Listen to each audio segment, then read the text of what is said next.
Hello. Hello. Hello, is this thing on? You guys hear me? What is up, my brothers and sisters, fellow defenders of the First Amendment, free speech warriors, one and all? Welcome, welcome, welcome to the hill, okay, that we must die on. If we must die, there's no better hill to die on than this one, okay?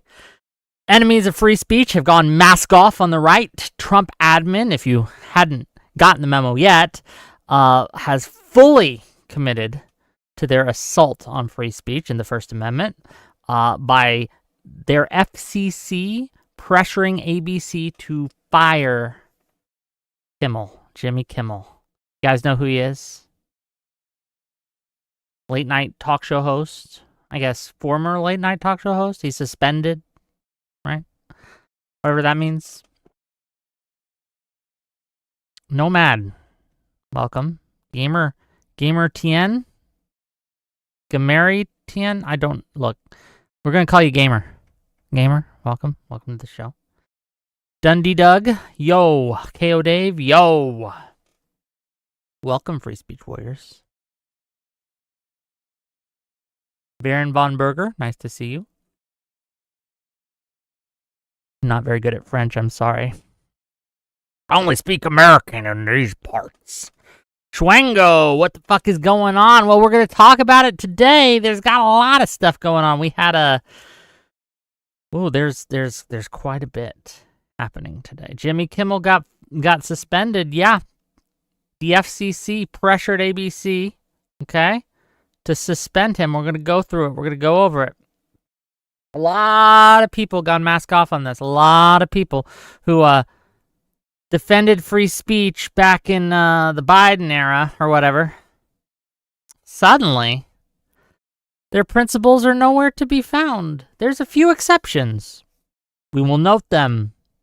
Actual Justice Warrior is an exception, notable for his principled defense of free speech in this moment. We're going to go over it, right? Unfortunately, there's not a lot else. There's a couple more, right? But that's it. Almost every single person on the right, has just abandoned all their morals and principles on this. Suggesting that they never had any to begin with on this. It was just, they didn't like it being done to them. But yeah, we're gonna go through it. I'm going to give it a little bit because I know we're starting a little early today, and I want to make sure that you guys have time to kind of get in here, to recognize I'm live, etc. Why am I using the British spelling of defense? Because I didn't know it was the British spelling of defense. I can change it. Is that the British spelling of defense? I don't know. Damn. Calling me out like that. Right at the beginning of the stream. I mean, no, good to know. I don't want to be no Brit bonger here, okay? I don't know his stance on pressing Disney. I have no idea what his stance was there. So I cannot look. Here's the deal. I don't expect anyone, no single individual, to be perfect. There are going to be situations, and there are going to be times when, you know, they fail their own principles. That happens to everyone to some extent, right? Like, we're not perfect.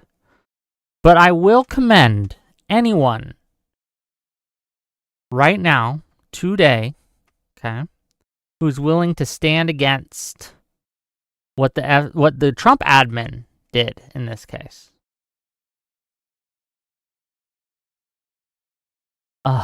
Steph's not fluffy. Says Destiny is doing an event right now. Wick, you better have him on silent on an extra monitor watching just in case. No, we're not. Oh no, we're not gonna just. I hope he'll be safe. Okay, he'll be safe. He'll be fine. I think. Caleb from $5 says Adam Friended tweets on this are brain melting. Sitch is responding as anyone should. Their next stream going to be like watching old married couple fight. Yeah, Sitch has been good on this as well, from what I can tell. Adam, no, Adam's not been good on this. I've disagreed with him. but fair.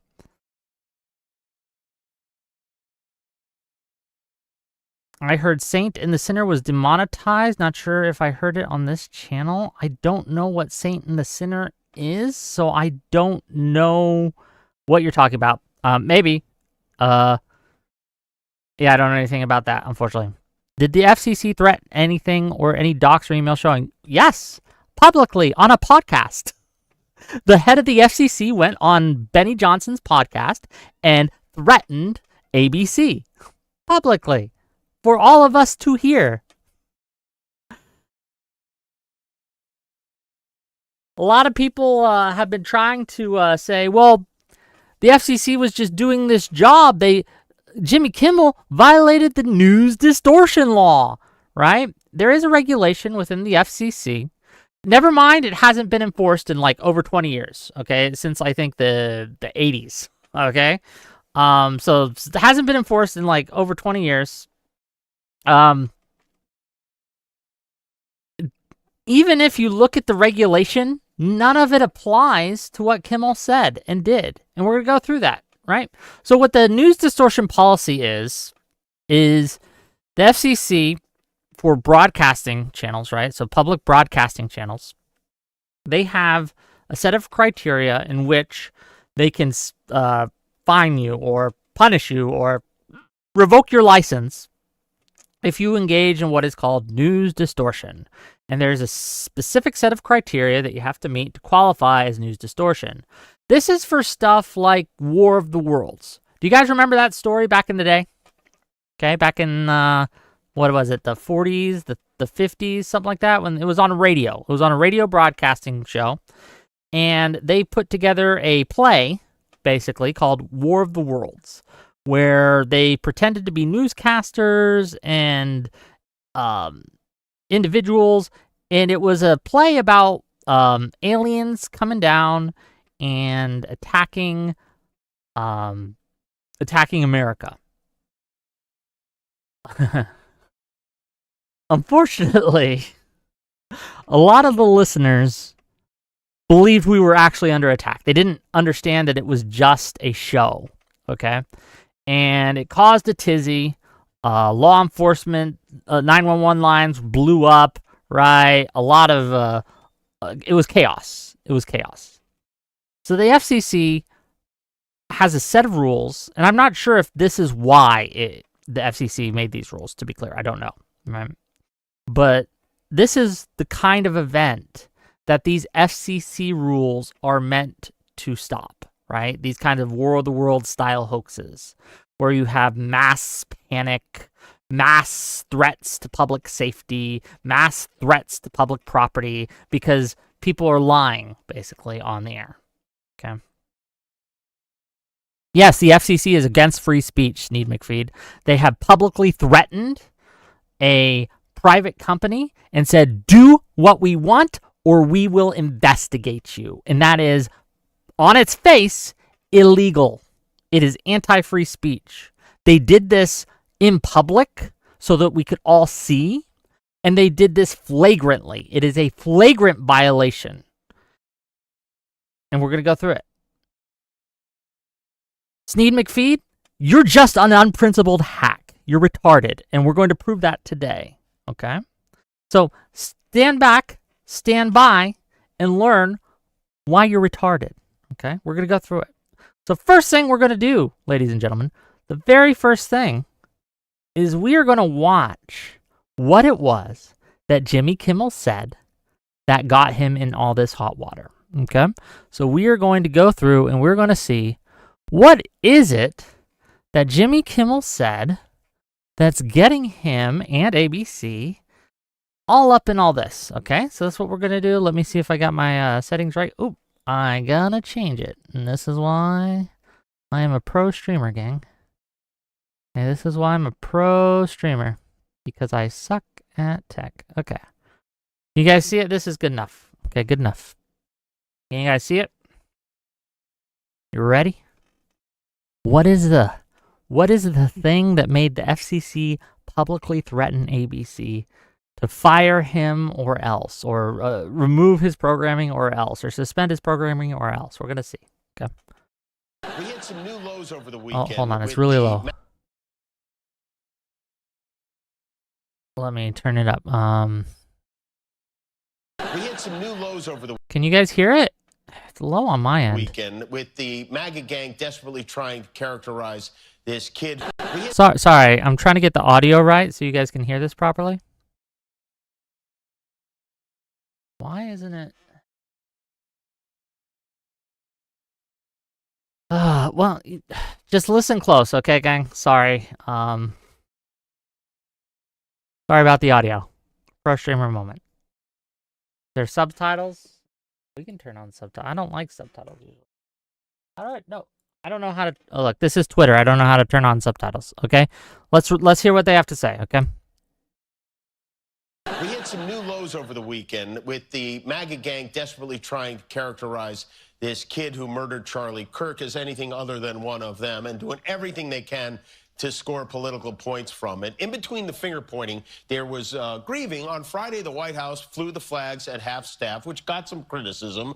But on a human level, you can see how hard the president is taking this. My condolences on the loss of your friend Charlie Kirk. May I ask, sir, personally, how are you holding up over the last day and a half, sir? I think very good. And by the way, right there, you see all the trucks? They've just started construction of the new ballroom for the White House, which is something they've been trying to get, as you know, for about 150 years. And it's going to be a beauty. Yes. Okay. He's at the fourth stage of grief, construction. Demolition, construction. This is not how an adult grieves the murder of someone he called a friend. This is how a 4-year-old... That's the clip, gang. That is what got all this started. Crazy work. Crazy work. So first of all, a lot of dishonest hacks. Okay, I'm going to call them what they is. I don't want to lie to you guys, right? I want to be honest. So a lot of dishonest scum fucking hacks who have a reading comprehension of a 4-year-old have said that this is Jimmy Kimmel claiming that the killer was MAGA. So we're going to read word for fucking word what he said. Okay? I want you to listen real close. Open up your ears and close your little mouths, okay? And listen real close to what he said.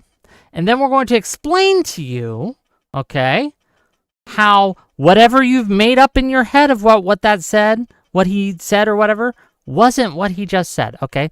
We're going to go through it. Let me get it up. I'm going to read this quote to you. The MAGA gang is desperately trying to characterize this kid who murdered Charlie Kirk as anything other than one of them, and doing everything they can to score political points from it. End quote. So I'm going to read that again. Listen close. The MAGA gang is desperately trying to characterize this kid who murdered Charlie Kirk as anything other than one of them, and doing everything they can to score political points from it.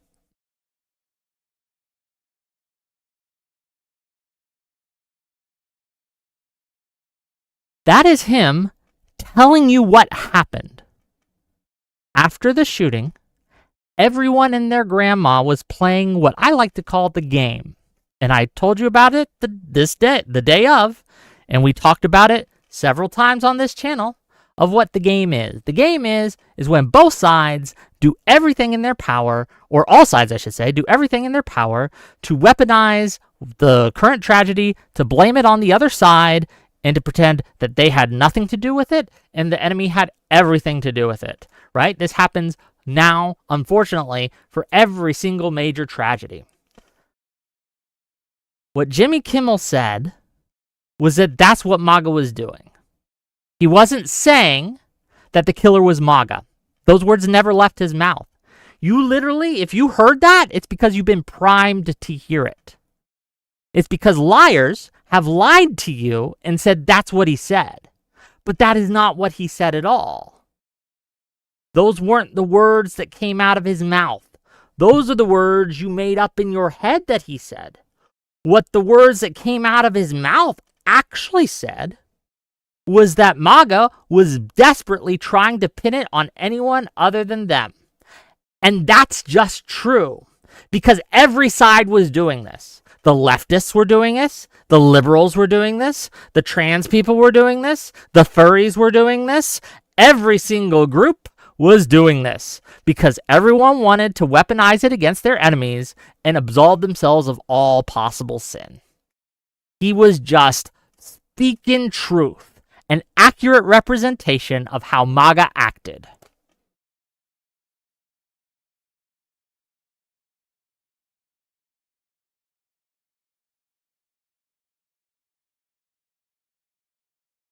That is, I'm giving it to you from someone who can read past the 4th grade level, okay? I'm giving it to you for someone who has a reading comprehension and listening comprehension of an adult human, okay? I don't know what to tell you. I don't know what to tell you, okay? That's just what that meant. And then he went on in this clip to make fun of Trump's reaction. So let's review. He did not lie. Okay, he didn't lie about what happened. He didn't mock the death of Charlie Kirk. Didn't do that. Not in this clip. He didn't condone the violence. Nope, that wasn't there. Okay, none of that happened. That was something never occurred, at least in this clip. And he made fun of Trump. That happened. That is what he did. He made fun of Trump.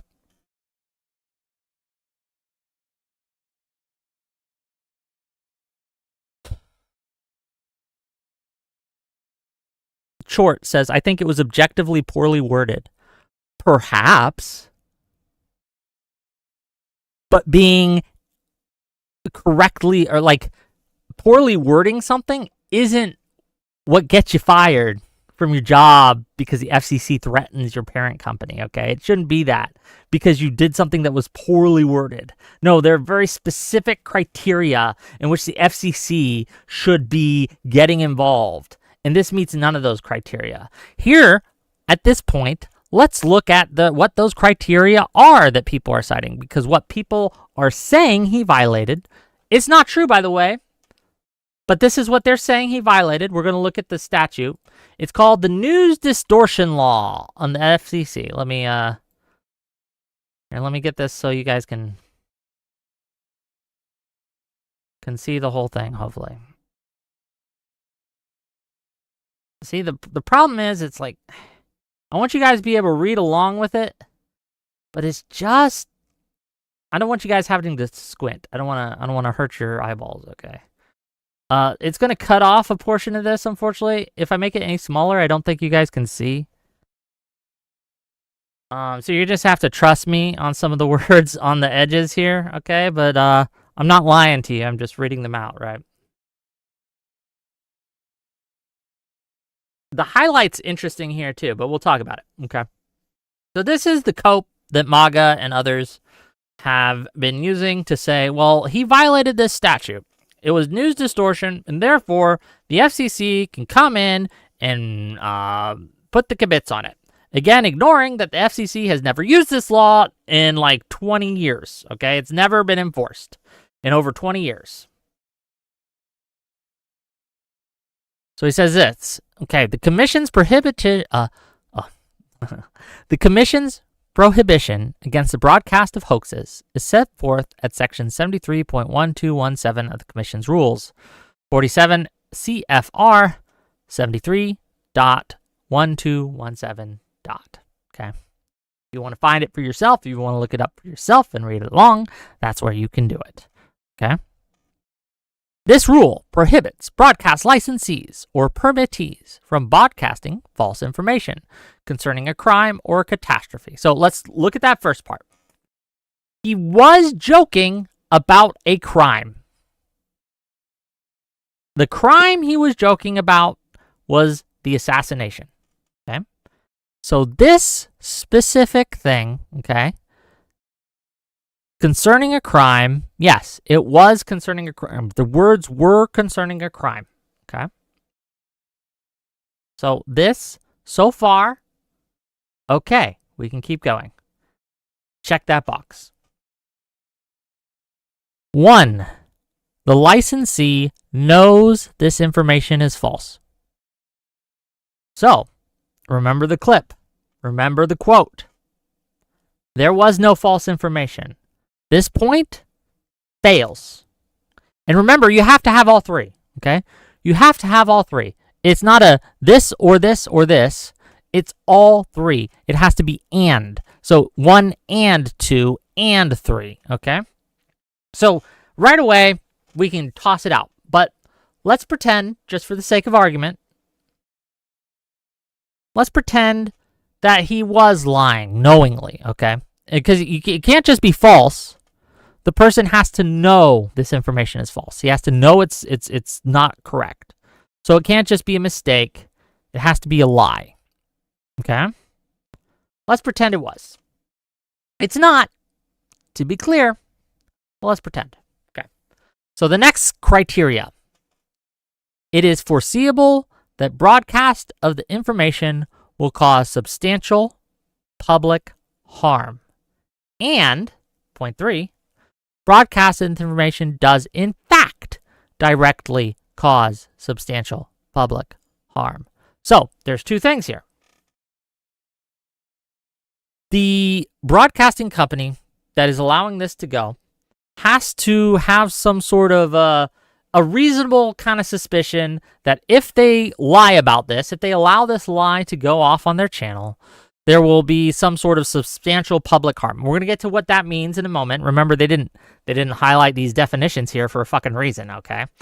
So I ask you, dear viewer, okay? Dear viewer, even if you think, because you're retarded, and you'd have to be retarded to think this, but let's go with it. You are watching my channel, so chances are. Even if you think that Jimmy Kimmel knowingly lied in his statement, okay? I'm going to ask you this. Is it foreseeable, would a reasonable person expect that broadcasting that lie would cause substantial public harm? And, given the fact that it did air, did it cause substantial public harm? Okay. Public harm. What does that mean? It's a good question. Thankfully, they answer it. They answer it right here. Okay. You see, I can't highlight this. Okay, for some reason. For purposes of this rule, public harm must begin immediately. So not the next day, not a week from that day, not in a month, immediately. Okay?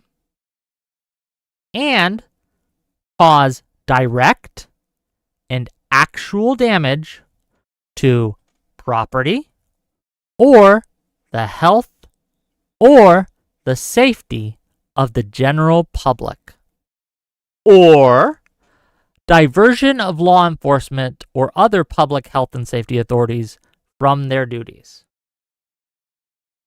So remember, it can't be some kind of indirect harm. It can't be some kind of indirect thing where, well, you know, maybe they'd be convinced of this and then down the road sometime they might make a different decision than they would otherwise and maybe vote differently than they would otherwise. No, that's all bullshit, okay?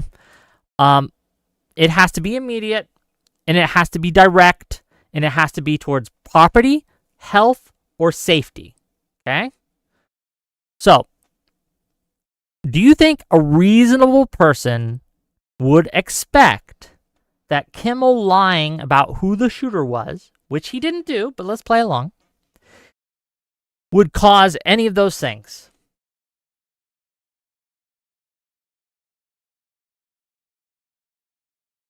Do you think it would cause any of those things? Any of you out there think any of those things would happen? Okay. Yeah, the answer is fucking no. You got to be retarded to think so. Okay. And the second, okay, remember, or the third, I should say, did it cause those things? I'll ask you, who got hurt? Who got hurt? Whose property was damaged? Can you name one person?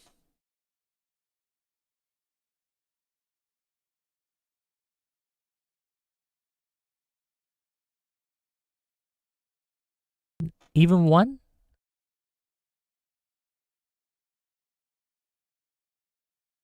Because that's part of the criteria to qualify for violating this rule. It has to actually happen.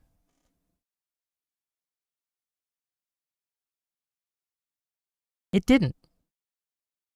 This segment with Jimmy Kimmel aired. No one got hurt.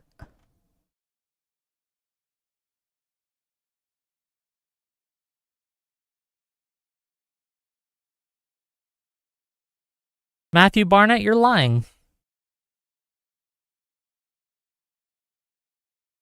Yellow Knight says Kirk's family should file a lawsuit that they would win.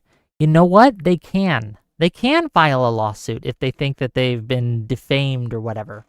That's a civil matter, and that should be decided in civil courts. The government, right, shouldn't be pressuring ABC to take action on this. Here's the hell of it. Look, I was looking up Jimmy Kimmel stuff in preparation for this stream. Jimmy Kimmel's boring. He's not funny, gang.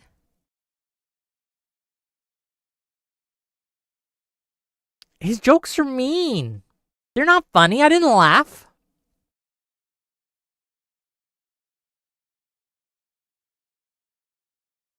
And fuck you, Trump, for making me defend this guy. Jesus Christ. He should have been canceled for being unfunny years ago. They should have fired him because he sucks at his job. But they didn't do that. They did not do that.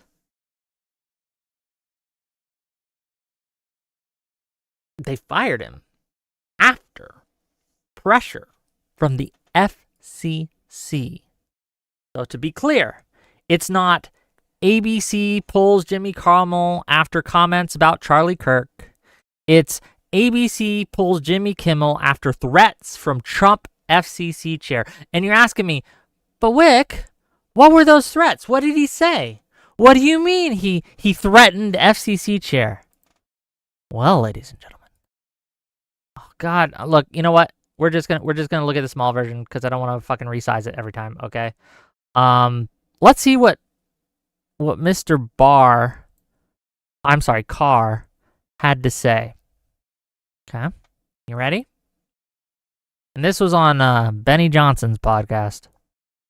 We can take on licensed broadcasters, and frankly, I think that it's really sort of past time that a lot of these licensed broadcasters themselves push back on Comcast and Disney and say, listen, we are going to preempt. We are not going to run Kimmel anymore until you straighten this out, because we licensed broadcaster are running the possibility of fines or license revocation from the FCC if we continue to run content that ends up being a pattern of news distortion. So I think, again, Disney needs to see some change here, but the individual licensed stations that are taking their content, it's time for them to step up and say, this, garbage, to the extent that that's what comes down the pipe in the future, isn't something that we think serves the needs of our local communities. But this sort of status quo is obviously not acceptable where we are.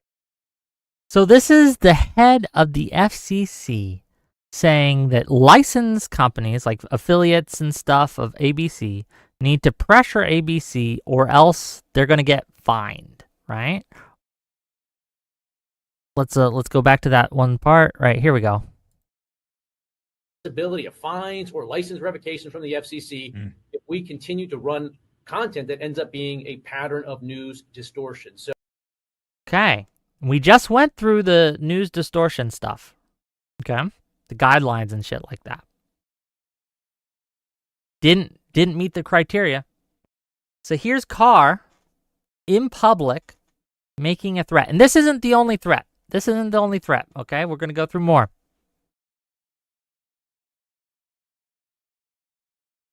Okay. Mr. Carr, in an interview on a right-wing podcast on Wednesday, said that Mr. Kimmel's remarks about the suspect were part of a concerted effort to lie to the American people, and said his agency was going to have remedies that we can look at. Frankly, when you see stuff like this, I mean, we can do this the easy way or the hard way, Mr. Carr told the podcast host, Benny Johnson. These companies can find ways to change conduct and take action, frankly, on Kimmel, or there's going to be additional work for the FCC ahead. That is a direct threat. That's not all he said, okay? During his Wednesday interview, Mr. Carr also encouraged media companies that own local television stations to push back and preempt coverage that does not serve their local communities. Okay, and we saw him say this, right? But we'll read it too. It says, frankly, I think that it's really sort of past time that a lot of these licensed broadcasters themselves push back on Comcast and Disney and say, listen, we're going to preempt. We are not going to run Kimmel anymore until you straighten this out, Mr. Carr said. Comcast is a parent company of NBC. And finally, this is a report from Rolling Stone. Okay, it says, quote, they were pissing themselves all day, end quote. One ABC insider tells Rolling Stone. In the hours leading up to the decision to pull Kimmel, two sources familiar with the matter say senior executives at ABC, Disney, and affiliates convened emergency meetings to figure out how to minimize the damage.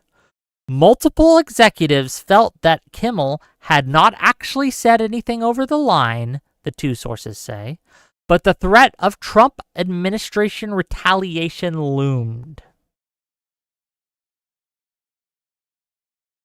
This did not happen as a business decision where the ABC was looking at the reaction to this from the public and thinking, oh shit, the public doesn't like this. We better pull the content. We better fire this guy. We better censor this guy. We better stop the show. We better minimize the damage and things like that. No. This happened after the FCC, the government, put their thumb on the scale. It may well be that absent that pressure, they may have fired him anyway. I don't know. You don't know. We don't know. We can't know because the FCC absolutely did put their thumb on the scale in a way that is not only inappropriate, but illegal. Carr made an oath to uphold the law. He violated that oath to the American people. Okay? He violated his oath. He should resign, is what should happen. And if he fails to resign, he should be fired. It's not going to happen, though, because Trump loves this shit, okay? Trump loves this shit. But he absolutely violated his oath to uphold the law. He's putting pressure on these companies unduly, illegally. This is unacceptable behavior. It is a direct threat to our free speech.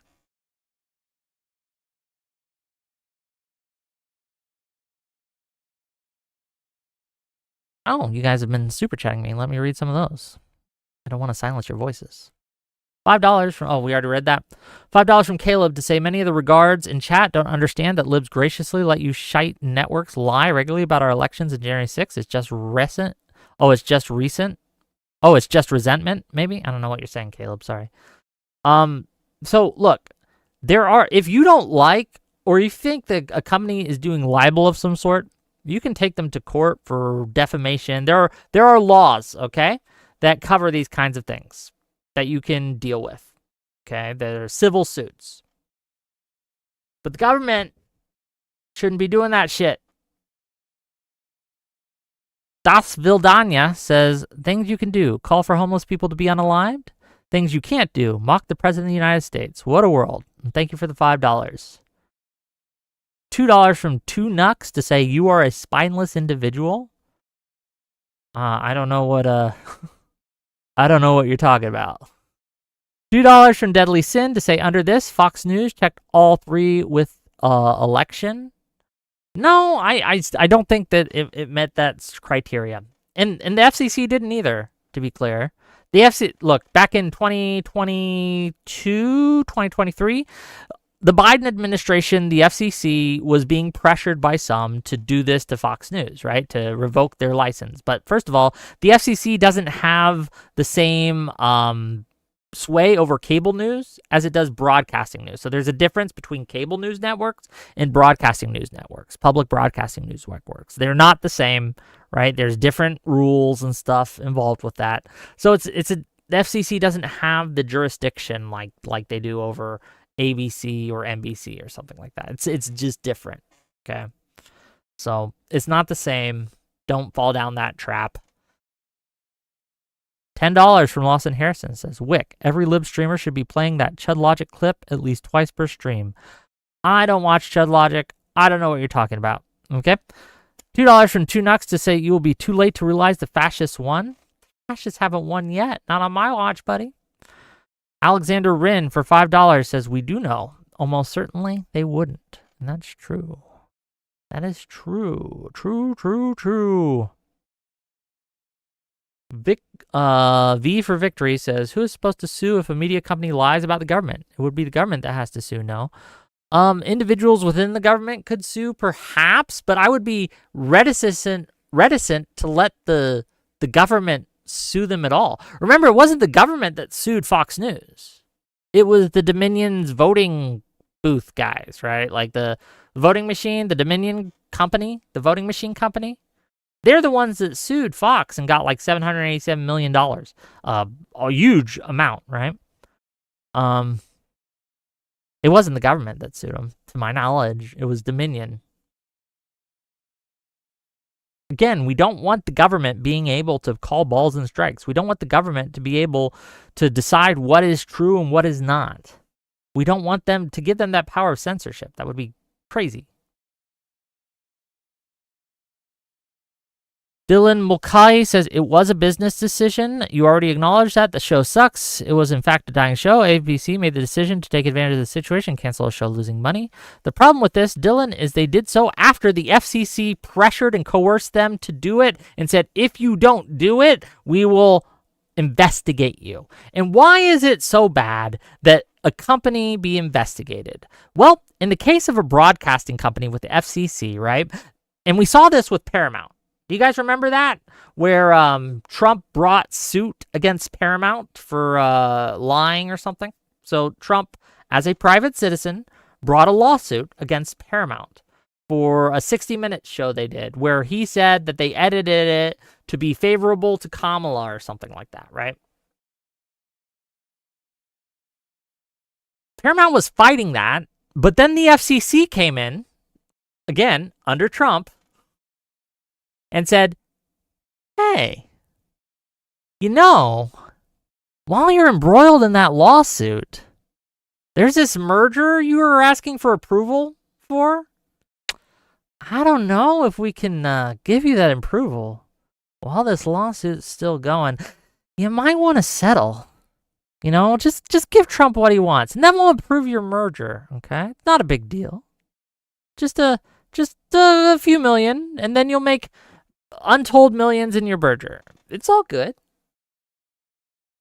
That shit happened. That shit happened this year. Trump used the power of the government to extort someone who he was suing in order to capitulating instead of fighting against him. Now, to be clear, I'm also mad at Paramount for capitulating, just as I'm mad at ABC for capitulating. You should not capitulate when the government tries to illegally pressure you and coerce you and extort you. You should fight that shit. But all of my ire, a vast majority of it, is to the corrupt, criminal actions of the FCC in this case. Using the government power to put their thumb on the scales to force censorship. That is never okay. That is not okay. Kathy Doyle says, Wick TV, weren't you advocating for Hassan to be banned and celebrated using congressmen to push Twitch into banning him? Never once have I called for Hassan to be banned. You find me a clip of Hassan being banned, I'll give you a cookie. Of me calling for Hassan to be banned, I'll give you a cookie. I have said that Twitch doesn't enforce its policies correctly, but to be clear, I'm against banning people from this public platform. That's been my stance for years. I don't think people should be banned except for in, I guess maybe in like, I mean, I'm sure you can give me a situation, but I don't think Hassan reaches that. And I've never advocated for his ban. So you're just incorrect.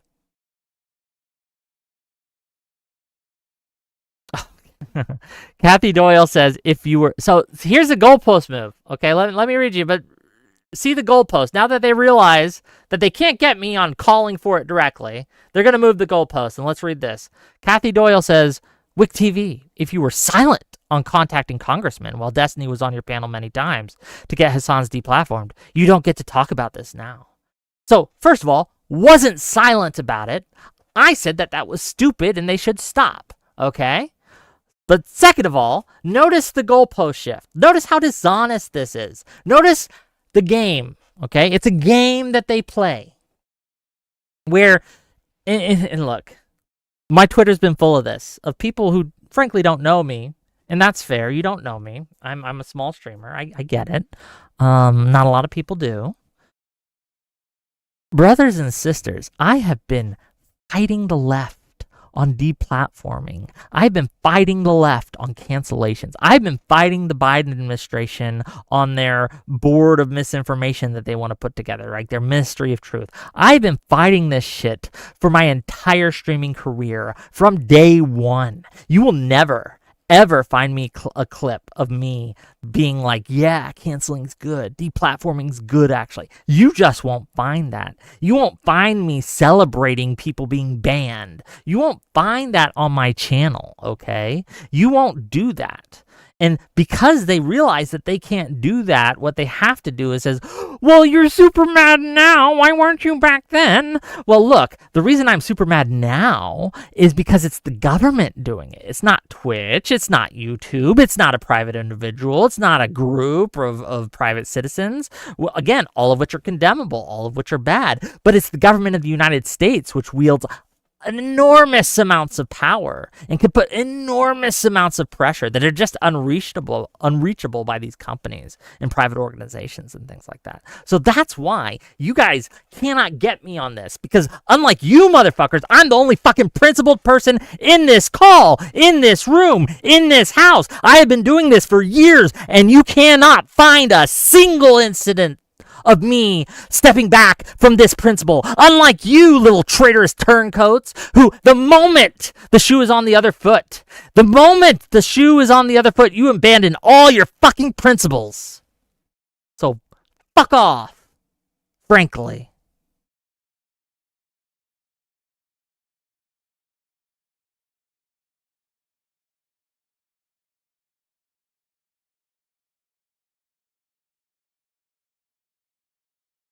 $5 from Z King. It's nuts seeing the right turn woke. Pam Bondi talks about hate speech. FCC chairman threatens licensing of media networks. Right-wingers canceling. Look, it's not new. Right-wingers were doing this in the 90s. Right-wingers would do this whenever they had the chance. They just didn't have a lot of chances because they didn't have a lot of cultural power. Okay? You guys understand this, right?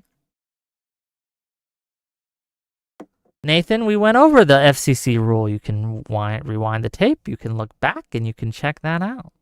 Okay.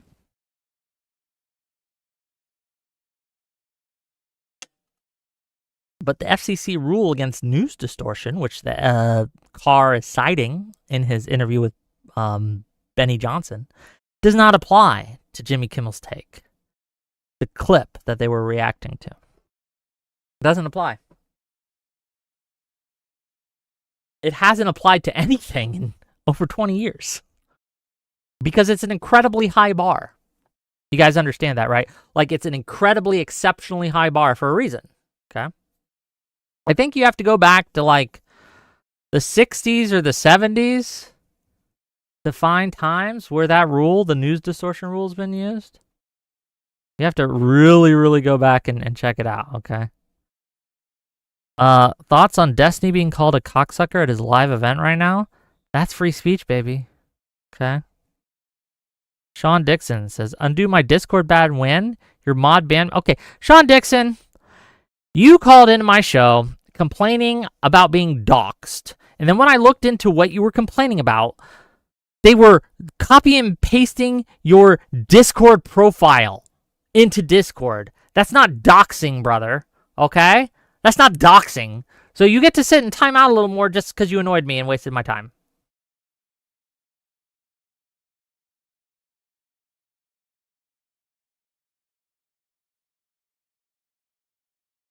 I saw it. They went and they took me through it. You said that they typed your full name in chat. Your full name's on my YouTube right now. I'm not doxing you. Jesus.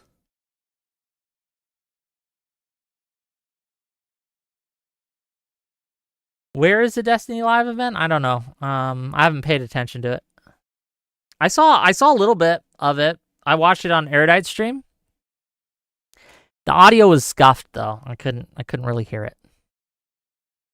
So, I don't know. I don't got very many opinions on that.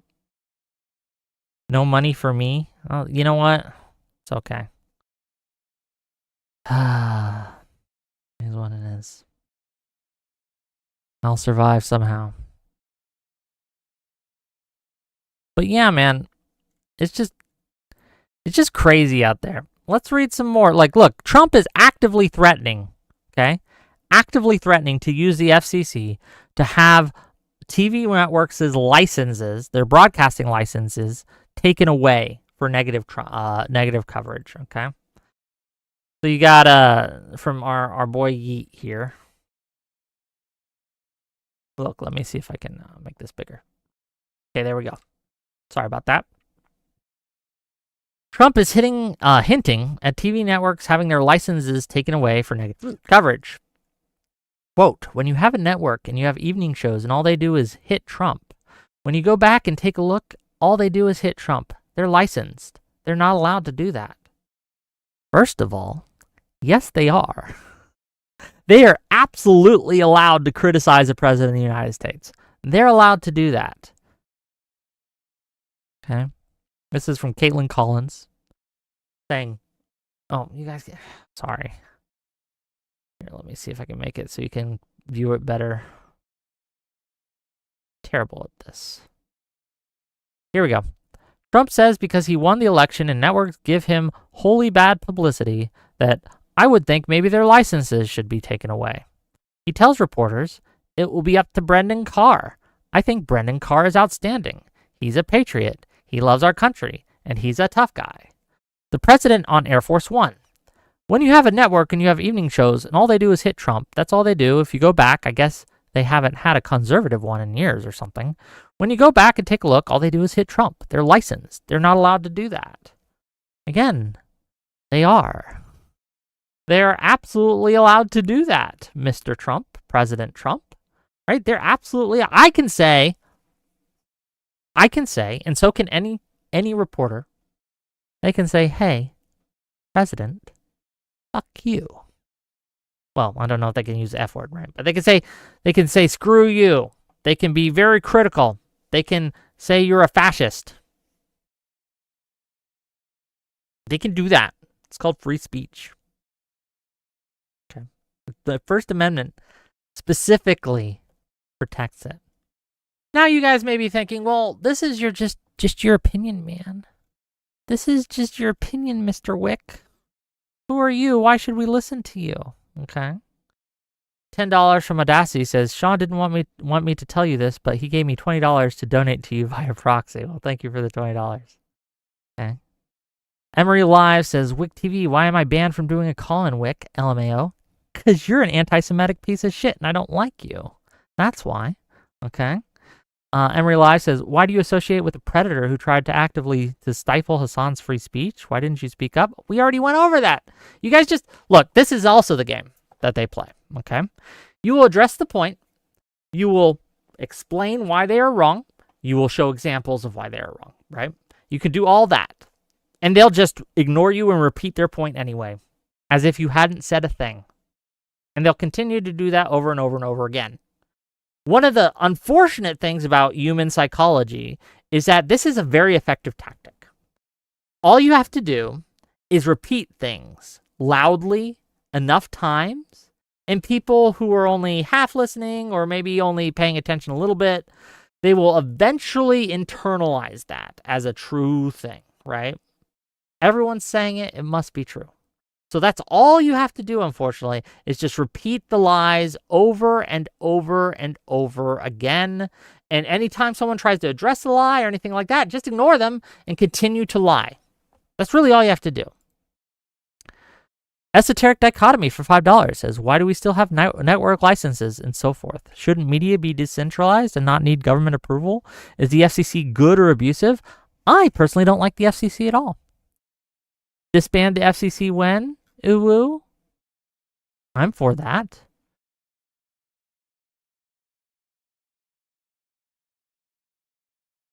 But we don't live in that world, so here we are.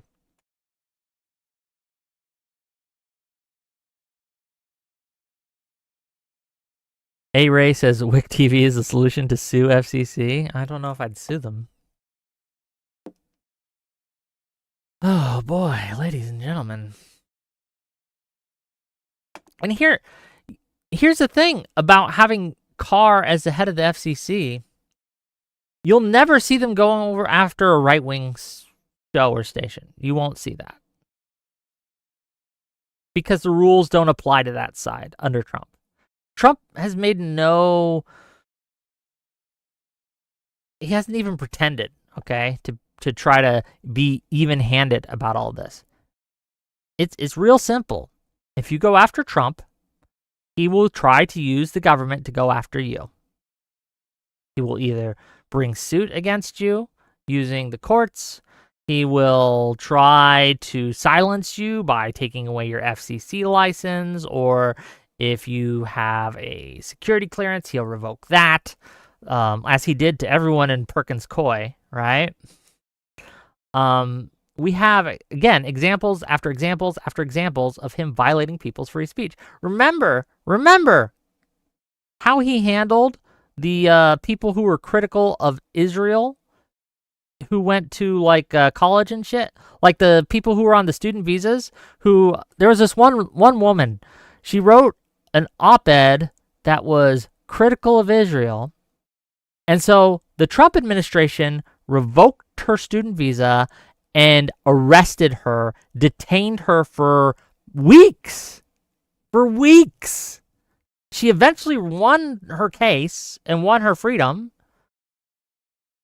But because she wrote a fucking op-ed in a school paper, not even pro-Hamas, mind you, just not pro-Israel, it was anti-Israel. This administration, and I say this all the time, but it really bears repeating. This administration is the greatest threat to free speech that we have seen in a generation. In my lifetime, okay, kings and queens, I have not seen a larger threat to free speech in my lifetime. And I'm not the only one who thinks that, okay? Let's watch this clip real quick. Have you ever been this busy? Have you ever faced challenges the kind of which we're seeing right now to the First Amendment? Yeah, I was talking with our legal director last week, and he said in his career he's never seen this scope, this scale, and this severity of what we've seen in, what is it, less than... We God, hold on. gardeners. Sorry about the commercial. Ah! No! I really need to get the 3 months at this point. Okay, let's try this again. Sorry. So a little bit of background. Okay, a little bit of background here. So Mehdi Hassan, okay, is interviewing the vice director of an organization called FIRE. So it's a foundation for individual rights and expression. It is a free speech organization that has worked under different names, right? I think they used to be called something else. No, I think they may have always been FIRE, whatever, right? But they've been for years defending free speech in various administrations. They've defended the right, left, and center. They defended a lot of people against overreach when Obama was president, when Trump was president the first time, and when Biden was president. They'd anyone whose free speech got violated, they would take up their cause because they believe in free speech and they will defend those rights. So this is who he's interviewing. This is who's speaking, and he's interviewing him. The date of this show was about 4 months ago. So when was that, gang? Back in June? Maybe before June. Maybe May. But let's see what he has to say again. Does a lot of free speech work, obviously, the clues in the name. Have you ever been this busy? Have you ever faced challenges, the kind of which we're seeing right now, to the First Amendment? Yeah, I was talking with our legal director last week, and he said in his career, he's never seen this scope, this scale, and this severity of what we've seen in, less than 3 months at this point? I mean, I could go down the list. We're deporting visa holders, lawful permanent residents who are doing nothing more than speaking their minds. We are going after colleges and universities, revoking their federal funding, conditioning future federal funding on implementing speech codes, violating academic freedom, reforming student disciplinary processes, going after disfavored law firms that represent clients that the administration doesn't like. The Associated Press apparently can't adopt its own editorial standards lest it get booted out of the White House press pool. We have a U.S. attorney here in the District of Columbia that thinks he is Trump's personal attorney, going after critics. And then you have Trump himself, who's filing lawsuits against journalists and media organizations, essentially extorting them for tens of millions of dollars. And you have an FCC that is helping him in this enterprise. So this is, 3 months now? I venture to guess where it's going to go in the next 4 years, but we're doing our best. That was 4 months ago, gang. I know that's a lot. And I know that time is a little bit weird and wonky sometimes.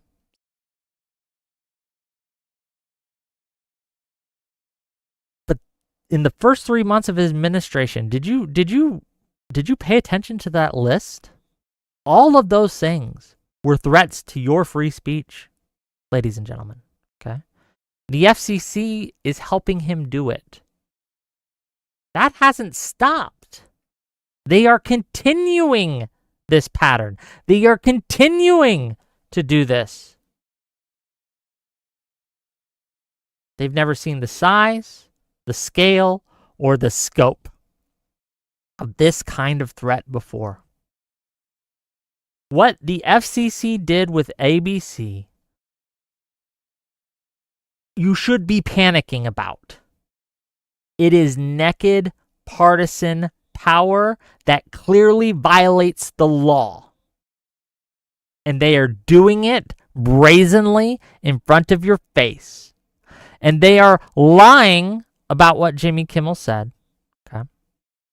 And they are using the death of Charlie Kirk in order to strip your civil liberties, to weaken the protections that keep you able to be little mouthy little hyenas in my chat. I want to see your little retarded chats. I don't want the government to come in and take those away from me.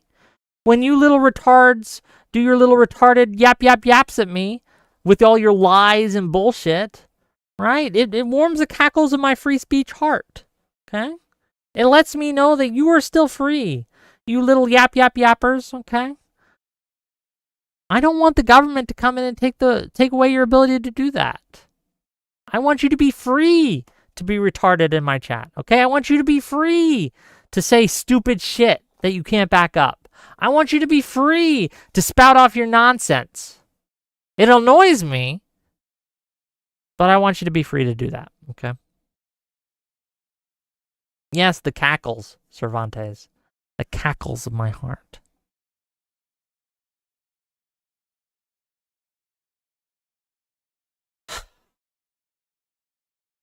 Charlie Kirk's death was a tragedy. Okay.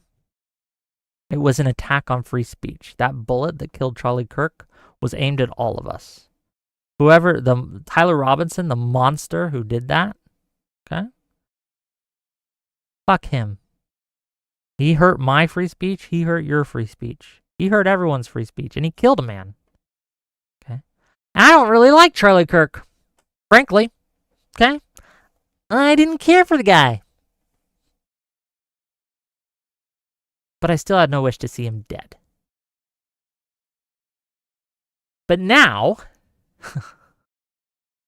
Look, now they've decided to make him a weird kind of martyr.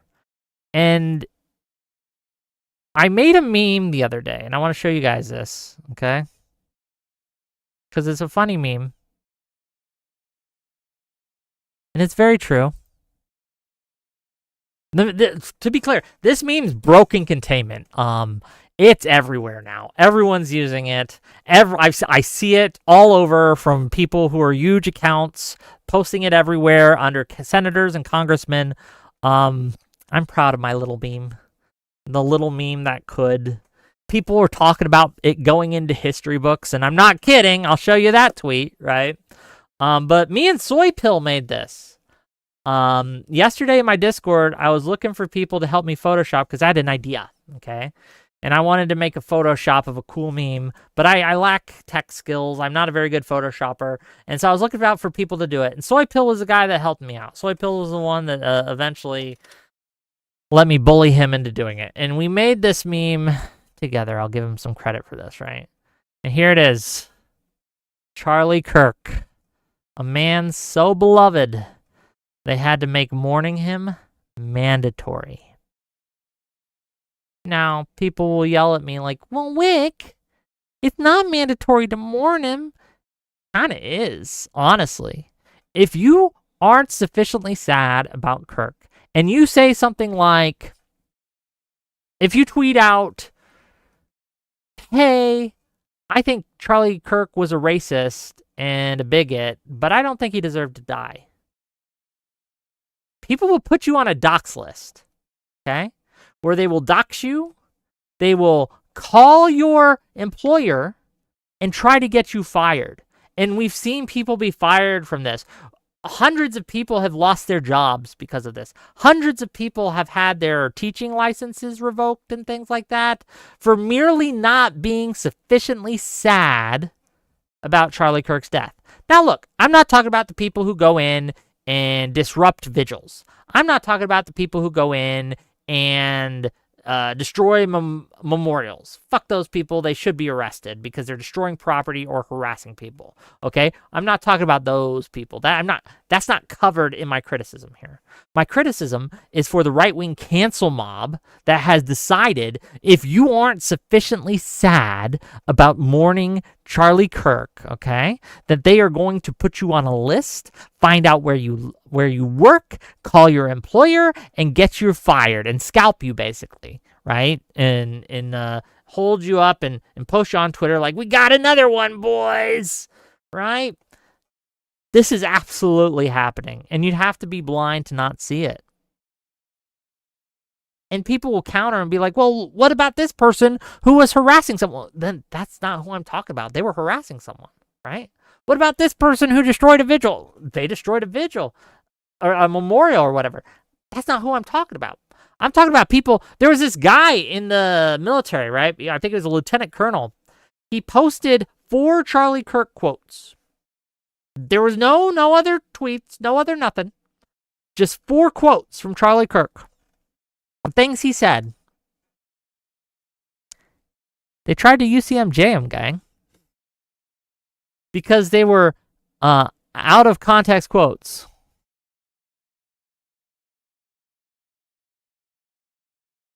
That's insane. We're in a world where more and more people are thinking it's okay to get people canceled for tweets they make online that they don't like. And look, back in the 2019, 2020, 2021, etc., it was mostly the left doing this. And I was raging against that then. Do you think I'm going to stop when it's the right doing it? Do you think I'm going to be any less vociferous in my defense because it's the right doing it? Y'all are crazy if you think that. $5 from Audacity says, I'm glad I refused to help with that meme because now I get to anti it every time I see it. You can hate it if you want. $5 from Audacity did also say, so without the element of Kirk, would Kimmel have been brought to justice eventually? What do you mean by justice? What do you mean by Kirk? Look, he would get. Look, all you had to do, if you wanted to see Kimmel's show go away, all you had to do was wait. He wasn't funny. They would have fired him eventually.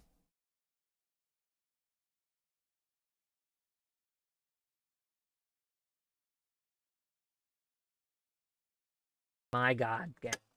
My God. I need another soda. I'm going to go get it. I'll be right back. Don't go anywhere. You guys want to call in or something? Jump backstage. I'll put the Discord, before I go, I'll put the Discord right on the screen here. Hold on. Oh, some of you are already backstage. Cool. I'll make a note. Srekid, CPCA, and ABBA. Okay. Soda is bad for me. That's true. I shouldn't drink it, but I'm going to anyway. I'm going to pin this. So, gang, if you want to join and you want to call in, here's how you do so. You can click that link I just gave you. You're going to accept the rules. There'll be a rules page, and you'll see a bunch of rules, and you'll see my face emoji. You click my face emoji, okay, so you can see all the channels. And then you'll see a channel pop up called Backstage. It'll be near the top. And you click in that, and then you wait, and I'll pull you in when I can, okay? I will be right back.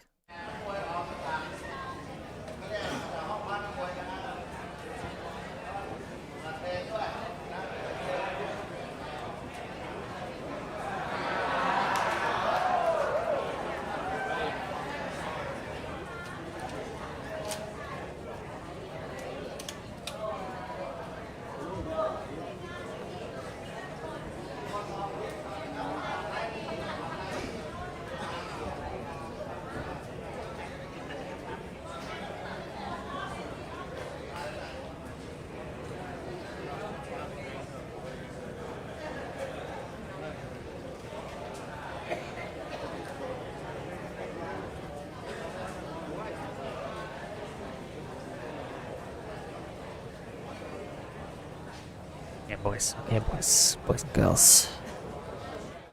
Back. Didn't take long, did it? Hey, $5. Thank you. $5 from Zephyr Hash. I like, quote, they would have fired him eventually, unquote. Instead, he's a martyr now. Same thing happened with the left numerous times during the mid-2010s. That's also, look, before I start bringing people in, gang. Just from a pragmatic standpoint, okay? So the left engaged in cancel culture. They did. Everyone hated it. They turned against them because they hated it so much. And now the right has, in their infinite wisdom, decided, hey, you know that thing that everyone hated about the left that caused them to lose this last election, that made everyone turn against them? We're going to do it now, too, because we're smart. We're very, very smart people. We're not retarded. I can't. Look. 1,000 IQ move, gang. 1,000 IQ move. That's all I gotta say.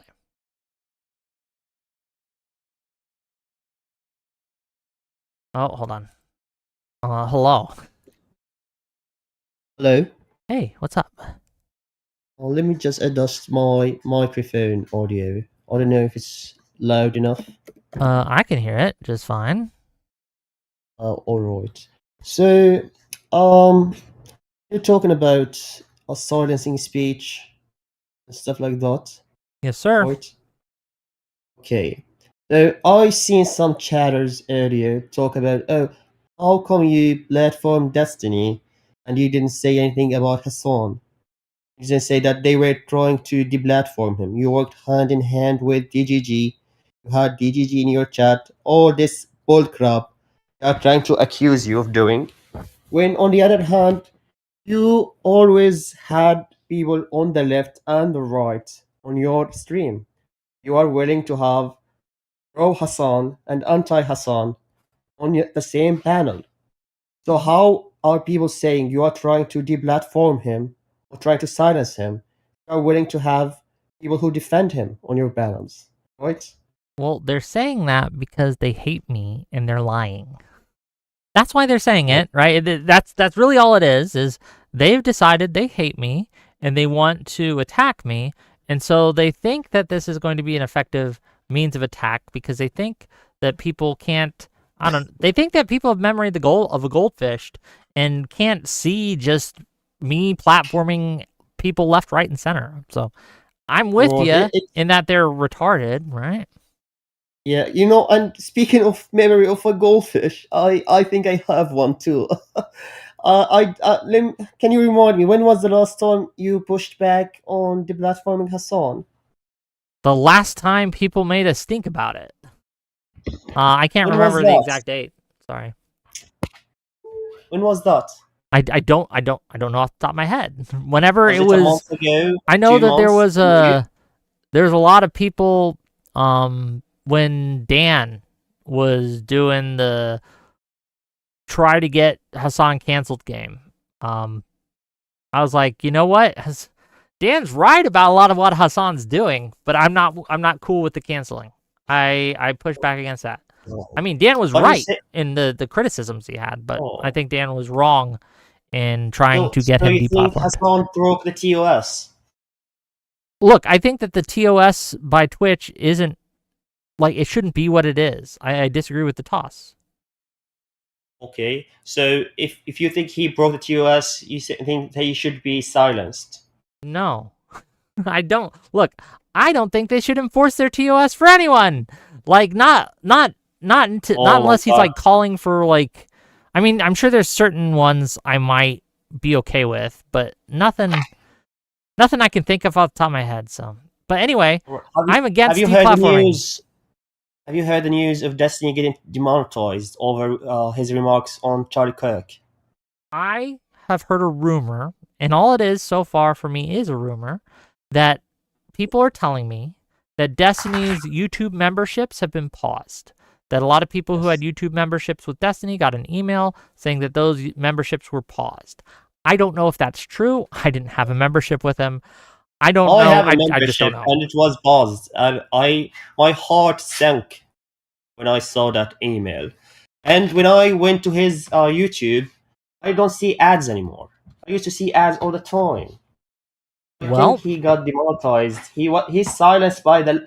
You think these people are pressuring YouTube to silence people? Yes, I think that probably that YouTube is bending to the will of Elon Musk and others who are trying to silence Destiny. I think that that's happened, but I don't know because all I like I said, all I hear are reports of this. I haven't seen any confirmation that his ads are gone. Right, so I don't know personally. Okay, if what you were saying is true, and his ads are gone, and his memberships have been turned off, then I stand against that. I do not think he should have been demonetized for what he said. Then why didn't you confront him when he was trying to do the same for Hassan? What do you mean? He was trying to do the same for Hassan, trying to deplatform him. Yes, that's also bad, and I condemn it. I don't remember you saying any of that. How often have you watched my show? I watch every single show. Every single show. Okay, yes. Well, I don't know what to tell you. I'm pretty known as a guy who's against deplatforming. Can you tell me the last time that he was on my show saying that he was going to deplatform Hassan? Not the fact that he's on your show alone. Well, if you get the head of the FCC on your show and he doesn't talk about Jimmy Kimmel, will you say, oh, he didn't talk about Jimmy Kimmel, so why would I ask him about why he's silencing him? The only reason I would have the FCC head on right now is to talk about that. But if I had Destiny on to talk about, say, I don't know, police violence, it might not come up. Hassan just might not come up. And if that doesn't come up, that's not me refusing to take him on. Again, anyone who talks about deplatforming or canceling someone is someone who I oppose. Right, then why did you have a whole panel like you're having right now about, we shouldn't cancel Hassan? How is canceling Hassan is actually bad for us? how is Look, contacting this is a congressmen free actually speech bad defense for us? panel. Because this We're is what talking about this now. I'm telling it now. I'm saying it now. I'm saying it now. Like, right this instant. Canceling Hassan after your and friends using are getting public pressure your to friends are deplatform getting him is not bad. targeted now. After your friends are getting targeted, Oh, this is a after you struggle are session. getting targeted. Oh, so you're struggle sessioning me? Okay, that's cool. But look, it's interesting how dishonest you're being right now. Because I'm I've not said being multiple dishonest. times, right? Multiple times that I am against deplatforming. This is something that you can see years You can say of no, but things for me, your actions of haven't evidence for me, shown it. right? I have multiple times publicly come out against banning people I dislike. Even President fucking Sunday, Oh, I stood up hold against on. his ban, and I hate that motherfucker. So why again, did you you ban- just don't why have did you- anything. You understand? Oh, You don't have I remember anything. I played with And you, so what you're saying, trying to do now "Not Loiben, is you're not making Loiben, shit not up. Loiben, I'm You're gonna ban making you." shit up, and you're trying to No. convince people, because you're making shit up, that I have no. not done it the way you want to. You can go to fucking hell, sir, and when you do You it, ban when you do it, F-bombs. stream it so I can watch. Okay? They'll lie to your face. They'll lie to your face and pretend they're not. They have to play a game. They have to play this game of, oh, why didn't you say it louder? Well, yeah, you said it, but you should have said it louder. Why didn't you say it at that specific time? Why wasn't the amount of times you said this specific word the exact same as you said this other specific word? Nah, fuck off. It's a game. You're being dishonest. You know you're being dishonest. And this is why, unfortunately, Destiny's never going to be held accountable for anything he's actually done, is because all of his enemies are the most retarded people in the world. Destiny should be on his knees thanking God that all his enemies are the most retarded motherfuckers that have ever seen the face of God's green earth, okay? Because you guys do more to protect Destiny with your made-up accusations than anyone else, okay? Jesus Christ.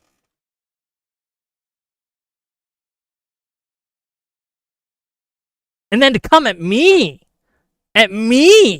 for saying, oh, why didn't you confront him on an entirely different topic about him deplatforming Hassan? Bitch, I am known to be the deplatforming guy. I have said publicly many times that deplatforming is wrong and bad, and I've stood against it, even when my enemies have been deplatformed. I've called for them to be brought back. So don't you try. Don't you fucking dare. Don't you fucking dare play that game with me. You will lose every single fucking time. Okay, next caller. Hello. Hey, what's good? Hi. Oh, living life. Yeah. That last guy was fucking unhinged, huh? Crazy. I was in back there with him. I was kind of vibing with him, and then he comes up here and talks all the shit he was talking. I was like, Jesus fucking Christ. That's what it is. Look, I'm used to dealing with crazies by now. I've been doing this enough. Yeah, that's fair. I don't know exactly how long you've been doing this, but you seem like you've been doing it for a substantial amount of time. You know what the fuck you're doing. A couple years now. Well, 22, maybe. Yeah, maybe 3 years now. I don't know. I'll have to think about it. I'll have to look. Hell yeah. That's what's up. Yeah. Anyway, so, what did you want? Yeah, what you got? What you got? Give it to me. I was gonna ask, is it like normal or okay for me to feel like super black-pilled about everything that's going on right now? Is it normal? Yes. Should you? I don't. Look, I'm with you. But I don't think you should. I understand why you do feel black-pilled, but I don't think it helps. I think that the enemy wants us to feel black-pilled. Like MAGA wants us to feel black-pilled. They want us to feel down. They want us to feel out. They want us to be demoralized. And it's hard because I feel that way sometimes too. Like, I feel that I'm doing my best to combat all this nonsense constantly, day after day, okay? And it's getting worse. no one's standing on principle, and I want them to, and I feel like I'm alone. Like I'm the lone voice shouting into the void saying, am I the only motherfucker who ever believed in free speech? Right? And like it is blackpilling. And then I see like look, I see Destiny and DGG and a lot of them decide that all they want to do is be edgy boys, okay? Which is the opposite of helpful. It makes things worse. And I don't know. Yeah, I don't know if we're going to win. Frankly, I don't know if we're going to win. And we need to. Yeah, man. It feels, especially since the whole Charlie Kirk thing happened, like I saw that, even if it was just someone, like, even if it wasn't as brutal as it was, I saw that video, it was brutal as fuck, and I'm super happy that I'm as desensitized to gore as I am. I'm a person that happens to be super, like, I had a lot of unrestricted access to the internet in a lot of my formative years, so I did not, I was lucky enough to not throw up immediately after watching that video, but I know there's quite a few people who probably did. And even seeing, like, with how brutal it was, even if it wasn't like that, my immediate thought is still like, fuck. Like, just optics wise, I know I should be a human. I'm a Christian. I should be a human thinking about, oh no, somebody died. But also, midterms are screwed. Like, this just pulled. Let me so white many pill you on moderates. this. Actually, let me white pill you on this. Had this happened a month before midterms, I think you'd be right. But midterms are in 2026, so they're over a year away, Right. And people are, frankly, starting to forget already. Okay, because we have the memory of goldfish. This is a blessing and a curse, right? But when you look at the policies, I don't know if you'll be able to see this. Hold on. Let me see if I can share my screen here. Can you see this, gang? Let me see if I can. You can click on the thingy, right? Here's Trump's net approval rating on the issues, okay? So, it was started... And this is starting since 2025. I didn't realize it had gone down that far. Yeah. Well, that's the thing, because you wouldn't listening to MAGA because they're crazy. Hold on. I cannot hear you. I need to see if that's something on my side. Oh, no, it was because I wasn't pressing it down hard enough. My push to talk. Okay. Can you hear me now? Okay. Yes, I can hear you now. So, again, it starts in February 2025, this polling, right? Well, maybe a little before. Look at this. On immigration, his approval ratings descending, and even his highest is in the negatives, okay? His approval on immigration, that's the thing he won on, is in the negatives right now. And this is Trump's handling on these issues, right? Economy, in the toilet, going down. Trade, in the toilet. It had a little spike here, but it's in the toilet still. Inflation, right? What lost Biden the election, or Kamala the election, I should say, right? In the toilet right now because it's not getting better, right? And he promised it would, and it's not. And it's every single of these major issues people are running away from Trump on. The white pill for you, buddy, is that if this trend holds, right, even if it gets a little better for Trump, this is going to be a shellacking in the midterms, a blue wave, the likes of which you haven't seen in a while. It'll be 2018 all over again. We will take back the House. We will take back the Senate. It's going to be crazy good if these numbers hold, right? So we have a year. Right. We have a year. And what we have to do within that year, and look, all we have to do within that year, it's not all, right? But a major portion of what we have to do, be normal. Just be fucking normal. Just don't start celebrating assassinations. Don't start being edgy boy tweets, jokes about children dying. All you have to do, just be normal. And that's the challenge that we face today, okay? I'm going to close the screen now. That's fair. You good? You maybe a little more white-pilled now? I suppose a little bit. I'm curious, I do have a little bit of a contention with one of your positions. Please.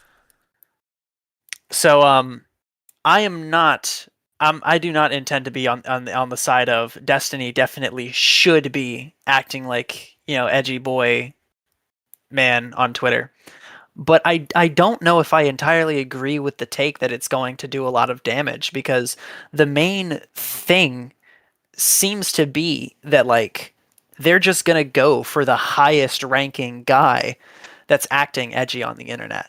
Right? They're not going to get like any government official. They're not going to get Biden making fun of Charlie Kirk on Twitter. Okay. They're not going to get a congressman or Senate making fun of Charlie Kirk on Twitter. They're not even going to find like a pundit, like any like CNN news pundit making fun of Charlie Kirk on Twitter. So now the best thing they have is a YouTuber. And if it wasn't Destiny, it would have probably been some lower ranking guy on Twitter that Fox News would have been blaring. Right? I don't think it does enough damage. So To honestly push back or care enough. I do. Well, obviously we disagree. You started off saying this is a point we disagree on, and you're correct. We do. I think that Destiny, it takes Destiny out of the running as someone that people on the right or who are center will listen to.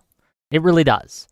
There's a reason that everyone on the right pounced on what he said and started blaring it as loud as they could, as far as they could, as often as they could. It's because they understand how much damage it's going to do to the left. Like, they understand these things. They know these things. That's why they're doing it. That's why they're platforming. That's why you saw his quote on Fox News. That's why you see him coming on Piers Morgan. That's why you see him being retweeted by Elon Musk, Phil Labonte, all these people, Tim Pool, all of these people. They know how damaging this is, and that's why they're doing it. They're not dumb, unfortunately. Right? They know it's going to be super effective for their side, for their politics, to platform and nutpick Destiny and post him and say, here is the voice. Now, you are correct in that they would find someone else doing it, right? Like Hassan or some other schmuck. The problem is that without this self-own here, without this self-goal, right? This own goal, I should say, Destiny could have been a very, very effective combating force against Trump. Now, I still think he can be to some extent, but he's nerfed himself. He's given himself a huge handicap. Right? Yeah, that makes sense. And so we basically lost one of our star players, and we didn't need to. Yeah, that makes sense. Yeah, I suppose you've pulled me a little bit in that direction. Yeah, good. I would say I don't like psychoanalyzing people. Sure. And this is not me trying to psychoanalyze them, but part of me definitely feels like at some like a lot of it is like a game for Destiny. It feels like the way he goes about it. He's a gamer. He was an esports guy, right? He's the competitive debater. He's the image of a debate bro. And it feels like Destiny realizes how actually potent of a debater he is and how effective he is. And so if it's a nerf, if it is really that much of a nerf, I wouldn't be surprised if he's just doing it on purpose to challenge himself, because he seems super bored nowadays. Okay, look, I don't care about his boredom levels, frankly. I don't give a shit, okay? I want to have the most effective team at my disposal to be the most influential so that we can win the midterms, then take back the White House in 2028. And he needs to be at his peak performance, and he's not. Look, it's just... yeah. Okay. Thanks. We got a bit of a line, so I'm going to have to let you go. Thank you for calling in. That's fair. Take care. It was a good talk, man. Let's read a couple super chats. $10 from Alexander Wren.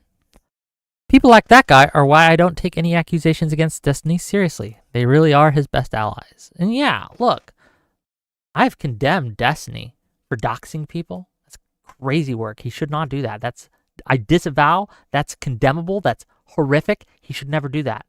I've condemned Destiny for his treating people's nudes with the same level of care that Pete Hegseth treats our state secrets. Okay? No care at all. That's condemnable. That's immoral, and that's wrong. Okay? I've condemned it 100 times. And I'll condemn it 100 more because it's just wrong. Okay? But, hang. The unhinged shit that people accuse Destiny of, right? This is a problem. Stick to the truth and you'll be way more effective. When you start making shit up and start trying to exaggerate all this shit, that's when you lose people. $5 from Audacity says, meh, you're missing a point. It was bad before Tiny. A lot of the left was still doing the qualifier apologetics. Now it's worse overall. Again, a lot of the left, I won't say even a lot of the left. Hold on, no, not a lot of the left. There was a portion of the left who was who had very, very bad responses to Charlie Kirk's death. There was a portion of the left who did that, yes. But they were not the majority by any stretch of the imagination. It's I would say less than 5%, okay? A vast majority of Democrats, liberals, and even leftists had just fine takes on Charlie Kirk. They showed humanity, they showed compassion, and a lot of people just kept their goddamn mouths shut, which was fine. You don't have to say shit. If you don't want to mourn Charlie Kirk, you don't have to, or you shouldn't have to, even though the right's trying to make you, right? So yeah. Audacity says for $5, to be fair, Hexeth only had one leak. Okay, fair. $5 from Jacob K to say, talking about Destiny and not Trump's shenanigans is a perfect distillation of the issues we're facing, LOL. This whole show's about Trump shenanigans. We started going off about FCC. I'm taking callers right now, and the callers will bring up what they bring up. We just talked about people fleeing from Trump as well. I don't know. You guys keep doing this thing. Orange Man Badwick. Well, that's the thing. Orange Man is bad. Okay. Hello, you're live. Hello. You're live. Hello? What's up? Hello? Hello? Hi, what's up? Can you hear me? Barely. You're roboting a little bit. Am I cutting out still? Keep talking, and if it's too bad, I'll let you know. Yeah, so, long time no see. Last time we were discussing a very pressing issue of cultural Maoism. Okay. And today we are going to talk about how taking speech is actually freedom. Now, what? to begin with, can you repeat that? Because I didn't hear it. I was saying removing Jimmy Kimmel is actually freedom from oppression. So the FCC pressuring ABC to kick or to suspend Jimmy Kimmel is actually freedom from oppression. Make your argument. Now, okay, hold on.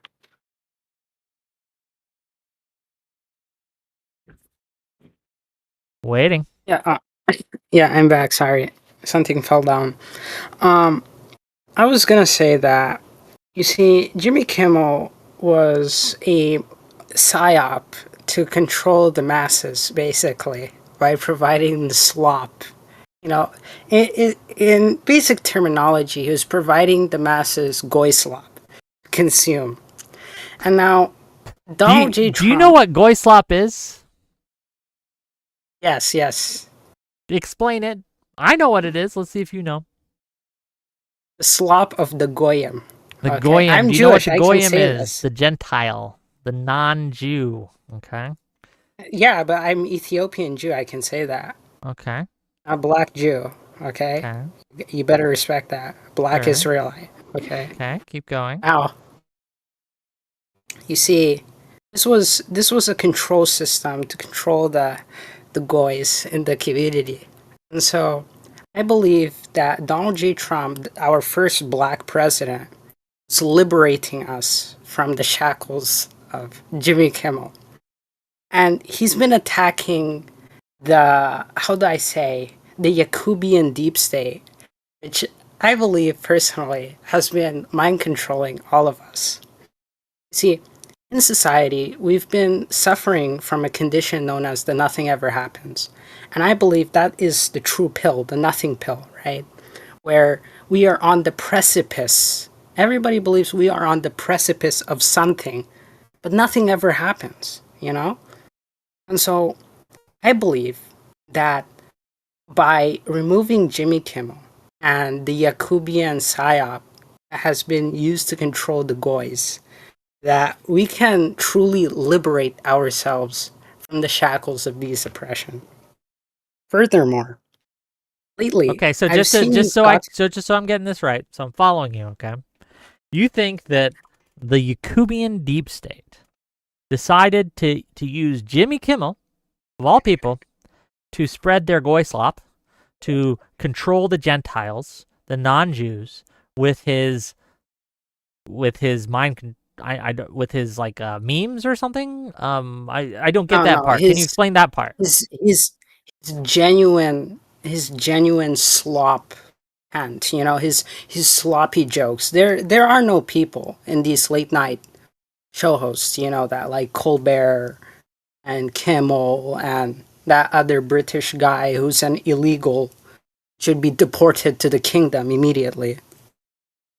I believe these are elements to control the masses, and by liberating us, we are one by one using the martyrdom of our Floyd, our Neo Floyd. Oh no! I knew I shouldn't have taken the vaccine. They're using their goyim control powers on me right now. I don't. Oh God! It's there he goes. Okay. There he goes. Okay. They got me.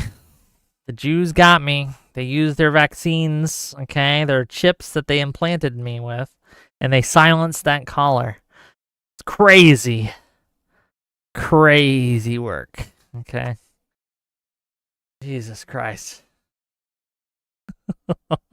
Let's read some of these super chats.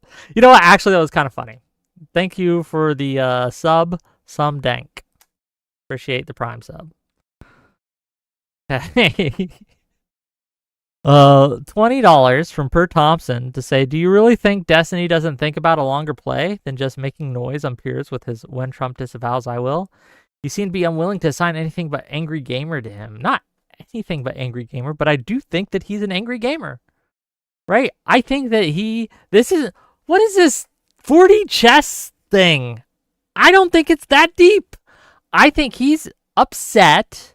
He wants to be edgy on Twitter, and then he's trying to justify his edginess as somehow effective. That's what I think it is. I don't think it goes deeper than that. It's a post hoc rationalization of a bad action. Okay. Give me a second.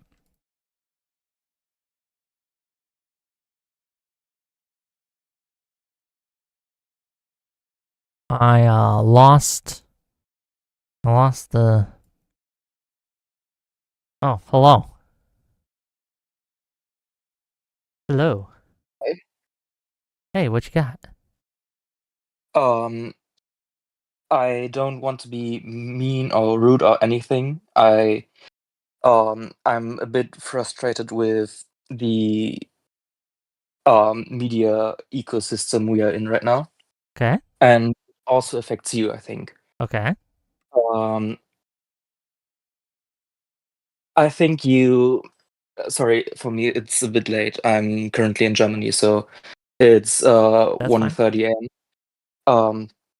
So I think you mentioned some important aspects when you were talking about how you were actually feeling right now in the current system, and you mentioned fear, and I'm wondering why you don't communicate with other people about that fear, because I have the feeling that the current populace, the people of the United States, are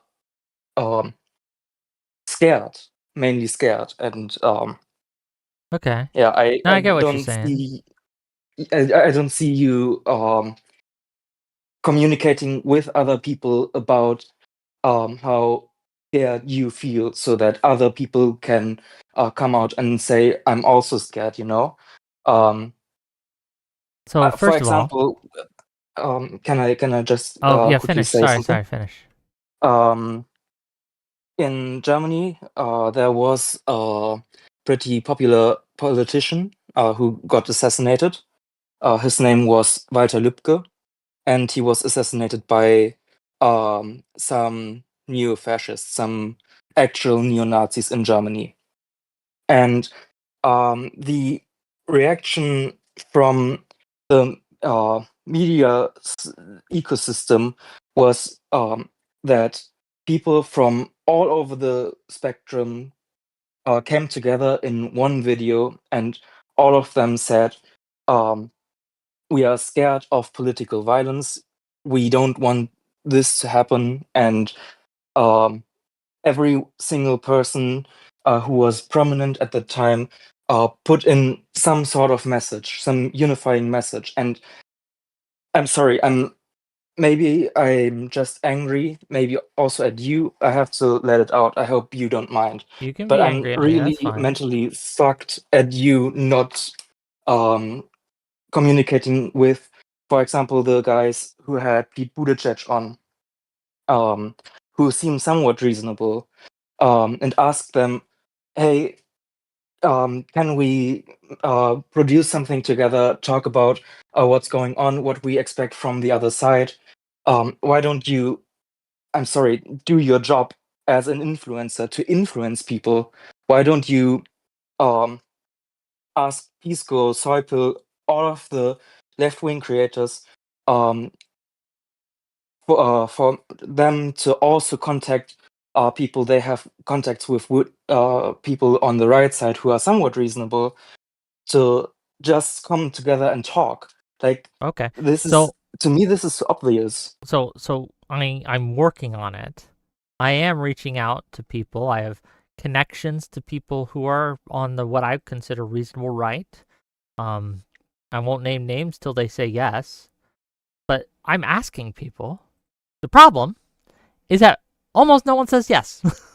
Frankly, almost no one says yes. And it's difficult because we are in a situation where more and more people see the other side as the enemy, and we do need discourse, but it's hard to, especially for me, and please recognize, a lot of people know me, but my numbers are very small. I don't get a Yeah, but you large have contacts audience. to people who have big numbers. You have contacts like, I'm sorry, I have to bring it up, Destiny. I know he's not the guy who is in a situation to talk about this at the moment, because I agree with you, he's completely over the top.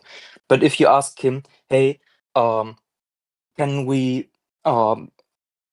use your platform to unify people? I'm sorry to say it like that. I'm really mentally fucked about the situation, especially You don't have because to keep apologizing. I have the feeling that people are trying to use the media space without knowing how to communicate. Well, So we have two big problems. The first problem is that people are not communicating with each other, and I see your point. Maybe people don't want to talk with you because of your small numbers. You have the possibility to talk with other people who have the numbers, to convince them to make some unifying statement.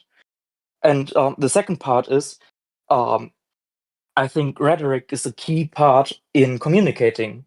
Like, okay. if you have the points, maybe you know people like Dean Withers or Parker Get a Job. They have the numbers, they can communicate to other people, but they don't have the rhetorical skills to actually convince people. So it's basically a fucked situation where those who have the position to talk are not smart enough to grab a book like Thanks for the Debate, or other books that teach rhetoric and communications, so that they improve on their skills to actually communicate. Maybe it also applies to you. I haven't listened to you a lot. It's basically you guys are not actually communicating, and I'm so basically mentally fucked about the situation, because I have the feeling that you bring your points, they are good points, but you convince nobody. And I don't hope that's think not that. true. I hope that's not true. But I hope that I for convinced at example, least a couple people. I understand that in the media environment we're in, and in the polarized environment where you're in, I'm not going to convince everyone, and nor am I even going to convince the majority of the other side, so to speak. But I do hope that people who watch my show regularly understand that I am willing to have good faith discourse, and I am scared about the current political climate. I am worried about the current political climate. The reason you know I am is because I've told you. I don't know the correct path forward exactly on what we need to do, but I know it starts by actually talking. Okay, $100 real quick from Lex Friedman. Thank you. Wick, thank you for the work you keep doing, especially in the last few days. But yeah, thank you for the money. I do appreciate that. But we have to recognize, and we have to realize that the other side isn't our enemy. And until we do that, until that happens, it's going to be real hard. And I'm guilty of this too. I'll be real with you. I'm guilty as sin of this too. I get angry, I get mad, I get upset. I go in and I think I can't. There's nothing, right? We have to beat the enemy. Man, we got to see each other as Americans again. And I totally agree. Like, from my point of view, maybe, like, I'm part of a political party in Germany, and I'm also I'm a dual citizen. I'm German and American, but I'm very invested in the German political system, and we've had some talks as to how we convince people and stuff like that, and also how to move the party in a position where we can actually do something. And as I said, there's this book called let me just get it up really quick.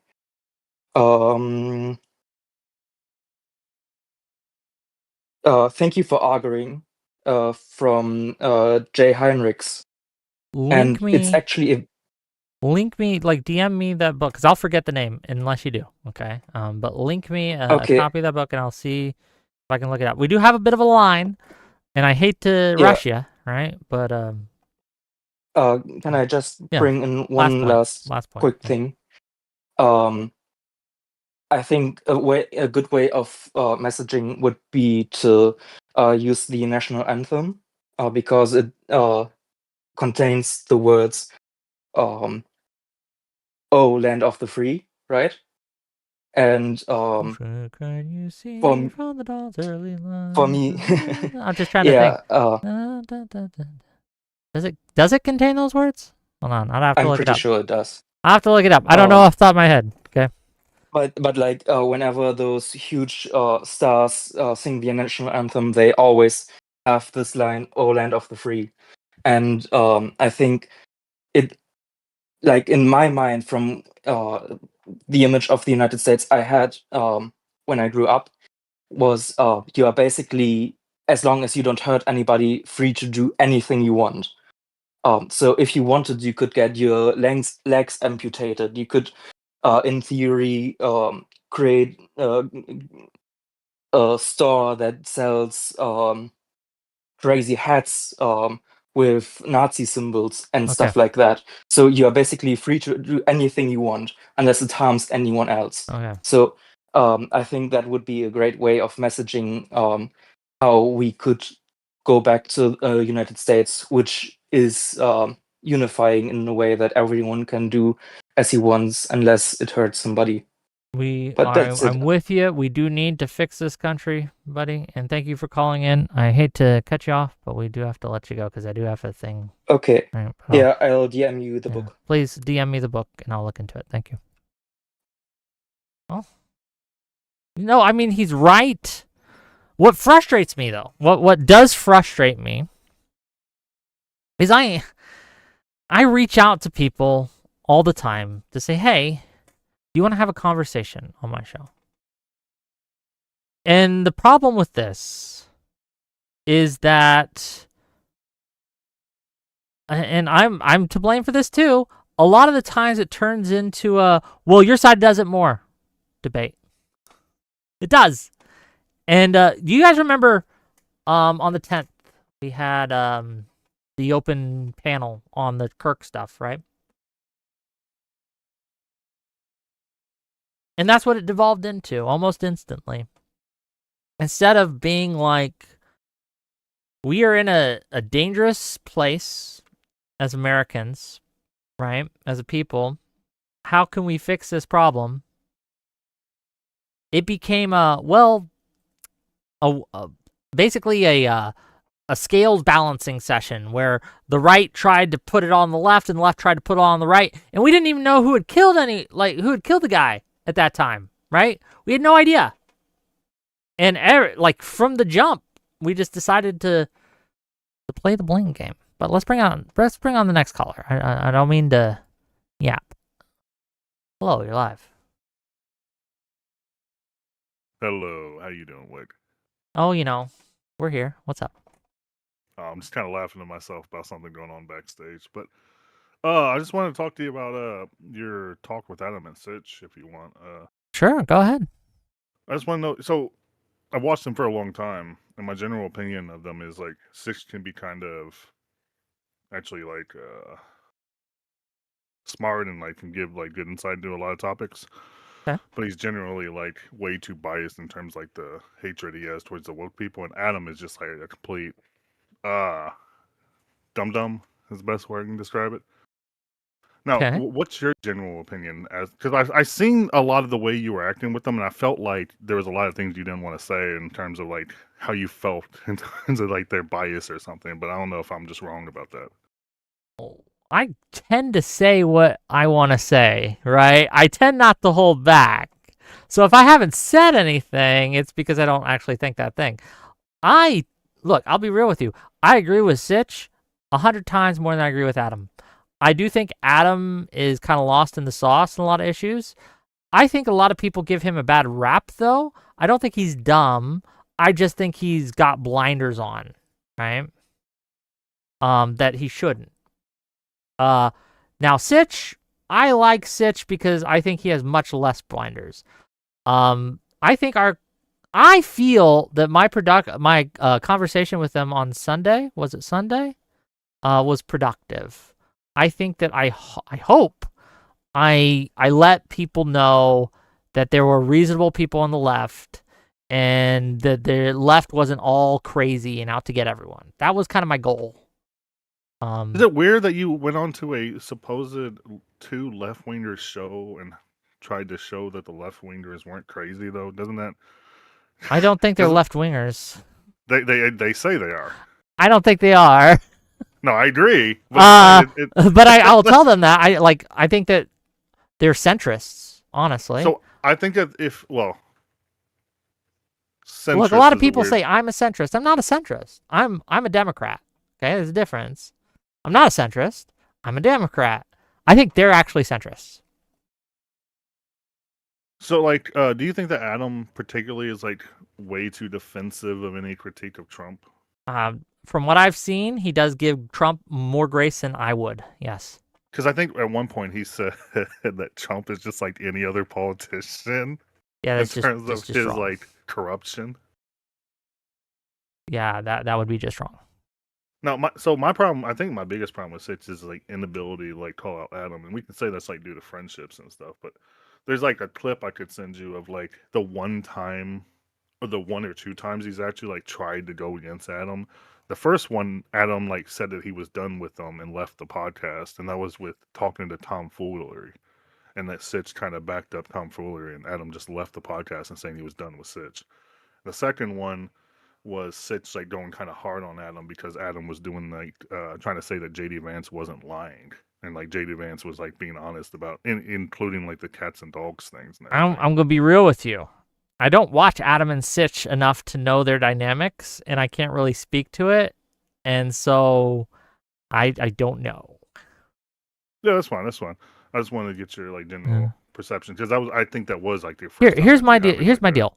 Regardless of whether I agree with Adam and Sitch's positions, I think Adam and Sitch are both honest actors. They say what they actually mean and actually think. They're not lying. They're not trying to put a mask on. And I appreciate genuineness, even if I think they're dead wrong on something.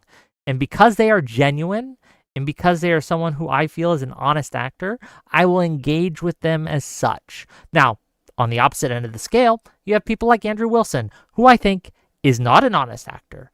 I think he's a bad person. And I won't engage with him the same way I will with Adam and Sitch, right? And so I think that this is that's my opinion, right? I do have to keep it going, right? So no, that's good. That's all I wanted to know. I think now, do me a favor. Inverted Rectum's been sitting in there and like he's been desperate to talk to you, and he's been getting picked over by every. I'll pull him in next. Okay, I'll pull him next. How's that? You have a great night, man. Yeah, see you later, buddy. Yeah, bye. Desperate to talk to me. What's going on, gang? Okay. So, first of all, let's get some of these super chats out of the way. $5 from Jacob K to say, I'm sorry, I almost cooked your brain, Wick. Turns out I was the one that wanted to talk about Destiny all along. Maybe you were. $10 from Feder Methodist to say, so jealous right now. I wish I had thought of the Kubian conspiracy thing to fart with. Also, given Destiny's past comments about Kirk, I think there's some jealousy in his edgy boy dummy dance. Maybe. $5. Oh, first of all, 21-month membership from Solemn Argus. Look at you go, buddy. 21 months? That's a long time to watch my show. I appreciate the support. Almost 2 years, and I'm not even a lib or a progressive. Well, I'm glad you still watch me, right? $5 from Pondering Politics. Wick, how you feeling, buddy, about all this? You doomer AF right now? I'm fighting against my doomer pill, okay? I'm fighting against my black pill. I am. I'm actively trying to fight against it. I don't think being doomer helps. Yeah, I'll bring in inverted rectum in a second, right? But what a name.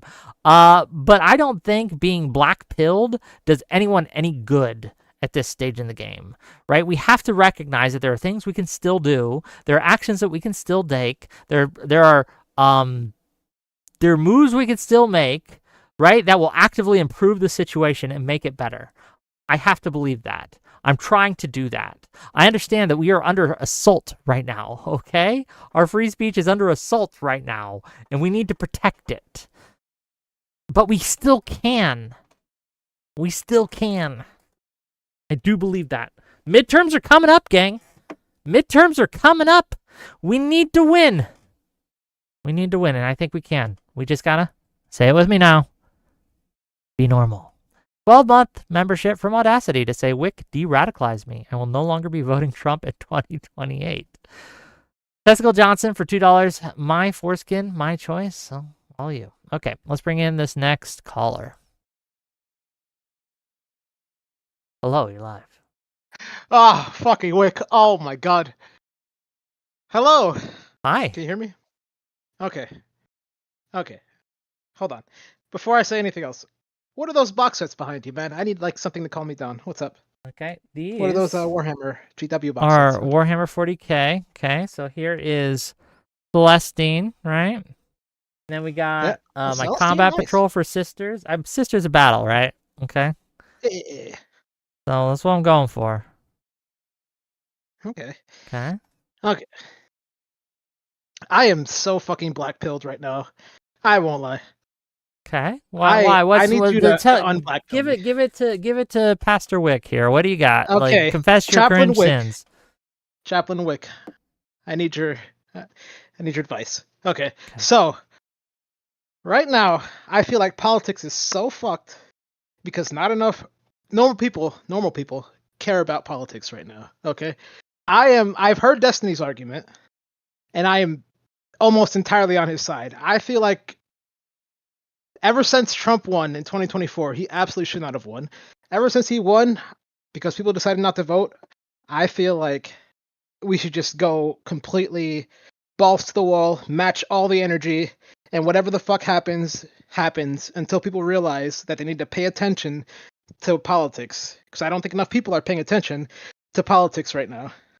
And I see that from all my normie friends who don't even know what's going on right now, all the wild shit that Trump is doing right now.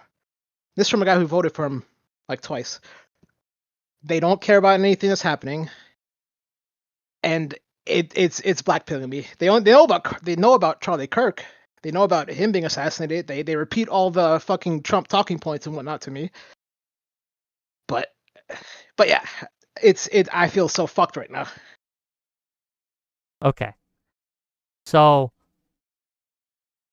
I would remind you that we have had Trump in this political landscape for years.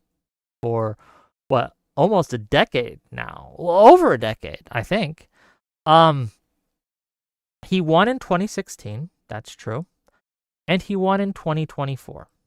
That's also true. But other than those 2 election cycles, he has lost every single time.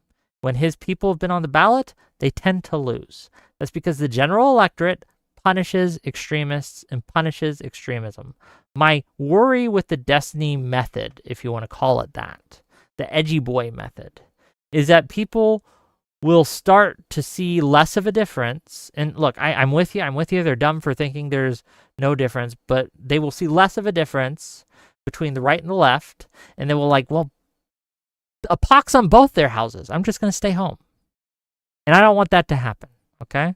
I think we can win. I think that goodness, decency, right? Normalcy will make a comeback. All we got to do is stick to the winning strategies. When we move away from the winning strategies, we lose. Look at 2024, right? We pushed out Biden last minute. We got Kamala Harris, who no one voted for in the primaries. It was a crazy election year, a lot of crazy shit happening, incumbents losing left, right, and center because of the economy. We can't make any really extrapolations from that. But what we can do is look at the other previous election cycles and see how those worked, and then do what worked then. In 2022, for example, the DNC promoted MAGA, the more extreme candidates in Republican primaries, so the crazy MAGA people. They promoted them. Why do you think they did that? Because they knew in the general election that these candidates would lose. So do not lose heart. Do not go down the dark side. We got this, brother. Okay, just stick to the plan. Go ahead. Okay, Wick. I hear you. I do, and I've been thinking that. I've been trying to hold on to that. All right. My problem is Trump won in 2024, right? He lost all the other stuff, but he still was able to do J6, all the other wild shit that he's done, and then he was able to win again. That tells me that there's not enough people. There was more people who decided not to vote rather than to vote for Kamala. They decided to either not vote or to vote for Trump rather than to vote for Kamala. I think that is fucking terrible. To the point where I genuinely think, I don't know if we'll win midterms. I'm trying to hold on to hope for midterms. I am so desperate that we sweep midterms. Are you registered to vote? Don't know. Yep. Good. Have you registered your friends? Yeah, they're registered, but they don't fucking care. They don't pay attention. Get them to care. That's your mission. You can worry all you want, but that's not going to do a lick of good. What you need to do is bring your friends and try to bring them on board and get them to actually care about this country and care about these elections and want to vote. And you got to convince them to do so. That's your job. That's your mission. Okay? I've been trying so fucking hard. They don't care. Keep it up. They don't fucking care. They don't pay attention to politics at all, and I feel like they represent the majority of people. Okay? So I will hold on until midterms, right? But if we don't fucking sweep the midterms, Then I what? don't know what I'm gonna. I'm gonna be so fucking black-pilled. I'm already black-pilled as fuck, but I'm gonna. Well, we're I think gonna I'm win. shift Don't worry about it. even more. We're gonna win. I will do my best to get this done. My only worry, my only concern, is if we go edgy boy method. Then I don't know if we will. I honestly don't. I don't even think people are paying attention to Destiny. I'm not gonna lie. I don't think people fucking. But that's are paying not attention to him. good. Okay? Him being in the spotlight right now and people paying attention, what they're seeing is him saying unhinged shit on Piers Morgan. You understand that, like, well, let me just ask you, like, a gut check here. Do you think that he looked good on those segments on Piers Morgan? Do you think that went well for him? Okay. For me, because I'm so fucking black-pilled, I thought it was like, whatever, you know, I'm on his side. I think we should just fucking say fuck it and go all out. But I can see the average person's perspective where they're like, it's kind of unhinged. He won't just say disavow them. He won't just disavow this guy. So for everybody else, I could see it not looking good, but I really don't think. So for the average voter, for the normie, that looked terrible. Let's just be real. That did not go well. That looked terrible. It was a terrible look. Do you disagree? No, I would agree. For the normie, it probably looked terrible for most of them. Yes, for a vast majority of them. That was an unforced error. It did not need to happen. What we could be talking about is how the Trump administration's FCC pressured ABC to suspend Jimmy Kimmel, right? But they're going to play this bullshit on repeat instead, okay, or try to, of Destiny's saying, I refuse to disavow what happened. And that's not going to reach anyone. It's not going to help. No one's going to suddenly start voting for us because of this. I really don't think people care about that. I've talked to people who don't care about the whole sending the military stuff. I talk to people who don't care about January 6th. I talk to people that don't care about all the stuff Trump is doing. That's like tertiary or like fourth on their fucking list of things to care about, or even lower than that. And that's fucking with me really bad, because I think people should care more about this, and I think the only way to get people to care more about this is for things to get so fucking bad that they start paying attention. That's how I feel. You were wrong. Like, that's all I gotta say. I hope too, but that's genuinely how I feel. Like, okay, so many people are unplugged from politics right now, and I feel like they need to be plugged in. That's the only way the system works, is everybody is paying attention. They know what the fuck's happening, and they know that their vote matters. But I don't think enough people do. Okay, we'll figure it out. Me right now. I'll tell you what, I'm gonna let you go now, but we're gonna figure out how to get the normies, how to get the average American tied in and caring about politics. First, I think they'll care more when the election comes up. The closer we get to election, the more they'll care about it.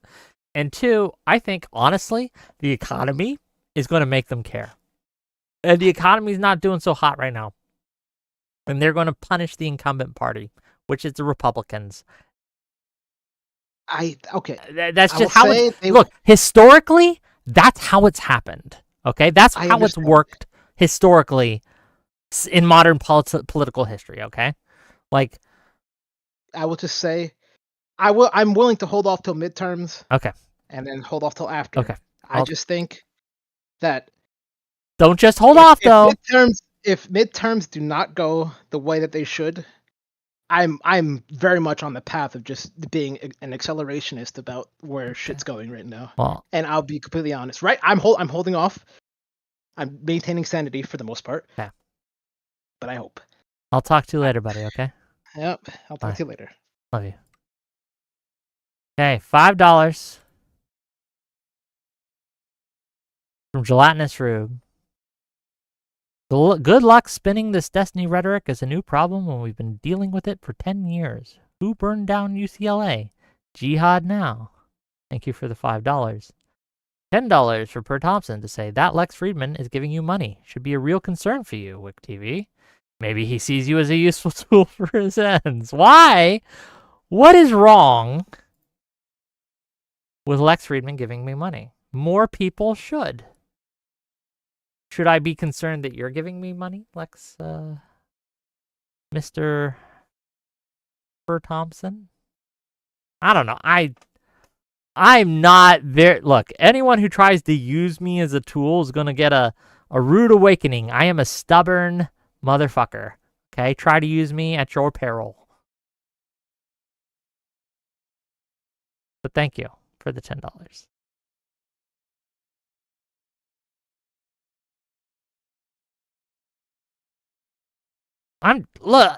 Look, okay. You're going to concern trolling will not work with me. It just won't. Hello, you're live.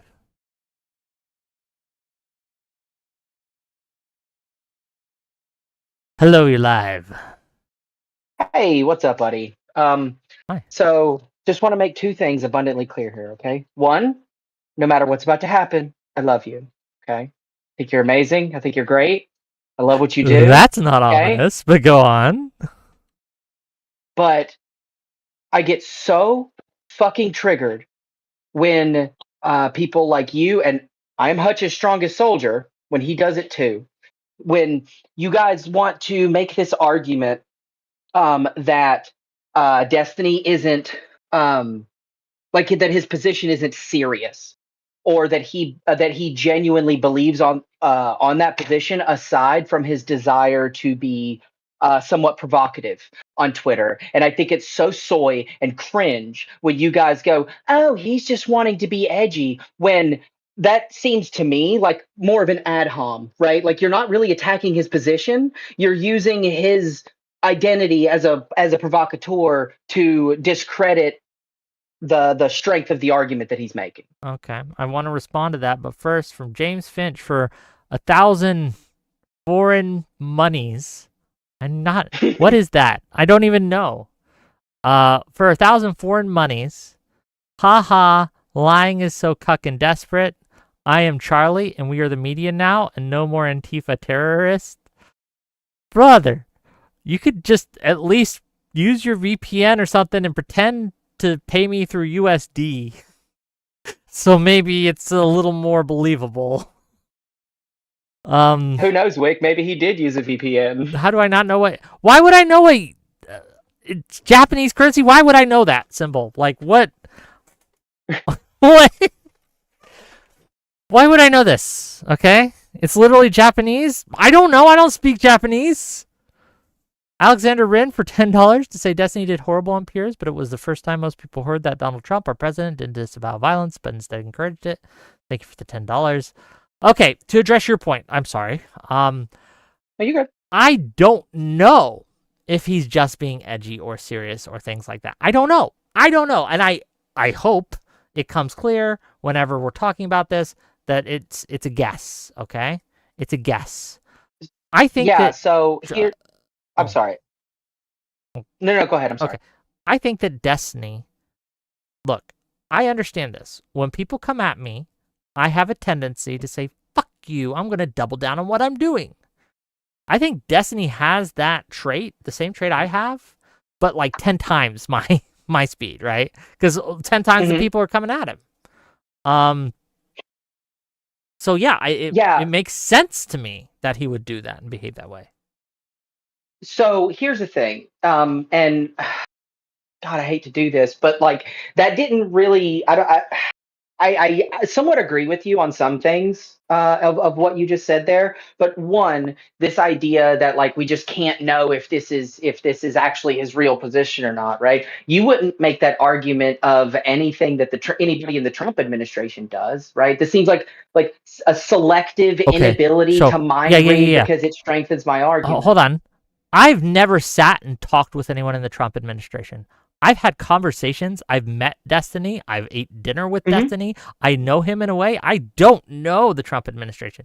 And while I'm not like best friends with Destiny, we don't hang out all the time. We have very limited communications. It's much more communications than I've ever had with anyone in the Trump administration. So yes, I do feel more comfortable making inferences based on his behavior and his words than I would of someone in the Trump administration. So it sounds to me like what you're saying there is you lean more towards that this is just an attempt to be edgy because you know him a bit better than It fits. administration people, right? It fits what I know. Yeah. Okay, so I I don't could feel be like I'm gonna be able wrong. to argue I won't die on this hill. Maybe I'm wrong about it. I don't know him that well. Sure.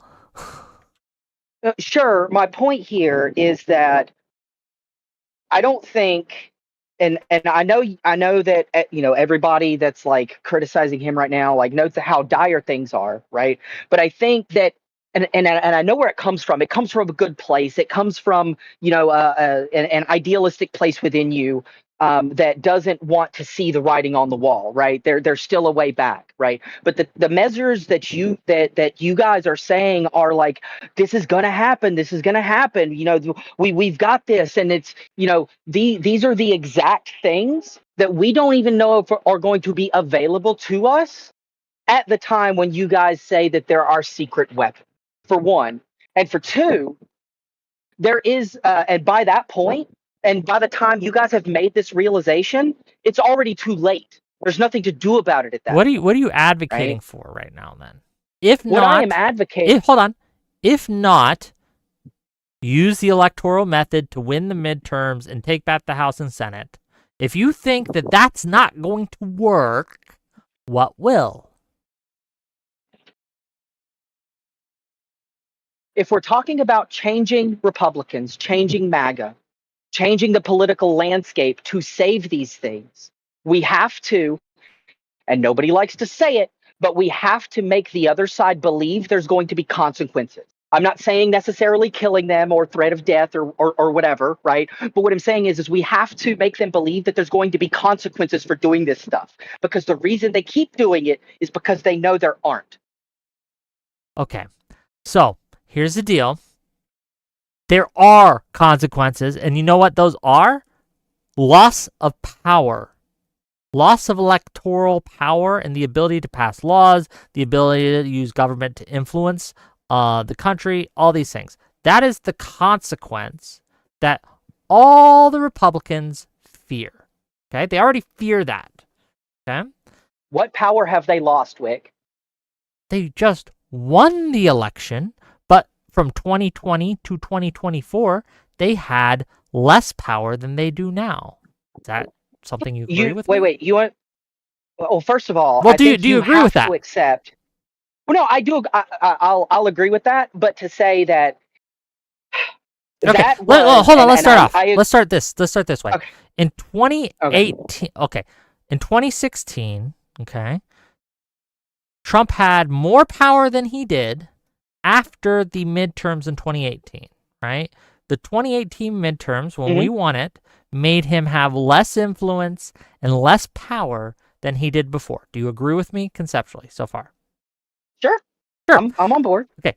So it follows that they fear that once again, they will lose power in 2026 if the same thing happens. So my advocacy and all the things I'm trying to do is to do and say the things that we need to do and say in order to have the highest chance possible of winning the most amounts of seats in the House and Senate in 2026.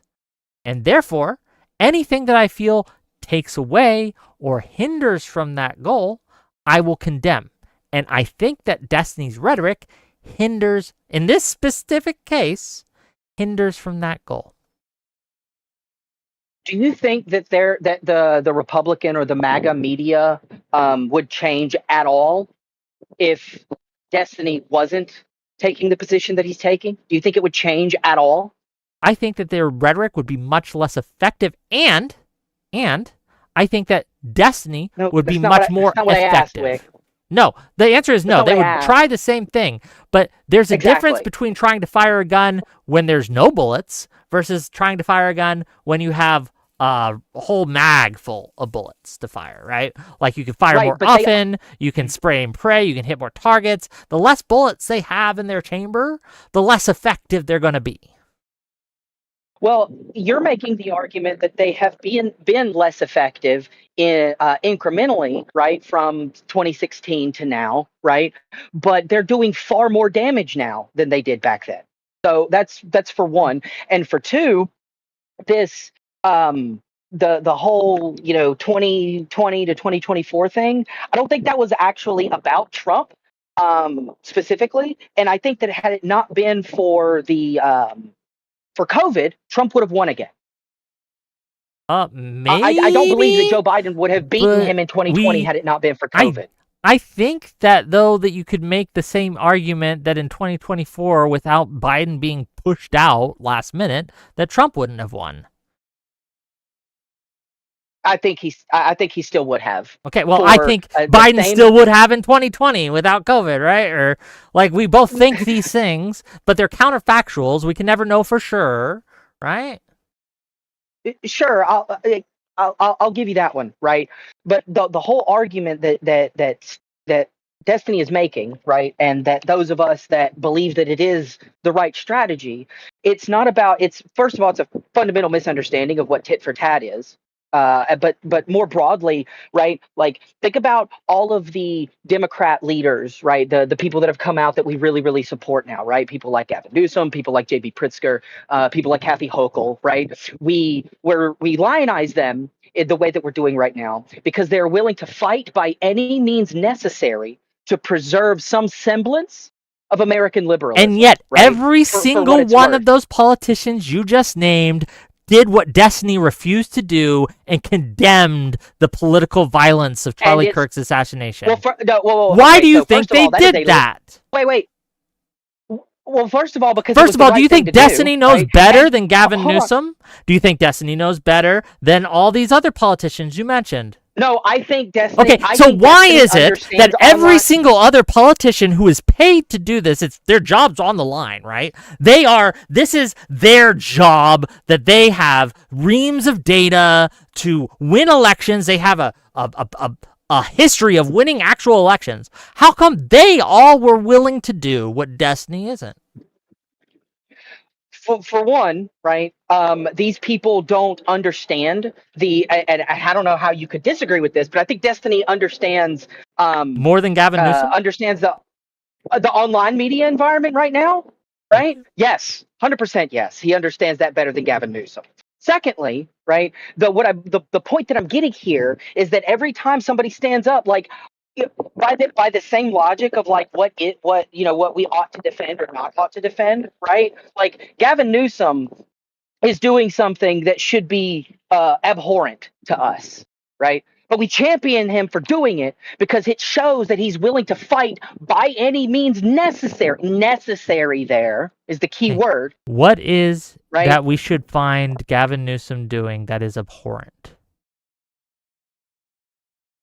The same thing that Texas was doing, like the concept of partisan gerrymandering. I don't give a shit about gerrymandering. This is something that's been done for literally longer than I've been alive. It's part of the system. It isn't new.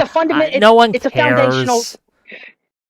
Okay, but the point is right, is like, when you look at something like gerrymandering as a concept, it's something that we ought to oppose, generally speaking, right? But in this instance, it's something that we're willing to make a sacrifice on because it is the only necessary means by which we can protect ourselves. It's not. Right? It's not even a sacrifice. It's something that we've been doing and we always done.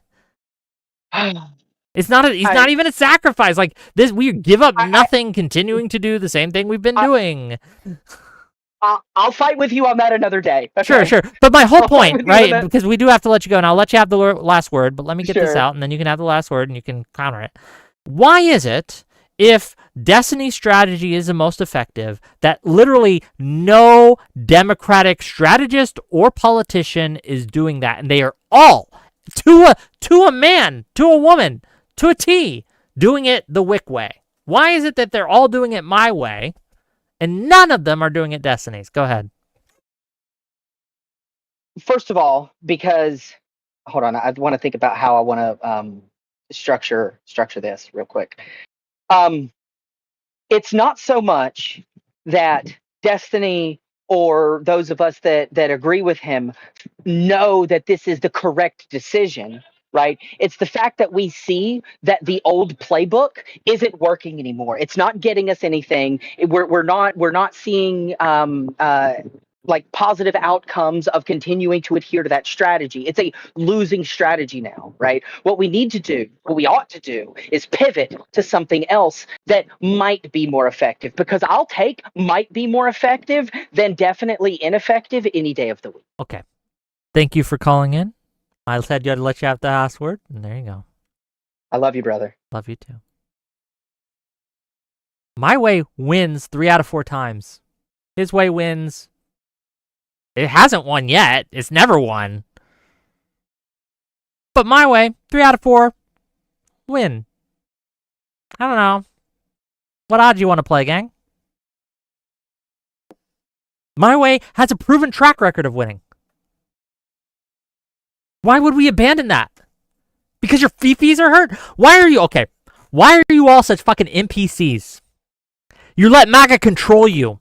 You are dancing to their strings, doing exactly what they want, what they programmed you to do. They have cracked the code on your behavior, and they are able to press a button and watch you dance. Have some free will. Cut those strings. Refuse to dance to their jig. Refuse to be little puppets with their arms shoved up your little asses. Yap, yap, yap, yap, making you mouth off. Because you're helping them. Your edgy boy tweets are helping them. You're making it less likely the Democrats will win. You're making it more likely that Elon Musk, Donald Trump, and all these other people will stay in power because you can't keep your feelings in check because you're little fucking children. Okay? Ah! Jesus Christ. Okay. Let's bring on the next caller. Hello. Hello? What's up? Oh, so I just really quick, right? So I agree with you almost entirely, probably entirely actually. I just got to say really quickly, because there's some people who are saying the stuff about the president has actually called for violence and hasn't called for nonviolence, like the last guy that you just had on, and that's just not true. After Charlie Kirk was shot, he said something like, Charlie was all about speaking, whatever the fuck, and he wants to see people respond with nonviolence because that's what Charlie would want. So he said that explicitly, right? And then Destiny Alexander Wynn made this point that the first time that Destiny Big on Piers Morgan was the first time people saw like that Trump had not called for nonviolence and he'd actually been inflaming violence or whatever the fuck. But that's also not true, because Destiny said on Piers Morgan that Trump said that he doesn't care about uniting the country, or he doesn't care about right-wing violence, and which is total bullshit. I mean, you can watch the Fox News interview. What he actually said when asked the question about how to unite the country, basically, was something like, I'm going to say something that's going to get me in trouble, but I couldn't care less. And then he goes on to give his actual answer, right? What he's saying is he couldn't care less about getting in trouble. His actual answer was he thinks that right-wing violence is caused by anger about immigration, criminality, jobs, etc., right? And he thinks his policy is fixing those things. He thinks left-wing violence is caused by their push for trans rights or whatever the fuck. And that's why he thinks that's a problem. Now, I don't agree with Trump, to be clear, but he did not say he doesn't care about uniting the country. He did not call for violence. He did not say he doesn't care about right-wing violence. But we can agree at least that Trump is doing a very poor job at turning down the temperature. I saw his address on the after the Kirk shooting, where he had like a 5-minute address. I think we watched that on stream. The first half was fine, but the last half was kind of unhinged, right? It was definitely not what he needed to say and do in that moment. Can we agree on that? Yeah. Okay. Yeah, absolutely. So I think that but I think this would be expected from like any president, any political figure. I think it's reasonable to assume that this shooter was a left-wing person. Probably at this point, and given that he knew Charlie Kirk personally, right? I think it's you can expect the guy to be a little upset. But remember, remember at the day of, we had no information about the shooter, right? We had nothing on him right? Yeah, of course. But I mean, I think you can. And that's still when make he the was making assumption. his comment. I think it's a safe assumption. I think to make. And now I think it's irresponsible. I think he's extremely irresponsible for doing it as a fucking president. But I think most people expected it was probably some like left wing person, right? I think most people probably didn't think it was like a right wing Christian guy, right? But to be clear, I agree that it was irresponsible for him to do. I think that he can do much more to bring down the rhetoric. And I think that the right needs to confront the fact that their rhetoric is a massive driver of this problem, right? And it has been for a long time. Yes. But I think the left has some blame there too, right? I think Yes. both sides just need to bring it down. If I you want don't to disagree see with that.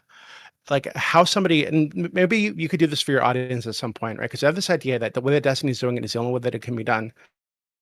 Mehdi Hassan did an interview with on Newsweek. I think it was Newsweek or Newsmax with Chris Cuomo, and he has some other guests on that was like a Republican dude, and he made the exact point that Destiny's been making, right? Which is that the Republicans have been pushing the violence, that they're the ones committing most of the violence, that Trump's rhetoric and his actions actually have been the things that are inflaming people. And you can do that like he did in that interview without sounding like a fucking deranged like sociopath, right? Like there's no reason to go that far. Or so that might be a good thing for you to watch at some point or for I'll your check audience it to see. out. Because I'll I check feel it out. like, Link it to me, yeah, and I'll give it a view. sure, I'll damn it to you. Okay, please, see you please later. do that. But Mantis wants to yell at you. Can we do that for 5 minutes? Yeah, she can come on. That's fine. Yeah. Okay, Mantis. Now's your chance. Now's the time. You're muted on your end, ma'am. Yes, you brought me on. Sick. I did not think you would. Why didn't you think I? This is gonna be content, baby. Why would I? Why wouldn't I bring you on? Go ahead. I just please. went. I was just in to chat. be clear, we got like 5 minutes before my next segment, so you know. Okay. Yeah. Well, I was just in chat going a doobie about like this like fucking pissy Weasley little like pussy way of saying. I feel like Doobie is again underplaying the way that Trump speaks, where Trump says about 90% of the shit is divisive, inflammatory, not unifying at all. But because he said this one sentence, like he thinks he's like running around saying, "Oh my god, I can't believe people are lying about what Trump said." Like, what the fuck? He obviously, every sentiment in all of his speech, bar one sentence, is divisive. No? Divisive in what way? I think you're feigning ignorance, which is really cringy. You just, if it's easy, just answer the fucking I don't question. want to an answer, but I would like to insult you at the same time. Answer the question directly. That's fine. Just answer the question.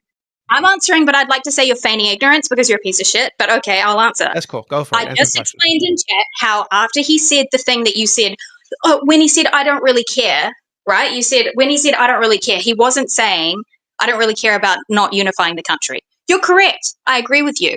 It's not the fucking relevant part, though, because immediately after that, he went on to explain how when the right does violence, it's justified, and when the left does it, they're fucking crazy. He didn't say that. Yes, he did. This is what I mean. So you're like fucking delusional. He didn't say when the right does violence is justified.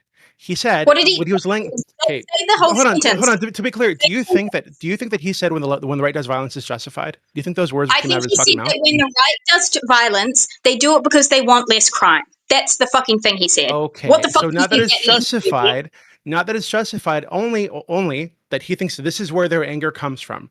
This is where the anger comes from that leads them to commit violence. And then he goes on to explain that he thinks his policies have dealt with those issues, right? So which to me, I think any reasonable person would imply. It's not would imply. The thing he immediately said after that was that hold on. You're both talking. You're both talking at once, and I can't hear either of you. Let Doobie finish, and then Mantis, you can respond uninterrupted. Okay, Doobie, finish your point, then Mantis, go ahead. Okay, so he gives the reasons, like the causes of like what he thinks are the causes of right wing violence, right? And then he goes on to explain how he thinks his policies have fixed those things, right? And he's fixed the country, right? So to me, I think any reasonable person, this implies that he thinks that the issue of right wing violence or the issues causing right wing violence are dealt with, so there'll be less right wing violence. Then he goes on to explain where he thinks left wing violence comes from, which is like people wanting like trans shit or whatever the fuck, right? Wanting to make everybody trans. And then he says that's the issue because his policies are not addressing those things. His policies are doing the opposite of addressing those things. So to be clear, I don't agree with him, but he doesn't say that he doesn't care about right-wing violence. He doesn't say it's justified. He doesn't say anything like that. So again, you're ignoring, like, you're acting like when people sit and listen to this shit that they're able to like decipher everything. We know that most voters, most people who watch anything political are just bot retards. Okay, so they listen to stuff, they hear a sentiment, they get a vibe, and then they move on with their day. And when Trump is sitting in front of everybody and he says, when the right wing does violence, when the far right does violence, they do it because they want less crime. And then when the left wing does less violence, they do it because they're of trans people or because they're fucking insane, essentially. Like, everybody understands that the vibe he is giving across is that the right wing is not that bad and the left wing is their real problem. The left wing is worse. Those are not unifying sentences. That is not a unifying message to say immediately after saying, I'm about to say something really fucking like cringe and I don't really care about like the consequence of it. And then you come up here and defend that. Like, and I know that you then say, oh, I don't agree with what he said. I don't agree with what he said, but I am going to defend like what? That he said it?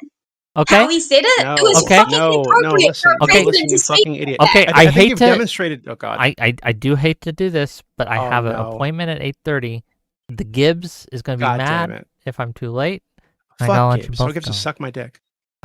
Okay, I'm sorry, Mantis. You've done a great job of demonstrating that most people who politics are NPCs. You're dumb as fuck. Like I don't know what. No, I think you're I'm able delusional. to understand Actually, how the layman you're locked into actually this Trump use this PDS shit, thing, like for and I'm real. able to This Trump understand PDS how thing. it's So you're divisive, when he and says how things, there's some you getting secret up there message and downplaying it that's been is the communicated fucking to the fucking problem. conservatives, You right? going up There's some there and secret message that's downplaying going it out to everybody else that you can Doobie. latch on to. You're You a can piece see. of You're a shit. fucking Okay. idiot. You're stupid. Okay, I You're love a you piece of both. fucking shit, Sorry, Doobie. I love you both. Jesus Christ. When will we know peace? Okay, let me read these super chats and then we'll go to our next appointment here. 1,000 yen from James Finch here to say, no more hiding. We don't need to hide anymore. Media is ours now. Left Antifa is violent and all they do is lie.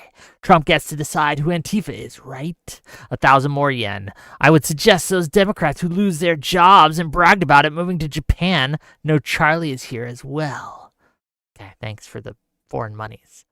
$5 from Jacob K to say, I don't know, seems kind of weird that the losing strategy currently controls the entire federal government. Thoughts? Almost everything changes over time, bro. They won once, bro. Okay. Alexander Wren for $5 at Doobie. Did you see the uncut version of that? £5 from Ryan to say, fire, sparkly Doobie, sparkly fire. Deadly Sin for $5. You say, you need both strategies. Politicians are better going the Wick way. We need unhinged people that speak to how a lot of the base feels. So what? Am I the MLK to Destiny's Malcolm X? I don't know how that works. Caleb for $5 to say, Doobie lies. Trump was asked leading questions about violence from both sides. He says we should resolve this by voting. Then he says voting is all rigged. $5 from Alexander Wren to say, Wick TV. Doobie, watch the cut segment. See the original, very different story. Okay, well, Doobie, if you're listening, apparently you need to watch the original. Then 2 more pounds from Ryan to say, sparkly, fire, Doobie, goat, sparkly. Okay, I'm going to be switching rooms. I'll see you guys in a second. Don't go anywhere.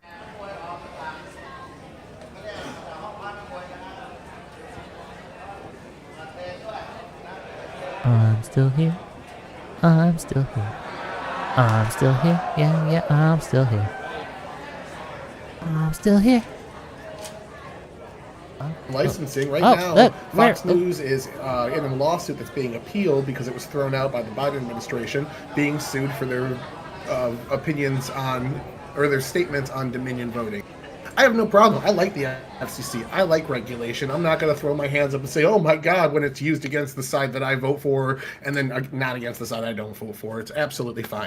That being said, what we see is a woman stabbed on a bus as a result of soft on crime policies that are being pushed by a party. We have 20 years of the Democratic Party, when I was still part of it, including playing down some of the most violent groups and saying it's really Americans that are the most bigoted, racist, violent, and those are the ones we need to worry about. Starting with Islamophobia, the Obama administration wouldn't even say the word radical Islamic terror. They completely got it out of their vocabulary. They lied about several instances of Islamic violence, saying one of them was just a gay man who was on Grindr repressing his gayness and things of that nature. Benghazi, the only thing to come out of Benghazi that actually had any merit was that the administration blamed it on a video, and it ended up not being that video, and said that the attackers joined a riot or a riot outside the embassy that didn't actually exist. That's about all we got out of Benghazi that was worth a shit. So I kind of want to go through all these things and talk about them. At the end of the day, if talking about black violent crime rates and illegal immigrants eating cat and dogs is dehumanizing racism, if mentioning Islamic extremism leads to violence against moderate Muslims, and if pointing out trans people or gender theory generally isn't real, is actually killing people and causing a genocide against them, that I don't know how we can call a group fascist and not expect some kind of repercussions for that in the same line of thought. I think personally it's stochastic terrorism. It's an intentional dehumanizing tactic to make it palatable for one crazy person to see this as an easy way to get rid of somebody that morally they should. All right, thank you so much. Mr. Malawi. Hey, Gibbs, thanks for having me on. So we've got a kind of a wide-ranging topics, and Tyler covered a bunch of bases, so I'm not going to try to rehash all the stuff he talked about. But just to make a few points that I think should be obvious, but maybe aren't. Greg Lukianoff, who's the head of the organization FIRE, which is the best free speech advocacy group in the country, the title of his Substack is The Eternally Radical Idea. And the reason he calls it that is because no party that's in power likes free speech. The party that's in power always is opposed to free speech because they're always trying to do something, and free speech is an obstacle to power universally. The Trump administration has not been good on free speech. They've been far from good on free speech. And, I like my government limited.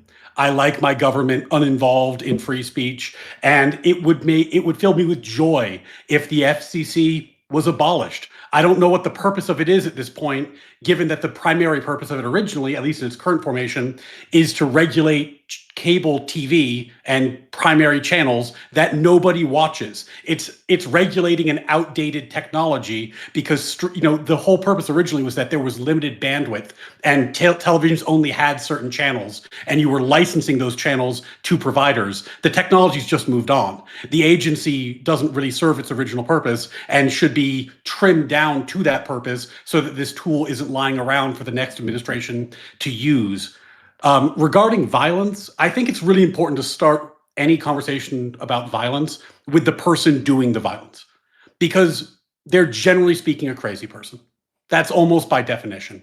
And they're a crazy person, and it's their fault, even if they heard something that made them want to do it.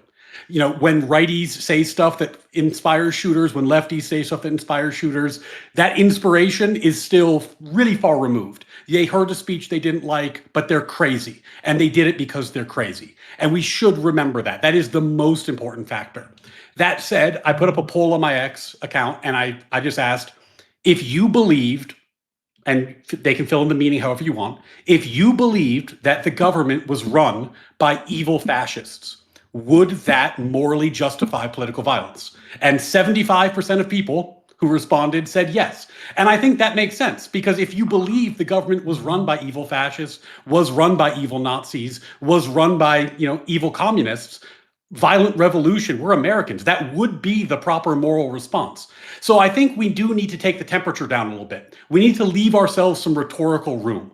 If you call someone a label that justifies actual revolution, if taken as true, you have to speak with your chest a little bit and realize that you are calling for revolution. That is something that I don't think people are. I think we can say we can criticize each other within the bounds set by that pretty easily. And I don't want to monopolize the time, but just as a final comment, I really do hope that we can find some way to be a little calmer in the way we're talking about this stuff. Like people like Destiny, who have been going on, and Piers Morgan drawing a lot of attention to themselves. I get it. He got a lot of clicks doing it. He's on Fox News now. It's really great for business. It's really terrible for America. It's selfish, it's stupid, it's irresponsible. He has the right to do it. You can hold two ideas in your head. I would go to court to defend him and his right to do it if he asked me to, but he's a piece of shit for doing it. And you can think those two things at the same time. All right. Thank you so much. Abbers. Hello. Thanks for having me. I'm of very much so the same opinion on when it comes to political violence. Like, there's absolutely no reason for it unless you're a crazy person that legitimately thinks the other people on the other side are fascists and horrible, crazy racists that are going to put everyone in concentration camps. And so using that type of language and the type of language that's come from sometimes the mainstream media on the left, calling the other side Nazis and fascists and likening them to people who have murdered millions of people, has now culminated in a crazy person literally stating he killed a father in front of his children because he just couldn't take his hate anymore.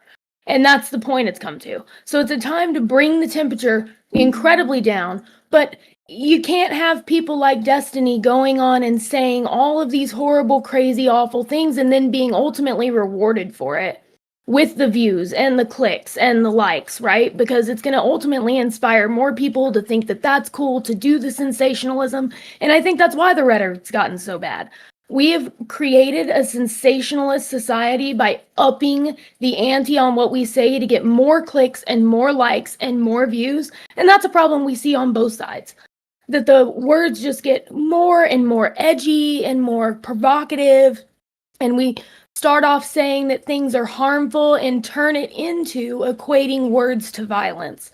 So that needs to stop on both sides. And I think it takes people saying that publicly in order to bring the temperature down. As far as Irina Zarutska goes, there's no reason, in the words of that man's mother, there's no reason he should have been on the streets.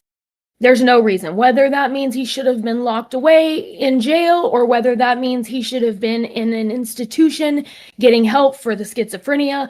She specifically was quoted saying there's absolutely no reason he was on the streets, and yet he was released with a promise to appear, a written promise to appear, so that he could kill somebody on the way home from work. So it's disgraceful and it stinks, and we should look into how we can prevent that from happening in the future. Whether that's making sure that people that have a very long rap sheet, 13, 14 arrests, are, put away for a little bit longer. If we need to forcibly institutionalize people that are not taking medications that they need to be taking, whatever the case may be. Right. Thank you so much, Mr. Burns. Sure. So I think in the vast majority of instances, obviously, political violence is not allowed. It should be seen as a last resort for defending, like, the constitutional republic, i.e. there is some essential threat to our republic. Somebody is going to suspend elections indefinitely. Somebody is going to suspend the Constitution and all articles within it. If somebody was to say that, I would say that'd be pretty dangerous. And I say we can have that position while also still acknowledging that we shouldn't kill the canary in the coal mine. For example, today, during this week on Fox, Brian Kilmeade went out there and he suggested that homeless people should be euthanized with a Nazi-esque policy, which he then later apologized for. He said it was wrong. We shouldn't euthanize the mentally unwell and homeless. That's not good. I think we need to be able to call something what it is, while also being careful with our words. That it has to get to something like that for you to say something like, because what he did say was a Nazi-style policy to execute the mentally unwell and homeless. And he got a 30-second apology, and there was no FCC anything. There was no statement from Carr. There was no statement from the FCC. There was no statement about, no problem whatsoever.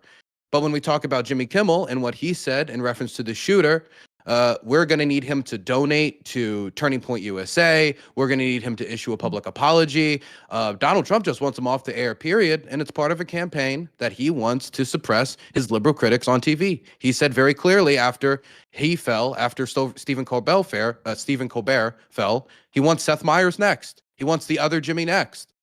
We had Brendan Carr talking about The View next. And so If we're going to have the FCC, the problem is one political party abusing it while they're in a position of power. So you either need to reel in the FCC to make it so this type of power isn't possible, or abolish it altogether and start from the ground up, acknowledging that the media landscape has completely changed from what it was when you, like our friend Ryan said, when it was a certain amount of restricted bandwidth. And Donald Trump is a spiteful man, and he is openly talking about, look, if you mostly cover us critically, we're going to go after your broadcasting license. So when we reform it, though, I'm really scared that Trump could be the person to reform it, because if he does reform it, it could just be, okay, let's see if we can do this to podcasters next, okay? Let's see if we can do this to David Pakman. Let's see if we can do this X, Y, and Z. So whatever replaces the FCC has to be something that restricts the power of the president in abusing that institution, be they Democrat, be they Republican, no matter who they are. Also, if anybody's calling for a civil war, you're a loser. Everybody thinks that it's not going to be their house that burns. It's not going to be their family that grieves. It's going to be somebody else. But the people who are going to be avoiding that are going to be the wealthiest bad actors who incite this type of violence in the first place. And the face of warfare has changed fundamentally. If you think that your AR-15 in the middle of the backwoods is going to be enough to deal with drone pilots and AI systems that are in rapid development right now, you need to fully understand like the consequences of fully accepting political violence and what that means for your community, which is why it's a last resort, which is why when the founding fathers engaged in the revolution, they took that consideration seriously and not just something for clicks, which a lot of broadcasters have used it for. All right. Thank you so much. Grid. Yeah, I want to. Thanks for the invite. I'm the late edition. I didn't have a whole lot of time to prepare for this. I'm just going to kind of go off the cuff. Bear with me. So I'm going to start with the arena slaying. I agree with Abers that the person should never have been on the street. I think that we've gotten really a little lax in the way that we handle our mental health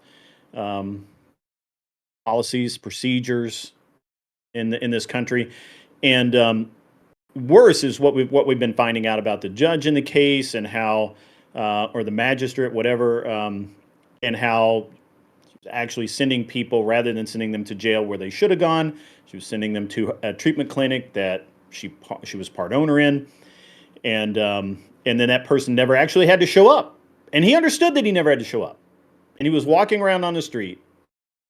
It's criminal. That is actually criminal. I think that there should be something done about that. I don't know where that gets us in speech-wise, other than somebody should have said something, I guess. I don't know. As far as the, what's been going on with the conflation and the basically the inferno that's been set off by Charlie Kirk's assassination. What I feel like we're seeing is the result of an ever sliding scale of I don't give a fuck, because people will literally sit there and say the most deranged things, and people will be like, that's just that guy. He's just that way. And nobody speaks up, or very few people speak up. And when those people speak up, they're shouted down. They're called boomer. Shut the fuck up, boomer. You just don't get it. You don't get it, boomer. Whatever. I don't care. But at the end of this road, yes, the FCC is a terrible organization. It has been for decades. We don't use shortwave radios anymore. It's a $10 license that even, I don't know why that it even exists in the format that it does, along with the FAA and several other three-letter agencies that have no real business in civilian or commercial use, other than you can make an argument for the aviation industry. But getting back to because again I didn't prepare. I'm just kind of off the cuff here. Getting back to the free speech aspect of this, I absolutely support free speech. I think anybody should be able to say any damn thing they want to. Words have some power, but they have the power that you give them. It's fine. But again, we have these deranged people, We have people like Destiny who are going out and are just absolutely unhinged.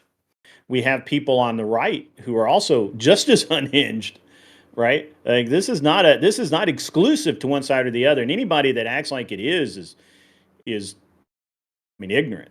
I mean, I can't think of a better word. So I think this is going to be pretty spirited.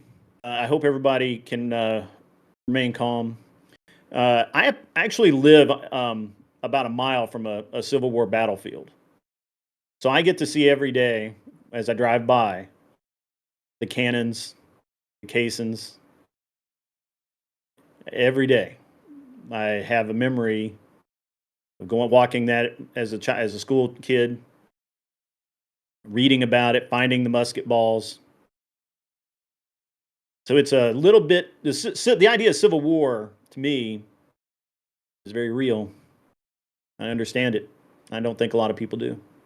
That's it. I got it. All right. Thank you so much. Wick. Hi. So I'm going to try to be succinct. That is a struggle that I have, but I will try anyway. Political violence, it's not a right problem, it's not a left problem, it's a problem, period. I think that one of the problems that we have in society today is we are in a cycle of vengeance, okay? The other side did it to us, and now we have to do it to them. Oh, they got our guy, now we have to get their guy. And instead of looking at and waiting for all the information to come out, we play a game every time there's a violent event. And this game is, how can we paint it so it reflects poorly on the other side and absolves our side of all wrongdoing? And instead of figuring out how we're going to fix the problem or anything like that, or what actually happened, right? It's a game. We weaponize it against our political opponents. We need to stop doing that. That is horrific and is abomination. Let's stop now. That's on the political violence. On to the free speech. So, I'm going to quote from an organization. I think Ryan referenced them, and it's one of my favorite organizations. It's the FIRE, Foundation for Individual Rights and Expression. And this is from their lawyer guy, their legal director, okay? And he said this 4 months ago on Mehdi Hassan's podcast. He says this. He says, in my career, I have never seen this scope, this scale, and this severity of what we've seen in the last 3 months. And he referenced the attacks on free speech of immigrants who had student visas, who were at colleges, who had their student visas revoked and were detained for weeks before they were able to win their case and get out because they were critical of Israel, right? We have seen him use the FCC to extort his opponents into settling with lawsuits that Trump himself has brought against individuals. And Paramount is a great example of this. So Paramount had a merger pending, or an acquisition or a merger, multi-million-dollar thing that they wanted to do, and they were awaiting FCC approval. Trump was suing them.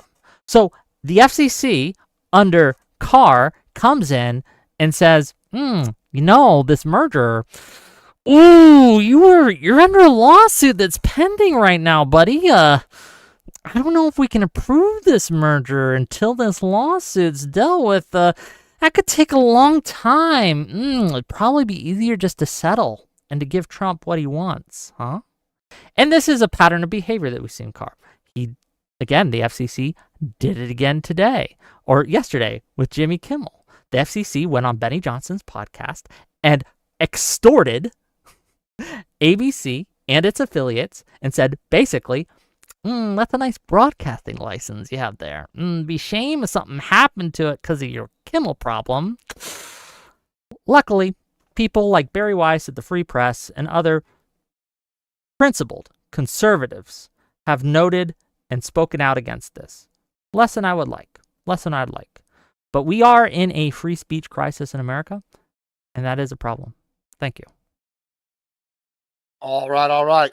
Yeah, I mean, since free speech seems to be a big thing, we'll kind of move towards the other topics a little bit after this. But let's go into this a little bit. What do we think about misinformation and how it should be handled. Because I remember during COVID, there was a lot of crackdowns on information.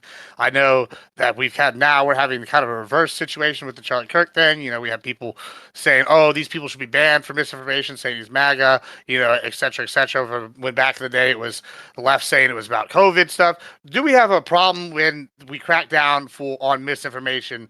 And what are we calling misinformation?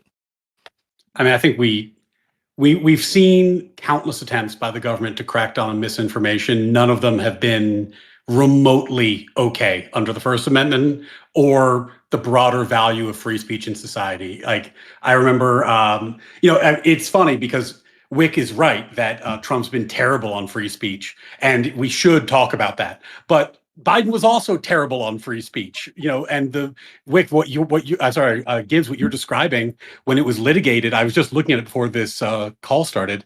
There was a 77-page recitation of facts in a district court about all the different ways that the Biden administration pressured social media to take down misinformation, which the judge in that case called the most massive attack on free speech in history. So the point I'm making is not to get into who's worse, Trump or Biden. I actually think the partisanship is the brain rot. You try to talk to somebody about these issues, and the first thing they say is, isn't your guy worse? Instead of, let's address the problem. The problem is that we have, for decades, empowered the executive branch with increasing control over our lives through agencies like the FCC. And when you give the executive unlimited power, eventually someone will assume that office you don't like, and they will use that power for something you don't like. The only solution is to limit the scope of executive power. And if the Obama administration into Trump 1, into Biden, into Trump 2 is not the best argument for limiting executive power that you can think of, I don't know what would convince you. The data is in. It's way past time. I don't disagree about limiting executive power, limiting the executive orders and all these other things. But I do want to ask you that 76-page report in the district court, is that the one that actually went to the Supreme Court? Are you talking about that's the same case? Yes. Okay. The Supreme Court ruled that Biden had done nothing wrong in a 6-3 decision, I believe. No, it didn't. It ruled that they lacked standing. Yes, exactly. And why did they lack standing? Hold on. Why did they lack standing? Because those parties had not been injured. Okay. Those parties had not been injured. Why? The state, yeah.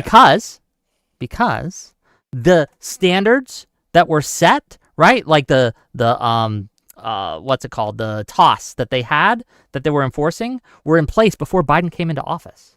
Biden wasn't pressuring them to do anything new or different. They lacked standing because these rules that the social media companies had into place were already in place. Biden didn't put them there. But I will grant you that what Biden did in jawboning, that's not good. That was anti-free speech, and he should be held to account for that. But we can't pretend, just real quick, and I'll be done, I promise.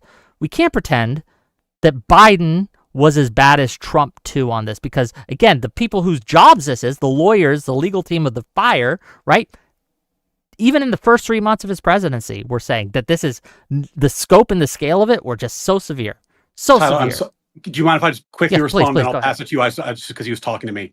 First of all, the thing I landed on was the brain rot is into constant comparisons rather than addressing the problem, followed by immediately a comparison, which is what always happens. Second of all, be careful with that argument, Wick, because yes, the Supreme Court dismissed that case on a technical ground, like standing. But guess what's going to happen with the Kimmel case? It's going to get dismissed or be found non-actionable on a technical ground because ABC doesn't want to fight this. So ABC probably isn't going to court. They'd rather he's gone. And if Jimmy sues, there's going to be a confounding intervening factor, which is his employer wanted to fire him. So I don't think this case is actionable either. I think both these cases get dismissed for technical grounds. ABC should be condemned for caving in. They should be condemned for not fighting. No, they wanted to fire him.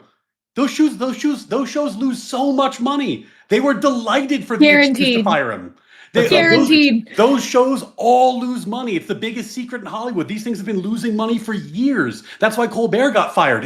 They're loss leaders. They're the Costco chicken.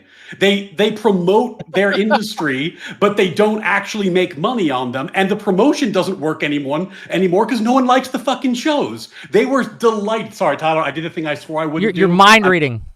You're good. You're mind reading. There's no like you're mind reading. You're assuming something that hasn't been. The only facts we know is that the FCC publicly, right, on Benny Johnson's channel, pressured ABC to do this. So it might be that they wanted to fire him anyway, but we'll never know because the FCC put their thumb on the scale. Is there any proof that the FCC actually did anything policy-wise? They actually filed anything? That they actually ever contacted ABC? Or more importantly, the two groups, there's two broadcasting groups that make up for 40% of the channels that Jimmy Kimmel was on. They're the ones that tried to cancel their contracts and not air Jimmy Kimmel because they found his statements disgusting. When did they do that? Is there any proof that the FCC, they did that Wednesday, the same day the podcast aired? After the podcast aired. Because I read that Sinclair report. And they referenced the words that the FCC chair used in that podcast. So unless they traveled back in time, did the FCC actually do anything? Did they actually attempt? Did they contact anybody? Did they actually? You don't need to have any filings for it to be extortion. Well, you made a comparison. You said one was worse. I see one not actually doing anything technical, never contacting anybody, just making a. You're inciting malice to the FCC, where they just simply issued a warning based on current policy. Whereas the other side was not only just using the FCC rules that have been in place for 90 years to police specifically free speech on these specific networks. Jimmy Kimmel isn't being gone after for his speech. No charges are filed against him. He can repeat his statements every day for the rest of his life, and he's never going to get in trouble. He just doesn't get a megaphone handed to him anymore. He lost the right to have that megaphone. He lost it because the government pressured a private company to make him lose it. No, I don't see any proof of that pressure besides a vague statement on a podcast. Aside from the words of the FCC chair. One more thing. Hold on. You guys just talked for a ton. Let me just finish this last point here. So the FCC, or free speech, has its limits. We all agree, no violence and things like that. But another limit of free speech is when it infringes on other equally important rights, like the freedom of association. If you're not allowed to fire somebody for saying speech that you don't like as a private company, then free speech is now overruling other rights, especially ones in the same exact amendment with the same exact level of importance. Freedom of association, if it gets trampled over, then free speech becomes a bit tyrannical. But this isn't freedom of association because the government pressured publicly a private company to do it. They didn't make it of their own free will. They made it because they knew, and I'm going to quote here, right? They knew. And they made their decision based on sources from the Rolling Stone, right, as reported, that there was a looming threat of Trump retaliation. They knew that if they did not make this decision, that there would be retaliatory strikes by the FCC. You don't have any proof. You have hearsay from the people who need to have a reason for what they did. Okay, you know what proof does exist? That's awesome. But Carr said he would do it. It shows that in 2015, Jimmy Kimmel was pulling in 2.2 million viewers, and now in 2025, he only pulls in 1 million viewers. That's losing half of your viewership over a decade. They were ready to pull that plug so fast. They're like, get us out of here.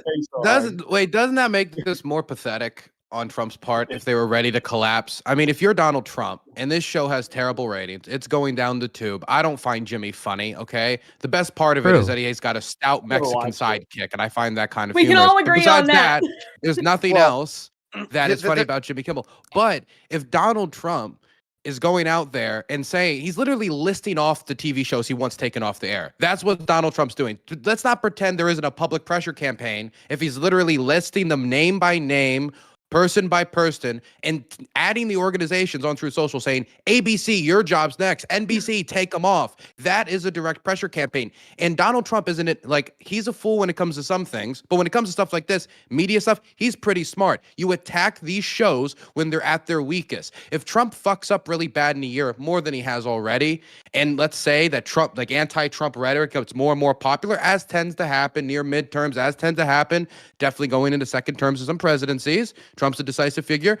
shows like this could pick up again. And these networks could be making a determination. Look, Trump's president tends to be that being against the administration gets more popular as it goes on. Let's sit on this investment for some time. Let's cut the band. Let's cut some of the funding to X, Y, and Z. Let's make it work. Maybe that was their decision. It's not the president's job to determine business decisions for these corporations. So let's not cut him some slack and talk about the ratings. You created Jimmy the Martyr. You could have made Jimmy just look like a moron off the Charlie Kirk stuff. Trump couldn't keep his fat mouth shut. And I want to make a direct quote. I just want to add one thing before we all go. Kimmel and The View are actually different. Well, one, I know different time slots, but they're actually different from the other late night shows in that they actually do well on the after show. They do well on via what are they called, the little DVRs, and they do really well on their clips compared to the other shows. Like that, they had a massive millions amount of viewers on those. So it is slightly different compared to like Colbert. I think it's important to note. Okay. I want to read something from Carr. People they were looking at going after immediately after all this. Before we lean any harder in partisanship, just to say it and in the vain hope that it works for the first time in the history of politics. The brain rot is the argument about who's worse, because we have a panel here and we all agree it's bad. And instead of actually talking about that, yes, I think everyone raise your hand if you think it's bad that Jimmy Kimmel got fired because of FCC pressure. No, can we rephrase it? No. Do we think it's bad for the government to weigh in on free speech issues with a private corporation?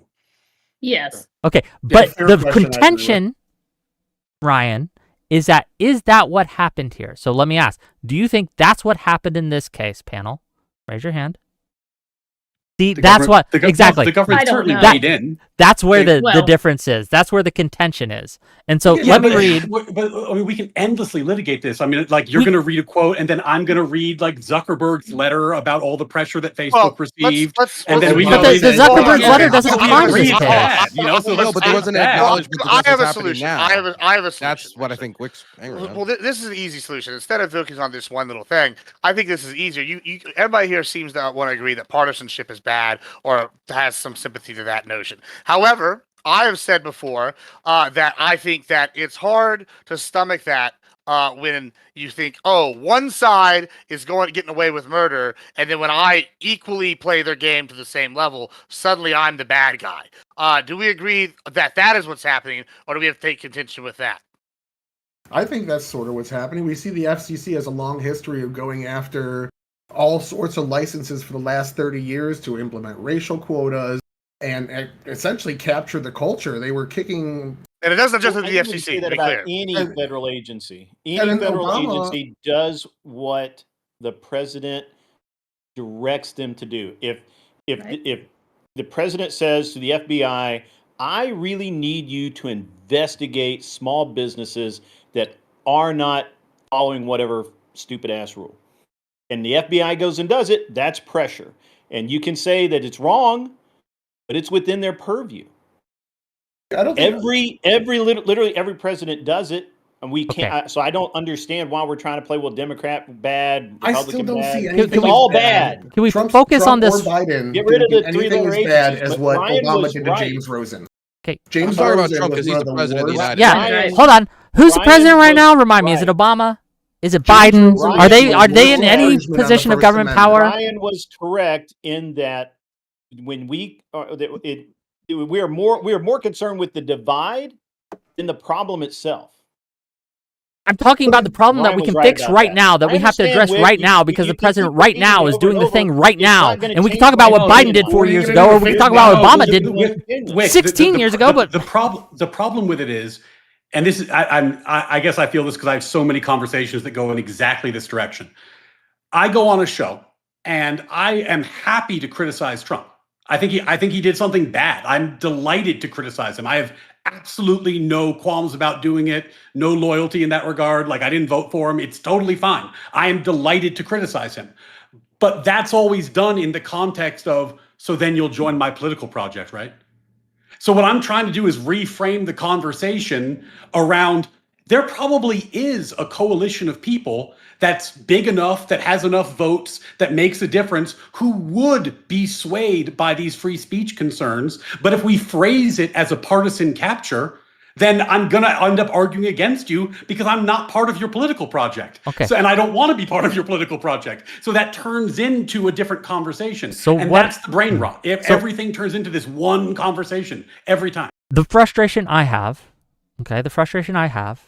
is I see this guy stabbing the shit out of someone, just stabbing them in the neck over and over and over again. And I'm like, holy shit, this guy's stabbing someone in the neck. And you turn to me and you're like, well, 4 years ago, I saw something similar, right? So No. I don't know if What we was could that? talk about this one right now until we For talk my about this next other stabber. thing We're right saying now. you're 4 Because years hold ago, on, you're I'm not saying trying to that- hold on, please let me finish. I'm not trying to play this partisan game where we say, what about, right? What about this? What about that? I'm saying that what the FCC Exactly is what you're doing doing. right now, this second, is a violation of our First Amendment. It is a threat to our free speech, and we need to come together to oppose it right now. I don't care what happened 4 years ago. I don't care what happened 16 years ago. I don't care about how it happened 20 years ago. Right now, we're in a threat. Yeah, Let's deal with the context problem makes you look right terrible. now. I get it. That's why you want to drop the context. But at the end of the day, the FCC has been up for 90 years doing this exact same thing. This is their role. For Ryan, to your 90 introduction, when I sent you here, the FCC has been something the GOP is trying to get rid of for like 50 years. Reagan was the one that went hard against trying to deregulate the FCC. Who would have thought that Republicans actually embracing and using the FCC as it's been used against them would be the accelerationist thing to actually get rid of it? Now we hear everybody on both sides saying the FCC is bad.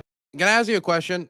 Can you name a time where the FCC has been used in this manner as the Trump administration is, where he's naming, like he's out there, he's naming all the shows that he doesn't like, that he wants to see off the air, and then Brandon Carr slowly is, talking about X show, that show, this show, the shows that he's most upset with? Their rhetoric in particular is extremely irresponsible and should be kept behind doors as every other. Also, their actions. Well, he's not talking about the rhetoric. He's talking about the actions. They're going after specific licenses of specific. Do you have any evidence that they actually filed anything, spoke to ABC, or spoke to any of these broadcasters? Here's what Mr. Carr said, the head of the FCC. He said, and I'm quoting here, frankly, when you see stuff like this, I mean, we can do this the easy way or the hard way. I watched the whole interview. Right? I'm well aware. These companies can find ways to change conduct and take action, frankly, on Kimmel, or there's going to be additional work for the FCC ahead. What do you think he meant by that? Did they take, what actions did they take? As you They said? didn't have to because ABC caved. They made a statement. No, ABC caved to two distribution networks that both said that the comments Kimmel made. What's wrong with that statement, though? You can either do this or you. It's face called the coercion. consequences. It's called That's literally our coercion entire world. to force a private company. That's life in general. Hold on. Well, this is why Ryan I should brought- know this. No, this is why I brought up the Biden stuff, because this is exactly what I was complaining about during the Biden administration, and I think you do need to take the principled stance that I'm not fine with it in any of these instances. Like since we're doing quotes, like well, when Zuckerberg wrote his letter to Congress, he wrote, in 2021, senior officials from the Biden administration, including the White House, repeatedly pressured our teams for months to censor certain COVID-19 content, including humor and satire, and expressed a lot of frustration with our teams when we didn't agree. What threats did they make? What threats did they make? Apparently, allegedly, they screamed at cuss. But let me reframe this. Wait, there's 77 pages of it in the court. I can read it if you want. But No, I don't need you to read 77 pages. long. Give me an example of a threat. They would send emails that you need to do this. Their words, urgency. I will grant you their language was not as extreme as so they didn't. Language. So just to be clear, but you were saying right now. Hold on, just to be clear, you either. can't give me a specific threat that Biden's administration Carr didn't made make a towards these specific people. threat. He didn't say, "I'm going to take you off the air." He said there may be more work to do if you don't do something about this. Okay, Doing give me something a about similar this could have been statement. putting Okay, him in that's time fair. slot. That's You fair, don't see Grid. any- Just you give don't me see a any similar parallel here. statement that You Biden don't think admin these gave to are similar Zuckerberg. to you? You don't think these are at all similar? You don't see similarity? I don't know because you don't give me an No, he doesn't example. want Give me an to. example. Wait. It's a 77-page recitation of hundreds of instances Then of the federal government. It should be easy to give me one example out of those 77 pages. Then I will download it and we can read it if that's going to be helpful to you. But it's a useless point. The point basic point I'm making is that this is bad behavior that we should be criticizing, but you don't seem to be willing to grant the fact that this was done by previous bad administrations. behavior when the Biden administration did it. Yes, but it's worse when Trump does it because he's doing it in a more direct, violating way. Hold on. I want to rephrase. I want to ask this question because I think we could use exactly what Ryan did give us right here, though. Right? Ryan said they pressured Zuckerberg to even take down things that were comedic and satire in nature. That sounds like something that Jimmy Kimmel would have done, right? Hypothetically, he would have made satire and comedy jokes, and it was pressure to take it down. Seems almost a direct equivalent. Okay, maybe they're based on size. Joe at home making his meme group is probably not the same size as Kimmel. I have a question, though, and that's in regards to misinformation, because that was the bludgeon that was used by the Biden administration, and it seemed like it was cheered on, right? And it would seem like it was cheered on to get rid of COVID misinformation. Why wouldn't it be you equally be cheering on whenever Jasmine Crockett is saying today on television in Congress that the shooter was a MAGA Republican? Would you agree that that is also misinformation and should be punished equally or silenced? What is she saying? Can you tell me? I'm not sure what Crockett's saying here. I mean, she's claiming that the grandmother said that he's a MAGA Republican, and thus the kid is a MAGA Republican, and it was Republican on Republican violence. She's probably wrong based on the evidence I've seen. She shouldn't be punished, but that's misinformation. She can be right? wrong. So how is that different than a COVID misinformation? Congress has this different clause of misinformation where they're exploring political ideas that we have to. It's kind of like how teachers kind of have this exemption from with tenure where they can explore ideas for an academic purpose. Congress has a similar one for a political purpose where they can explore these ideas and say things that are technically false in their exploration and debate. So I don't want that chilled. Interesting. Do y'all all agree with that? Because it seems like you would argue that the leadership, because I hear it right now, I'm hearing y'all want Trump and Republican leaders on the left want Trump and Republican leadership to tamp conversation down. And then on the left, I guess you're center, but like I'm hearing, you don't want this like tamped down in Congress. However, people are saying, oh, well, Maxine Waters caused BLM riots to be worse. We have examples of other people during this time. You can point to Republicans like Trump saying these things like that are outrageous. And it's like, okay, well, do we want them to be able to explore these things and say misinformation, or do we want this toned down? Because it doesn't seem like we can have both. I mean, you gotta have two ideas in your head at the same time. I want them to have the right and capacity legally to say crazy shit. And I would like to find a way as a society to stop rewarding them for it, right? Like there's a difference between the legal proposition, what does the First Amendment require, and the moral proposition. Like this happened with Trump's flag burning, where I kept telling people, yes, you have the right to burn your own flag. You absolutely do. You shouldn't do it though, because it makes you a piece of shit. Morals and legality are different. And that's okay. And I think that what we need to do is start making the moral claim more loudly, where it's like, okay, yes, you have the right to do this, but we are not going to fall for your attention getting shit anymore. And we're going to vote with our feet. I don't know how to organize that, but if any of you more internet savvy people do, hit me up. I'd be delighted to help.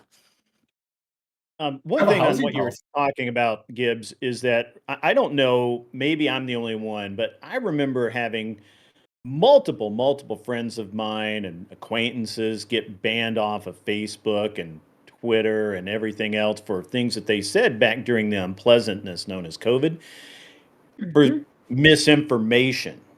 And yet now that's not misinformation. They were right the whole time. Like it wasn't, or most of them were. And so what do you think about that, Wick? Where are you at on that one? Are you okay with that? You're okay with those people having been banned, their accounts deleted? Okay, you would be shocked to know that throughout my whole streaming career, I have been 100% against censorship from the government, whether it comes from the left or the right. I have screamed at leftists. In fact, most of my initial streaming time, right, during the 21, 22, was screaming at leftists who were trying to deplatform their enemies, who were trying to deplatform quote-unquote Nazis. I have a long and storied history of being very principled on this topic. My frustration right now, if I can answer your question, administration doing exactly what you're claiming the Trump administration did. No, it's not to the same level. It's a mistake to call it the same. It is not the same, It- right? it is Because exactly again, the the same. Biden administration didn't do a lot of this, right? They did a lot of bad things. It's not all good. They tried to make a ministry of truth. I oppose that. Other people oppose that. But at the end of the day, Biden didn't do that. Biden didn't put together a ministry of truth. He did. shit-canned that, right? He dismantled that. He didn't put that together. Right? Because we all stood up and we said, no, that's a bad idea, Mr. President. But to answer your question, right, or to address your point, I should say, look, I would love it. I would love it, love it, love it. If that same energy you had to defend your friends who were getting deplatformed was put to the people who are getting deplatformed now today. Because there are people who are being put on dox lists whose families and friends and coworkers and places of employment are being called because they have not sufficiently mourned Charlie Kirk. That I agree with him on. Those people, yeah, that whole Charlie Kirk's killers, that's fucking gross. Well, that's interesting. Since Wick didn't take the bait, could I take the bait instead? Yeah, Be the take the Bernie bait. bro and say, sure, fuck them, actually. Look, There you go. my position is if people want to be politically radical, they can be politically radical. If people want to have whatever opinion they want to have, they can have whatever opinion you want to have.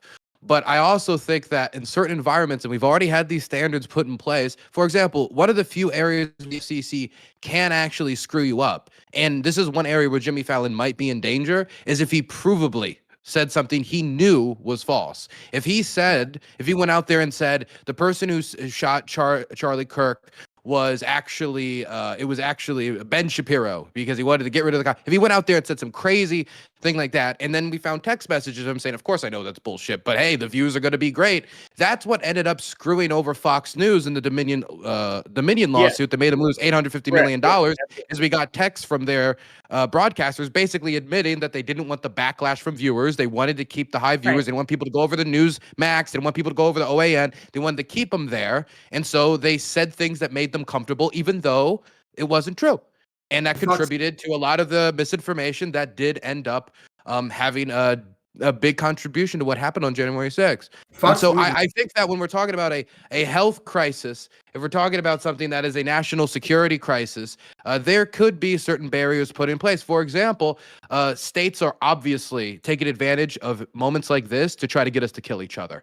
The Russians are doing that right now. They're making accounts, trying to make us say, oh my gosh, the only option here is civil war, or somebody should do something about X, Y, and Z. They want more assassinations. They want more killings. They want more chaos. And this type of stuff needs to be cracked down upon because it's an actual national security concern and it's a real thing we need to go after. So if you're an American citizen and you're American and you want to go out there and you want to say whatever, that's fine.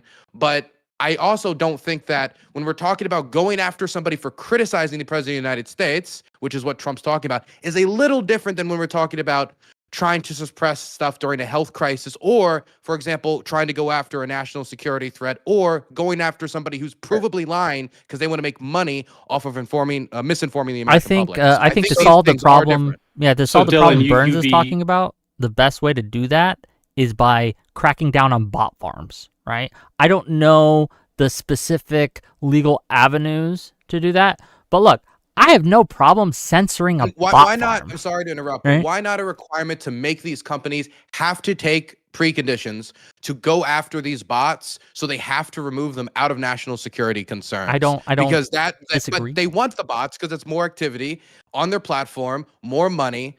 I mean, how much of X is bots right now? How much of it is automated replies with verified accounts? We see that all the time. How much of X's membership is actually real people? I kind of want to talk about one thing that you brought up, Wick, and then we can give it over to Tyler. See, you brought up the docs list, and this is maybe like tangential to the subject at hand, but I do think it's interesting because I heard a lot of people say that doxing leads to danger. And there's this idea of a right to privacy specifically for streamers. where they think that they can do whatever. However, it's kind of interesting to me because you go to Hollywood. You could go get a star map, and I can go drive around. I can go see Richard Dean Anderson's house. I can go see, anybody's house. I don't know why I picked him randomly, but you can go see Brad Pitt's house. You pick all these guys' houses, right? And must have been watching Stargate. I don't know. And you can go see these things, and that's fine, right? And then if you go on and you're a well-known public person, like on Fox News, and you're not even like, I don't know, like the pundits at nighttime after 5 or CNN, but like a daytime host who probably only has a couple 100K people following them or whatever. But if they say something wild, then their public information is probably also out there. Nobody's got a problem with that. However, say like somebody like Destiny or Nick Fuentes says it, who's got millions of followers, and they get doxxed, people have a problem, right? Or say I say something and I got doxxed with like, I don't know, a few thousand followers, people are going to be like, oh, well, he shouldn't have been doxxed. And I'm actually almost of the other opinion now, where like, if you say something and you put your face next to it, you shouldn't have the right to privacy. You should have to stand by it, because the old expression used to be talk shit, get hit. You have to live with the consequences. And so I'm kind of curious, why is this new mentality that we have the right to privacy? Is it just this danger aspect? Is that just admitting that both sides have ratcheted up rhetoric so high that we can't even have conversations and put a name next to it without fearing death? Like, that might be a problem. What are our thoughts here? So, Doxing? And also, My I just want to address is add not that most of the necessary for a good people, public conversation. Sure. most of the I agree people with that were put on that list, on that docs list, a lot of them, from the ones that I've seen, were from Facebook, and they had on their Facebook account where they worked or what city they lived in. And so that's a little different from what I'm looking at. If you're attempting to hide behind anonymity, one thing, but some of these people were posting from accounts that had their first and last name and pictures of their kids on them. So if someone calls your job, then maybe you shouldn't say horrible, disgusting shit on the internet that your job probably has a policy against you saying. Because most jobs literally have a conduct policy that says, if you're going to represent that you're a member of our company, you can't say disgusting shit on the internet. The problem I have with this whole kind of line of thinking is that the mob has a very bad track record of knowing, one, how much accountability is appropriate to what someone has done, and two, getting it accurate. So we saw this with the Me Too movement. Started off fine. Great people, or not great, but terrible people in Hollywood doing terrible things, needs to be exposed. But then it turned into, well, I had a bad date one night with this guy, and I'm going to blow his name on blast and tell everyone I got raped. It didn't work out very well. And I see this happening again with this current manifestation of people have decided that if you do not, if for whatever reason they are offended at what you said about Charlie Kirk, whether it was actually offensive or not, they feel emboldened and empowered to put your name, address, put your place of business, to call that place of business, right? And to try to get you fired because they're angry. And I am very against mob justice. I don't think mob justice isn't justice. Let's just put that out there. That's my thoughts. I think often we describe a culture problem in a legal framework, right? Like, our founders wrote the Federalist papers under pseudonyms. They used pamphlets. Like, the idea that anonymous expression has been part of our politic since the founding and will continue to be. The problem that we have today, and I think Dylan described it well, is that people give credibility to anonymous accounts. When you see someone posting anonymously, that should be, like, in your head, you should go, that's probably a bot. Right. And the more indications are that it's a human, the more credibility you can give it. Like, not everyone does this. I'm not throwing any shade, but like, the reason I use my own name when I do stuff like this and when I post online is because I tell people I'm a lawyer. And when I tell people I'm a lawyer, I'm making a claim of authority and expertise. And I don't think it's fair for me to make that claim anonymously. I think people should be able to verify that if they wanted to. So that is, all of this is to say, there is a problem. Mob justice doesn't work very well, but the problem is downstream of taking anonymous accounts seriously in the first place. And what we need to do as Americans is immunize ourselves, as we typically do over time, and learn how to navigate this new technology and say, okay, you know what? When, like, X325 with a Uzbekistan ISP address comments on my X post, I'm just not responding to that guy. Like, I don't give a shit. This is not a real person. I understand what's happening, and I'm going to move on. And that actually takes the temperature out of your life pretty quickly. That's literally how I operate. I think the problem that we have with that is that the algorithm doesn't reward you for that. The algorithm does not reward you for that. If you don't engage with these random bot accounts that are saying crazy stuff that's not even spelled properly 90% of the time, then the algorithm rewards you. But if not, you're on X for 15 years and you have 282 followers, right? Like, it just is what it is. So I got 3 short points, and then I got one for Grid that I want to jump him back in here on. So Dylan, after the docs, I want to let you know I sent you a big batch of my grandma's recipe banana bread. It should be there very shortly. It's delicious. Bot farms. Bot farms only exist on the internet. Only about 5% of people are on Twitter. I think if we really want to crack down on like Russian and Chinese disinformation, we need to go after the hundreds of millions of dollars they dump into climate change activism in the US and UK. That is one of their major outlets to sow discourse in the United States. Not saying climate change isn't real. They're taking advantage of a legitimate political issue in order to stoke that. As the sole defender of the FCC here, I'm pretty sure, I just want to point out they're doing this to both sides. Fox News is currently in a major lawsuit to lose their license pending the FCC and independent people suing them. It was thrown out in the final days of the Biden administration. It's currently on appeal to get it reinstated right now. So the FCC does go after Fox News as well, even though they're only cable and not a major network, which is a lower standard. But the last point is, Grid, to your opening, you said this is the turning point. It's only going to get worse. I see this personally as the turning point where it starts to get better.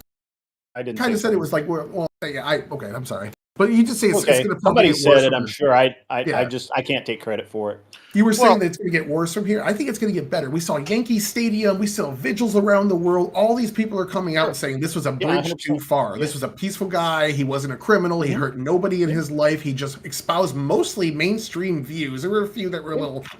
But generally mainstream views. I think we're going to start turning back toward more peace because a lot of normal people that were just LARPing online were like, whoa, that's a little too real for me. So, yeah, I didn't say it was going to get worse. I'm sorry. I thought I heard that. I'd love to take credit for it. Let me. Okay, so y'all brought up the politicians to be a protected class. What about somebody like NewsHour saying that the Pulse nightclub shooter today was a right-wing shooter? Like, it feels like even when y'all are saying, yeah, we want enforcement, it seems kind of like hodgepodge. I don't know. Wait. Are you saying radical Islam is not right wing? That's a good question, Dylan. We can dive into that. Correct. It's very right wing. Technically, depends on the window correct. you use. Technically, yes. In the United States, I would say correct. no. The United States, our right wing wants to ban Muslims. Okay, but fine. But let's say, like, hey, I think you should better define that when talking to the public is different than that's misinformation, because it's true. I mean, they went in there because they thought that gay people are disgusting, that they're a crime against God. And let me just tell you, it's not Islam is the only religion that you hear that in the evangelical right. You think something similar, and it's not just radical Islam that targets homosexuals and shootings and violence. So, I mean, it's something that radical Islam and the far right Christian nationalist right agree upon. But I mean, look, the devil's always in the details with these statistics. I saw this one chart that made me laugh so hard. It tried to break down political violence by category. And to solve the problem, Dylan, that you raised, it made Islam a separate category, right? So it has left wing, right wing. Or you exclude 9/11. And it excludes 9/11. Yeah. 9/11 would make and all the rioting entire and Luigi circle Mangione. just Islamic. So, like, what happens always, and we saw the same thing when we're having the dialogue about mass shooters, right? And how you define mass shooting does all the work when you're talking about how many mass shootings there are. Right. So oftentimes, like, yes, it's not a lie. I agree with you, Dylan. Like, they're not lying, but the way we discuss these statistics is hideously misleading. That said, the only remedy is more speech. Like, yes. You can't fix this by having the government solve it, because that only makes things worse. So we just have to learn how to deal with an environment that has a lot of these ideas in it. 100% what Ryan just said there. Like, as bad as you might think misinformation is, empowering the government to decide what's misinformation and what's not misinformation is infinitely worse. Because if the misinformation is just out there, and I can do my own research, you could do your own research, we could hash it out, we could talk about it, we could discuss it, we could figure it out. If the government's coming in by fiat and saying, This is just a lie. It first of all doesn't work, right? It doesn't really. We saw this with the COVID shit, right? It didn't really help the situation. It just made everyone trust the institutions less, okay? And I don't think the government should be in the business of deciding truth from lies. I don't think the government should be in the business of deciding who I can listen to and who I can't listen to. And I think that the misinformation problem, it's a marketplace problem. It's downstream, actually. The misinformation isn't the problem. The problem is that people want that misinformation, right? So it's a marketplace. They've decided that I want information that justifies my worldview, and I will pay, whether that be through attention or actual money, whoever is willing to say what I already believe. So I agree with you, Wick, but you're also not taking into consideration that the justice system is also part of the government, and we do want them to somewhat decide truth and to a degree. Other than that, though, I agree with you, because if you look at Pulse nightclub, people were saying he was intentionally targeting gay people. Pulse nightclub was his second choice, and it was a rash change at the end of the day because he was actually trying to target Disney World. He wanted to go into Disney World and shoot up anybody he could get his hands on, and since the security was too tight, according to the FBI, he switched his target at the last minute to Pulse nightclub. So we got from the government at the time that it wasn't radical Islam. We got from the government at the time that it was an anti-gay hate crime specifically targeted at gay people, and the FBI, and that he was also on Grindr. And the FBI investigation actually showed us none of that was true, and Disney World was his target, and he couldn't get in. I mean, why? But if he couldn't get in I will say, if you're gonna go do a terror attack, and then you're like, you can't get it, and you can't do it, and then you decide to go shoot up the gay club, it is an anti-gay terror attack. It's like, out of all the clubs, it happens. Like, he made that decision because it was the best he could do, was go slaughter a bunch of gay people. It's still an anti-gay terror attack. That's fair, but his intention was just to kill as many people as possible, and he wanted. But Disney is also haram, so he would view it as all the same sinners. Like, the gay is just a different version of sin. Disney, at least in that view, from the viewpoint of him. But I mean, I do think it's an important, just because it is easy to talk about misinformation today, and it's so different, the bots, social media, there's this whole different ecosystem, and I take that point. But oftentimes, I love Steven Pinker. He's terrible at philosophy, great at data. But his book, Enlightenment Now, is wonderful. And one of the things he says is, if you find yourself nostalgic for the past, you're probably wearing rose-colored glasses.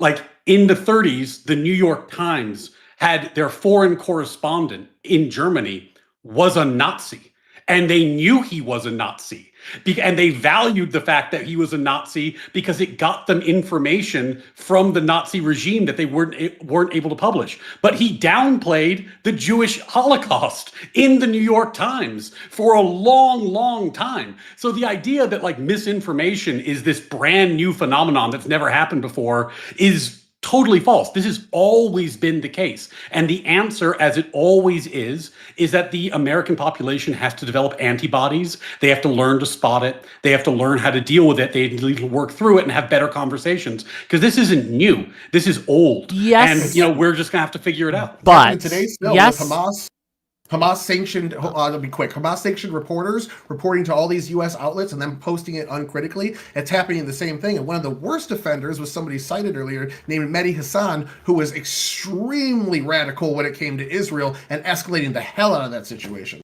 Okay, I agree with you, Ryan, but, and this but's pretty big but, okay, is I think that we could say that war's always been with us, but we can acknowledge that certain technological advancements have changed what that looks like in fundamental ways that we would be foolish to ignore. Like, the world before the machine gun looks a lot different than the world after the machine gun. The world before the nuclear bomb looks a lot different than the world after the nuclear bomb. The world before drones looks a lot different than the world after drones, right? And so I get your point that there's always been misinformation, but I would posit to you that we do live in a world where we are now in a situation where everyone has kind of this, for lack of a better term, a social nuclear bomb, right? That they keep in their pockets, right? That they're willing to kind of be able to spout off all sorts of things, right? In a a manner that can reach more people than any other point in our history quicker, right? Like just some random nobody, right, could do that. What is the answer to this? We do have to develop antibodies. I agree with you, but I don't like downplaying it and trying to pretend it's just like the past. I don't think it is. The answer is not giving that technology to 11-year-olds, right? And expecting them to know what to do with it. That's the problem with the shooter that just shot Charlie Kirk. He's been habitually online since he was 10, 11 years old. He was raised by Reddit and 4chan and Discord and memes.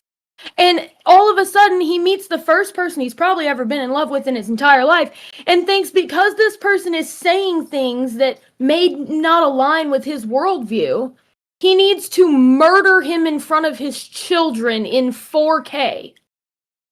It's a problem. You can't just give children supercomputers and expect them to know what to do with it. So what we need to do is educate people on what to do on the internet, what's appropriate for children and what's not, why children shouldn't be on things like Discord and Reddit and 4chan. How do we prevent children from accessing things like that? Because this wouldn't have happened if this kid probably hadn't been raised by the internet. The memes he inscribed on those bullets were popular in like 2013, and the kid was 22 years old. He's been habitually on the internet forever. There's images of his mother celebrating the fact that he will be able to ignore them more because he got all of the computer accessories he wanted for Christmas. That's the issue. And the internet is polarizing. You can choose what you're around. Without trying to derail the But conversation. no one's talking about that. If you agree with this point and you're interested in it, Gene Twenge and Jonathan Haidt have written tremendously important work about the dangers of social media and screens for kids as they develop. They've tracked it. They have a tremendous body of literature on it. I'm not going to summarize it, but just if this point resonates with you, go read Gene Twenge, go read Jonathan Haidt. They're phenomenal. I mean, it might be true. It also might not be true. I mean, the dude isn't even talking to investigators. His mouth is shut closed. It could be that, the Reddit and the Discord corrupted his mind. He didn't have enough social interactions, didn't touch enough grass, and then convinced himself that this would somehow help the country. It could also equally be true that after he turned 18, he was radicalized, and he's just using old memes because he wanted to hear Ted Cruz say "bulge owo" on national television. Because it'd be kind of weird, and the confusion it caused with investigators, people saying that bulge owo is like trans ideology in a bullet casing. It left investigators scrambling, so they were confused at the silly shit that they were saying. I don't know if they're 2013 memes though, because the Helldivers 2 didn't come out till like a couple years ago. The notices bulge uwu meme is specifically 2013. So, that one specifically is very, very old. That's actually interesting you bring up the Helldivers thing because the I'm so glad I didn't know that. Well, is interesting because that could be a line in the game. I don't actually know that it is a specific line. I haven't never heard that line specifically, although it is similar. And the code that he puts on there, code is from Helldivers. Well, the code doesn't actually match up with anything. I like that. So I think the phrase is from Helldivers too. It's supposed the code, if I remember correctly, it's supposed to be the code combination is to drop a bomb, to throw a bomb. And the phrase "catch this fascist." Yeah, I mean, as an avid Helldivers allegory 2 player, of the definition, you define all your enemies. Yeah, well, I'm just saying. They would put on. It's a video game meme. It was a meme from dropping a bomb on that video game. That combination drops a bomb on that video game, and they would put all kinds of things on it. As an avid Helldivers 2 player, let me tell you two things. One, that exact line, as far as I'm aware, maybe I've missed the line, has never appeared in the game. Two, that code, that code is not matched up with any code that I have ever used in there. It is close to one, but it's still missing a line. So just to throw that out there, I think that is kind of sus, and it does match up to some other movements. I think it's weird you think insane people are that precise. The critique of Helldivers is that you're playing as the fascist. You are the fascist in Helldivers. You're basically the stormship trooper going in and killing the bugs. He literally said, this is from the shooter himself in his text messages to his roommate. He literally said, remember how I was engraving bullets? The fucking messages are mostly a big meme. If I see notices bulge uwu on Fox News, I might have a stroke. All right, I'm going to have to leave it. Talking about the rifle. He was a memer. Yeah, he did it. He was a memer. Those are his own text messages. True. It's also in the text messages where that he's they were discussing yes. before the shooting with their partner about yes. I think it was after the shooting. what they were No, going to the use shooting to had done. assassinate The Charlie. shooting had happened. That's after he already After did the it. He was shooting. talking Oh, about okay. I going thought you back were- to get the I rifle. thought you No, were that's telling me they after had the some fact. pre-knowledge. That would be a No. huge update to the story. No. Well, let's talk about that actually. So I've seen on the right, and I think this is actually a valid criticism. I have some trans friends. I, as a Christian, don't believe in hating the person. You hate the sin or whatever.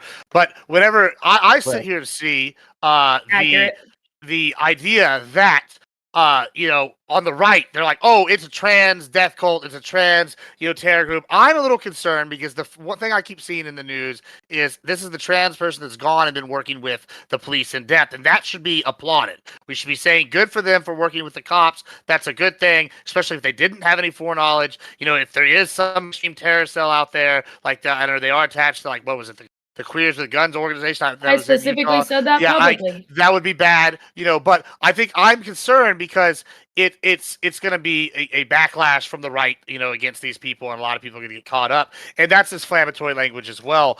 But I think that the bigger concern I have is whenever we play these like word games, like where one side will say something, and then when the other side matches it, they're like, well, I didn't actually say that. Like we saw the Illinois governor say he wasn't calling people Nazis, and we have at least 12 different videos of him saying these exact things, and it seems like this bait and switch where only one side is being held accountable, and then when the other side matches this like harsh rhetoric, it's a problem. Do y'all agree with that sentiment?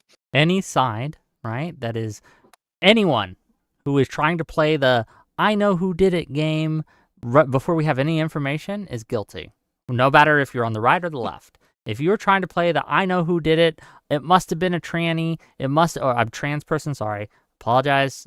Damn! I'm quoting. Wow. I'm quoting Nancy Mace. Okay, I'm literally quoting Nancy Mace. She's a congresswoman. Flip it. She's a congresswoman. It was a quote. It was a quote. Okay. Say man and woman face. Gibbs, am I the only lib here? Look, where did they go? I believe you are. I am quoting Nancy Mace. Okay. Welcome to the Republican Party, I guess. That's what she said. That's the word she used. I'm just saying. My point is, anyone saying that or they were a groiper or whatever are equally guilty. Yes. What? Well, hold on. You posted. Wait, can we get original agreement? Can we get universal agreement that anybody who participates in the rat race when they're trying to use bodies like Charlie Kirk's or any Melissa Hortman's like a siege weapon, a political siege, to just throw it and start accusing, digging? Oh, they're from LA. They must be a liberal. Right. Oh, I heard they were raised by a conservative. I guess they're a MAGA-tard. Or they go through all this different stuff because all they care about is being able to do the dunk. They don't care about Charlie's wife. They don't care about Charlie's kid. They don't care about Melissa Hortman. They just care about getting those views. Libs of TikTok, all these people trying to like profit and say civil war and this is all about exploiting this moment for their own personal gain. These are bad actors and they should be socially penalized for it. And none of them will do I like that. where your head's at, and I really want to say, Dylan, let me ask something. So you I don't know if you've been able to keep up with the news where you're at. I assume that you have pretty good internet, but I don't want to make too many assumptions. What do you think about the attacks on Erica Kirk and the speeches that she's given and the stance that she's taken? What do you think about that? What's your observation? I mean, I've seen some pretty gross stuff on social media. I think that, a widow is going to be in a state of mind that's going to be extremely volatile.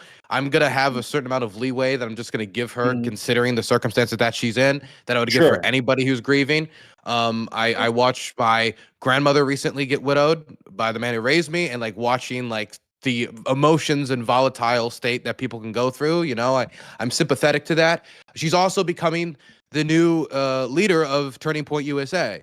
She's also entering herself in the political conversation. She's talking about how, how this has charged her up. And I think that she's going to make a big crash into the scene. And I think that's ultimately going to open her up to a lot of critique. So as long as it has to do with the tragedy around her husband's killing, then I'm, of course, not going to pile on her for anything, but if she starts saying, for example, I hear there's whispers at the DOJ about trans gun control, saying that trans people, due to them being trans, they are not in a state where they should be allowed to own guns. That idea being pushed by a Republican White House is quite crazy, considering how much. I mean, Trump got backlash for the bump stock ban, and now he's going to go and start opening that Pandora's box. I think we need to be. If let's, for example, she started engaging in something like that, supported that, then it's the verbal marketplace, and what's going to happen is going to happen. She's going to get critiqued. So I think that, of course, as long as you have that separation, then all's fair. Yeah, it's interesting how all of these various. Well, Grid, he makes an interesting point here. I think that I would like to ask you about, actually. Dylan just made a good point about the trans gun control. I am avidly. I mean, I don't think there's an issue that I might be more against Trump on than that. Like, I would figure out, because what's going to happen is, first we label trans a mental issue, and then they're going to turn around and label conservatism or something a mental issue. What about PTSD? Any vets with PTSD? Oh, that's too unstable. Right. You can't have a fire. Yeah, this is a Pandora's box for gun rights. Yeah, anxiety. Anyone that's ever had an anxiety prescription will have gun rights. So the FAA already does that. So the gun control's late to the party on that. So, if you take, Dylan, I don't know if you're a pilot, but if you were a pilot and you take medication for anxiety, or maybe you had an injury and you took something that as a side effect, it messes with your head a little bit. If you admit that to the FAA, they will pull your pilot's license. Yeah.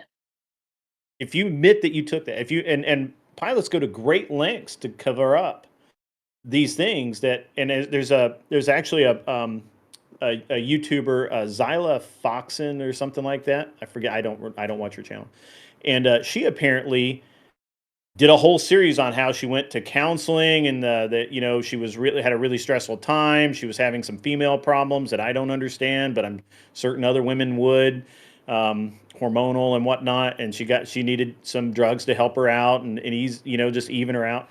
And she got through it. And the FAA's pulled her pilot's license for admitting that she had a problem, and she got treatment for it. And she's actually in talks with them now to get her license back. But the same thing could be applied to something like firearm ownership, and it's so arbitrary. Like, they don't ask if you're okay. They don't talk to your doctor and say, yeah, no, he's fine. He's good. He's a good guy. She's a good person. They just do it. So no, we don't want that. We don't want, look, I'm a constitutional conservative. I want the smallest possible government we can have, especially federal. Federal government, in my opinion, needs to be we need to just revamp, all the 3-letter agencies, all of them gone. If that happened overnight, I'd be so happy. I would dance in the streets, and I don't dance. But this is one of the places where we may align a lot, because I don't believe in any of the current 3-letter agencies. I don't think any of them do their job. They don't do anything. I'll disagree with you a bit here. I'll disagree with you a bit, because I grew up in Maryland, and both of my grandparents who raised me were federal workers. My grandfather worked for the Bureau of Engraving and Printing. He helped, design the $100 security code things that made them a lot harder to counterfeit. He was a machinist, worked the CNC machines. My grandmother was a cook for the federal government, research cook and such. And now the old facility that she ran, well, they didn't run, but was part of in our area is getting shut down. There's a lot of cuts to, I think, some good workers at HHS and other federal agencies. And I understand that there's a question about where the federal government should be involved. For example, when we talk about the FCC. But I also believe that in the way that this discussion is being done is talking about these federal workers in DC almost like a swamp.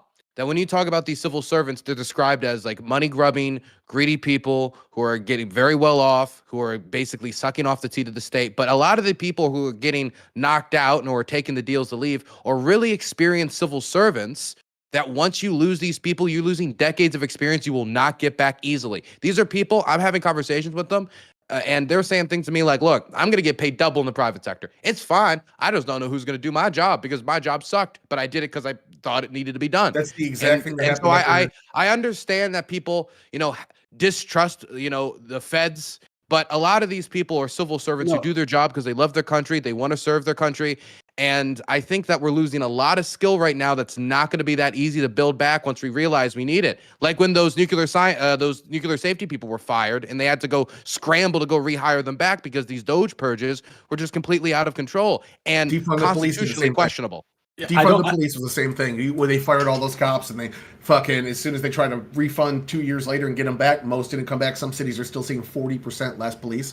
Sorry to cut you off, Ryan. I'm trying to get in to get to Dylan for his point like 10 minutes ago. You are right. These people calling for this absolutely are out for themselves. Everyone's saying someone needs to start a revolution to get rid of capitalists, or someone needs to go start a civil war against the left-wingers. They never want to do it. They're always the one that's, I'm on probation, man. I can't go fight, but you should go do it and ruin the rest of your life. But what we've seen for decades, though, is, again, radical Islam couldn't even be said because the U.S. public was so bigoted that they'd have a backlash against Muslims that would be so bad that we couldn't even classify this properly. Or we see the pushes like 16 Project against white supremacy is the foundation of our country, the foundation of the police. We see criminals that were being let out with soft on crime policies, going after root causes, saying these guys are actually innocent baby Aladdins that need to go out and continue to commit crime, but we really need to get rid of the police. They're the evil ones causing all the trouble. So a lot of these people that have been vilified over the years with this, like mass shootings is another one. If you hear mass shootings, it's a white male problem, but when you actually go to the Mother Jones database and break it down, whites are drastically underrepresented on that, and black and trans mass shooters are overrepresented. But again, like, I'm not attacking those demographics. I'm just trying to dispel that this idea that it's always been the U.S. population that needs to be PC talked to because they're going to go off and hurt somebody, or they're going to be the ones that actually are violent, so we can't tell them the truth. I don't like that shit, and nobody else does, and that kind of ruins the trust in the government that I like. Ryan, I'm going to let you go, then I want to get in it. Go ahead. Yeah, just people said a lot of interesting stuff, so I'm just going to drop a few comments that touch on a few different things. One of my favorite Thomas Sowell quotes is, "The kind of people who talk about the root causes of crime never talk about leniency." And, like, there's a lot of root causes for crime, but one of them is not actually deterring it, not actually punishing it, because we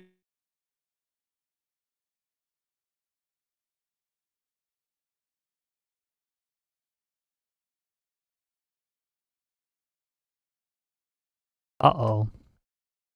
Did I drop? Did they drop? Are we dropped? Am I here? Okay. Was that Discord? The video died? Can you guys still see me? Am I still here?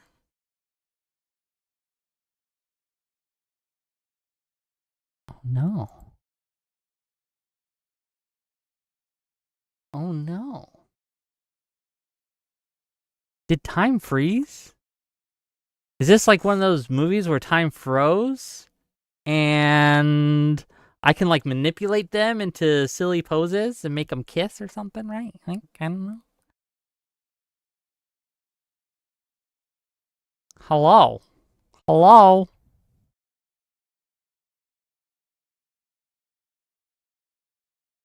Let me DM him. Discord's working. You guys see and hear me?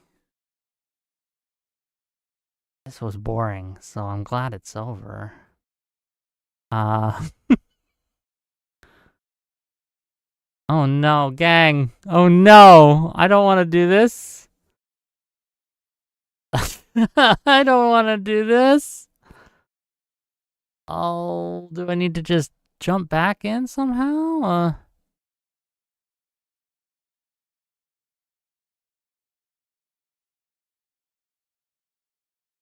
Okay, 1 second. Okay, 1 second, 1 second.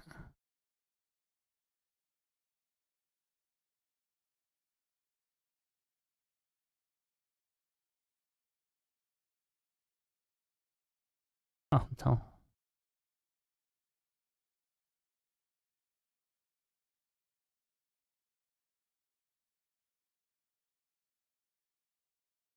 Oh no. Oh no. You guys can still see me though, right? Here, I'll just send them a little screenshot of what I'm saying. Did they like ban me or something?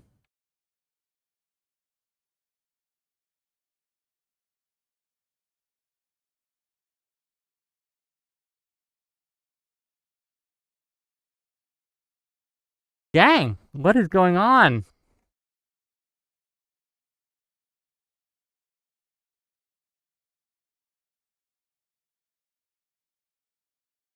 I am DMing I'm DMing him right now, brother.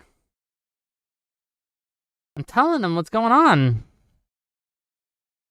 The FCC got me, okay? Carr was like, Discord, you have a WIC problem. You can solve it, or we can solve it for you. Yeah, I don't know what's going on. I can't hear you guys.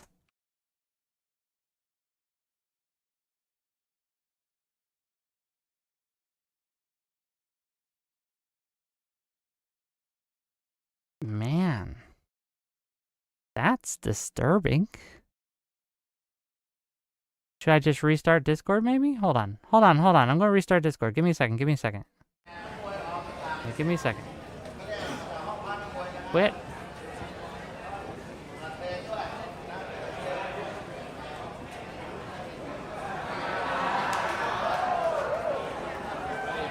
Okay. Join voice. Okay. Where is a video thing? City, we're going to war with that city. We're going to go in there and we're going to get on the ground when these cities don't want him.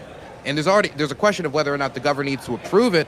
But if you continue to engage in this way with law enforcement, if you say that federal law enforcement officers don't need to ID themselves, they don't need to show their face, they'll behave how they behave and they'll remain anonymous, and that's just how it's going to go, there's going to be a building amount of distrust that is going to make it harder for the federal government to engage in these local initiatives. There was no communication with Washington, D.C. before they took over. Zero. Not with the city council, not with the mayor, not with local leaders, nothing. And so when they got on the ground, what did they end up doing? Picking up fucking trash off the street and harassing people who were smoking on their porch, which just pissed people off. And so, yeah, there's a problem with crime. There's been a problem with crime in this country for quite a bit. There's a problem with crime. I don't see how Trump's approach of this federal down, like hammer approach with soldiers who aren't trained in policing is going to do anything. If you believed that the problem was defunding the police, then you fund police, not military patrols. And what did Tim Waltz say? Tanks next to Chipotle's. It's not.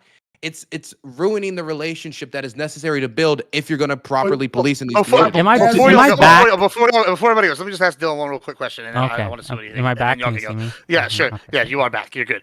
So Dylan, you mentioned the wearing the mask. I actually agree with you to some extent. I don't like the masks, right? I think it's sus. However, on the flip side, I've also said I think it's okay to get doxxed, because if you're going to say something or you're going to do something, you shouldn't have a right to privacy in this kind of regard.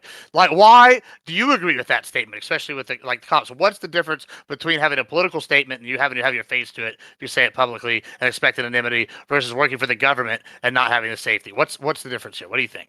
I think when you're working for the government and you have legal power over your neighbors, that there needs to be as much transparency as physically possible. If somebody has the power to either shoot me, put me in the back of a car, disappear me, or put me on trial, if all of these things exist, if the state has these powers over me, then the state has to be accountable to me. Not only in the judges, not only with the representatives, but even with the beat cop on the street. If you are a police officer, you're a servant of the community, and you should be a member of the community, and the community should build a good relationship with you. You can't build a relationship with somebody you don't know, federal agents that barge in the night, take people away, and all people see is masked men and kids screaming as their parents are getting dragged away. It's not building a relationship with locals, and it's why Trump's #1 issue, immigration, has turned against him.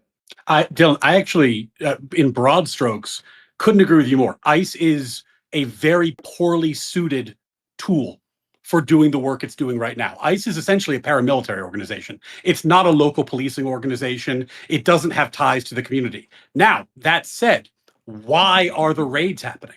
Well, we used to have a whole lot of systems whereby local communities would arrest people, run their immigration information, and if they were arrested for a crime and they were illegal, their information would be given to ICE, they would cooperate, and they would be deported. Obama used the Secure Communities program in his first term. That's how he got his numbers so high, was through this kind of cooperation.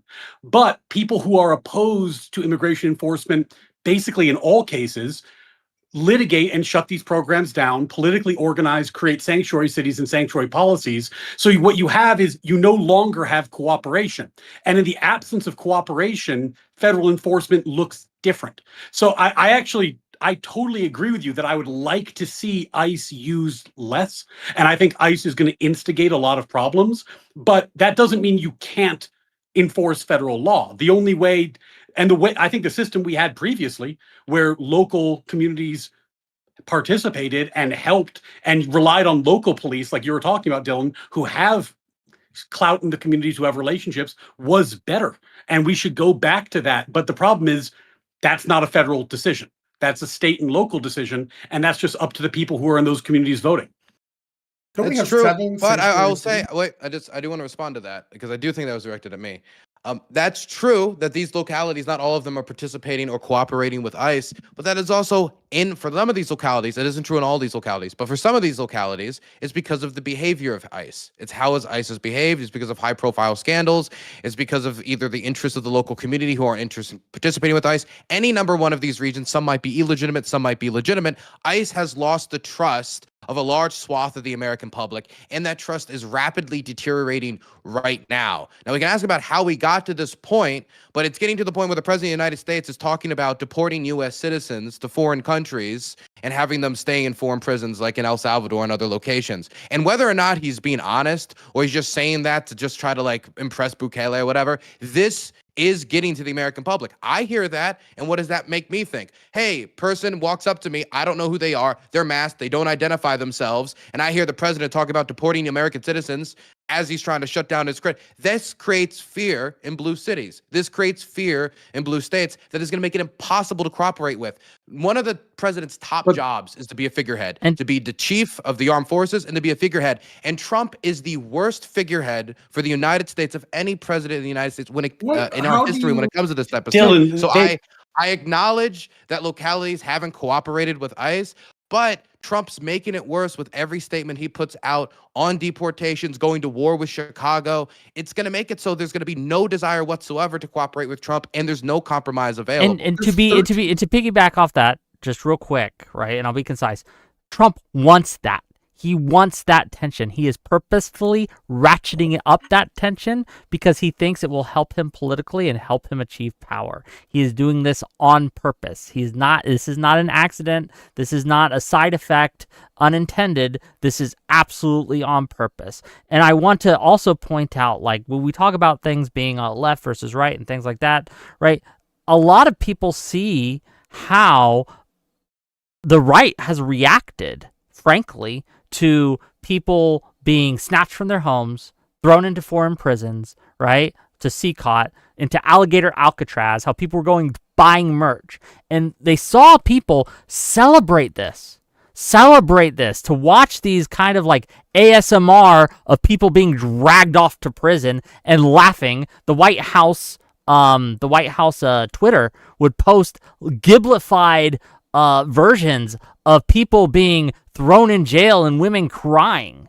And how are we going to bring the country together, right? How are we going to bring the country together when, like, how am I going to take anyone's complaint about the reaction to Charlie Kirk seriously, right? And I condemn, disavow, it was gross the way many on the left celebrated, but I don't take the right-wingers' complaints on this seriously because I saw how they celebrated people being fucking dragged to CCOT.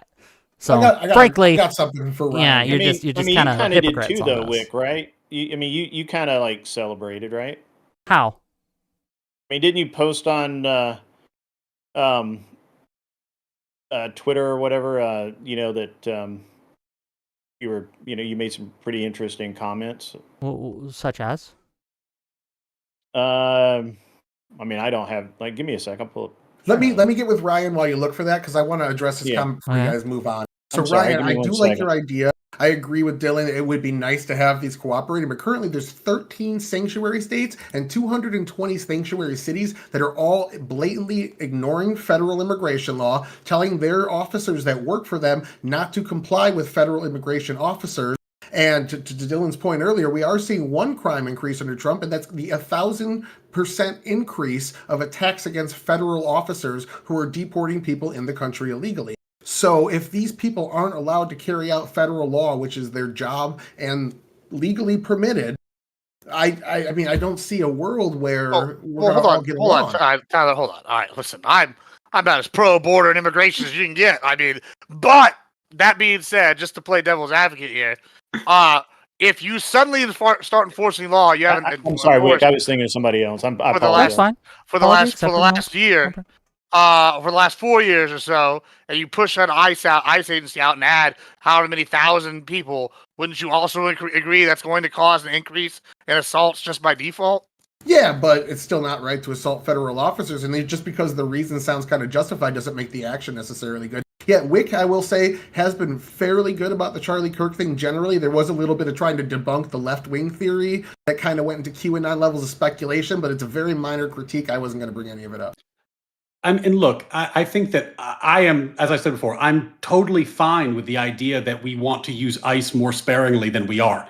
And I would love to have a system to enforcement that worked, that wasn't reliant on raids in the way that we have it. The fact is that there is not cooperation. And the cooperation, by the way, this is not like a Trump-specific thing. Like the Secure Communities program got killed during the Obama years. So it's like the people who are litigating and are against enforcement of immigration law are against it flat stop. There's nothing you can do to make them happy. And it reminds me of what Trump said at his State of the Union when he talked about immigration. He got the Republican applause. He didn't get any Democrat applause. And he said, this is my fifth such speech to Congress. And once again, I look at Democrats in front of me and I realize there's absolutely nothing I can do to make them happy or to make them stand or smile or applaud. Nothing I could do. I could find a cure to the most devastating disease, a disease that would wipe out entire nations or announce the answers to the greatest economy in history or the stoppage of crime to the lowest levels ever recorded. And these people sitting right will not clap, will not stand, and certainly will not cheer for these astronomical achievements. They won't do it no matter what. And I think he's right. And part of that is we've gotten to the point where it is incredibly rare to have somebody who identifies on the left say anything good about Donald Trump.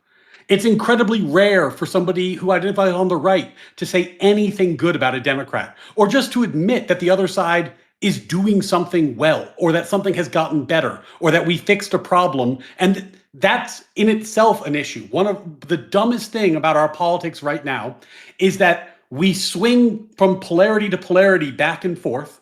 And whenever the next person takes office, their first priority is to undo everything the other person did, rather than ask what works and what doesn't. There's some examples to the contrary. Biden kept Trump's China steel tariff is the first one that comes to mind. But oftentimes, that's our politics right now. And I think we can do better. Like, we can admit when the other side gets something right and just, own that and talk about that. But it does not tend to happen. Yeah, one of the reasons that that's the case is because unfortunately, and this has been going on since Bush, basically, is more and more each side's executives is governing by executive orders. And what can be done by executive order can be undone by executive order. So it leads to these very swingy situations where you're just executive order is canceling out another executive order. And right now, Trump is what's he at? Does anyone know the number off the top of their head? Astronomically high. Yeah, I don't know the number. It's beating everyone. He's setting records here. Okay. We need to go back to actually using the legislature to legislate, right? Using the legislature to pass actual laws. And the reason that process is harder and slower is because it's harder to actually overturn, right? You can't just usually, right? You can't just sign that away with a wave of a pen, right? You actually have to use the legislature. So I'm with you on the swinginess, but I think one of the only ways that gets done is if we address the executive orders. We got to address it. You're one you're one hop away from being a small government originalist. So I'm going to make my pitch. I know you won't work, but I'm going to make my pitch. You're 100% right about that. But the legislature often gridlocks. It does. And when the legislature gridlocks, we should not look to the Supreme Court. We should not look to the president to pass laws or change the Constitution in a way that the people don't support. Instead, we should limit the scope of the federal government, and we should let the states have more control over policy because they are responsive to the people.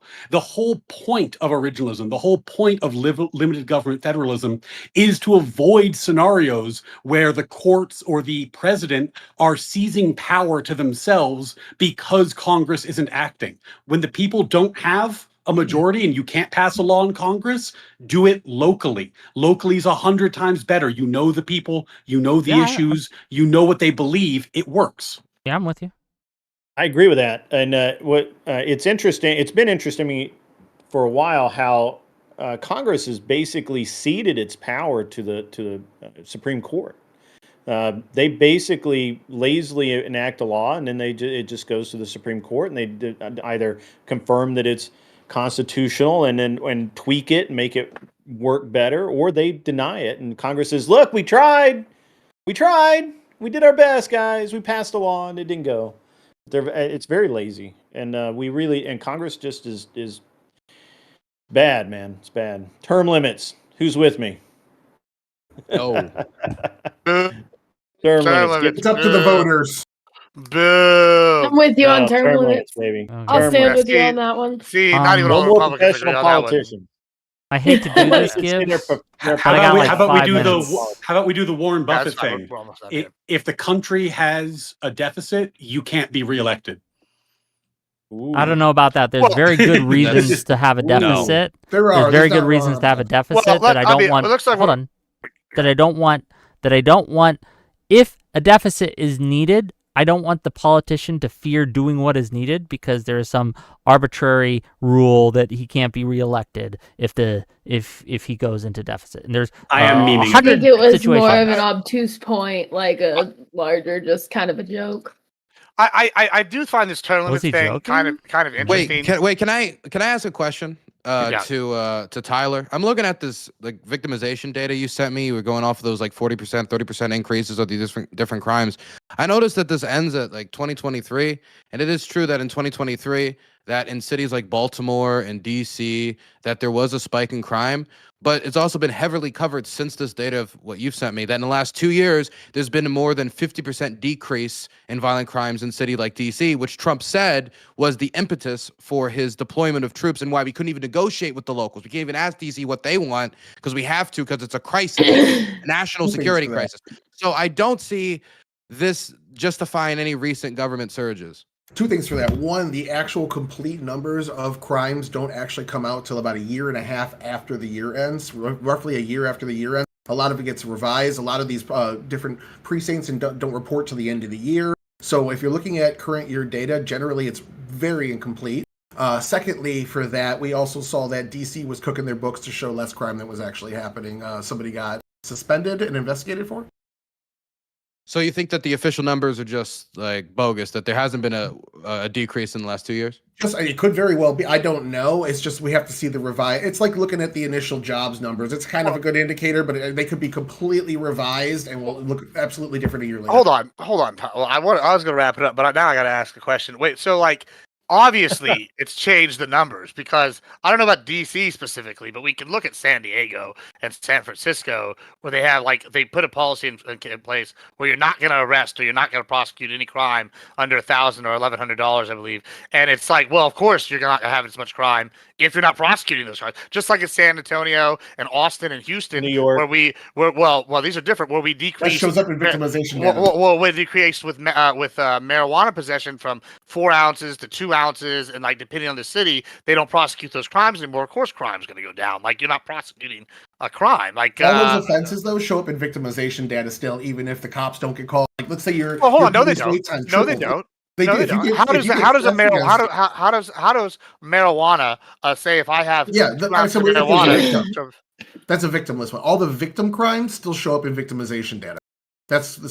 Anybody that gets something stolen from them, even if the police don't go after them, it still shows up in the victimization. Sounds like we're playing with numbers to me. But all right, on that note, let's move to closings here. I know some people got to leave. I also have things going on. Let's start with you, Tyler. What are your closing thoughts here? This has been a much more cordial panel than I anticipated. I'm very impressed, guys. Good job. Round of applause. We managed to tone it down today. I'm very impressed. I thought this was going to be a screaming match, to be totally honest. And I took aspirin before I came on here, thinking that's what's going to happen. But very good job, guys. I'm very proud of you.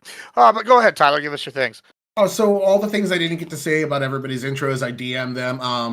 Just so I thought they were fun arguments. Dylan, again, your point, yes, the problem was defunding the police, but as you said about firing workers in the government and then trying to rehire them after, imagine there was a 2-year gap instead of just a 2-day gap.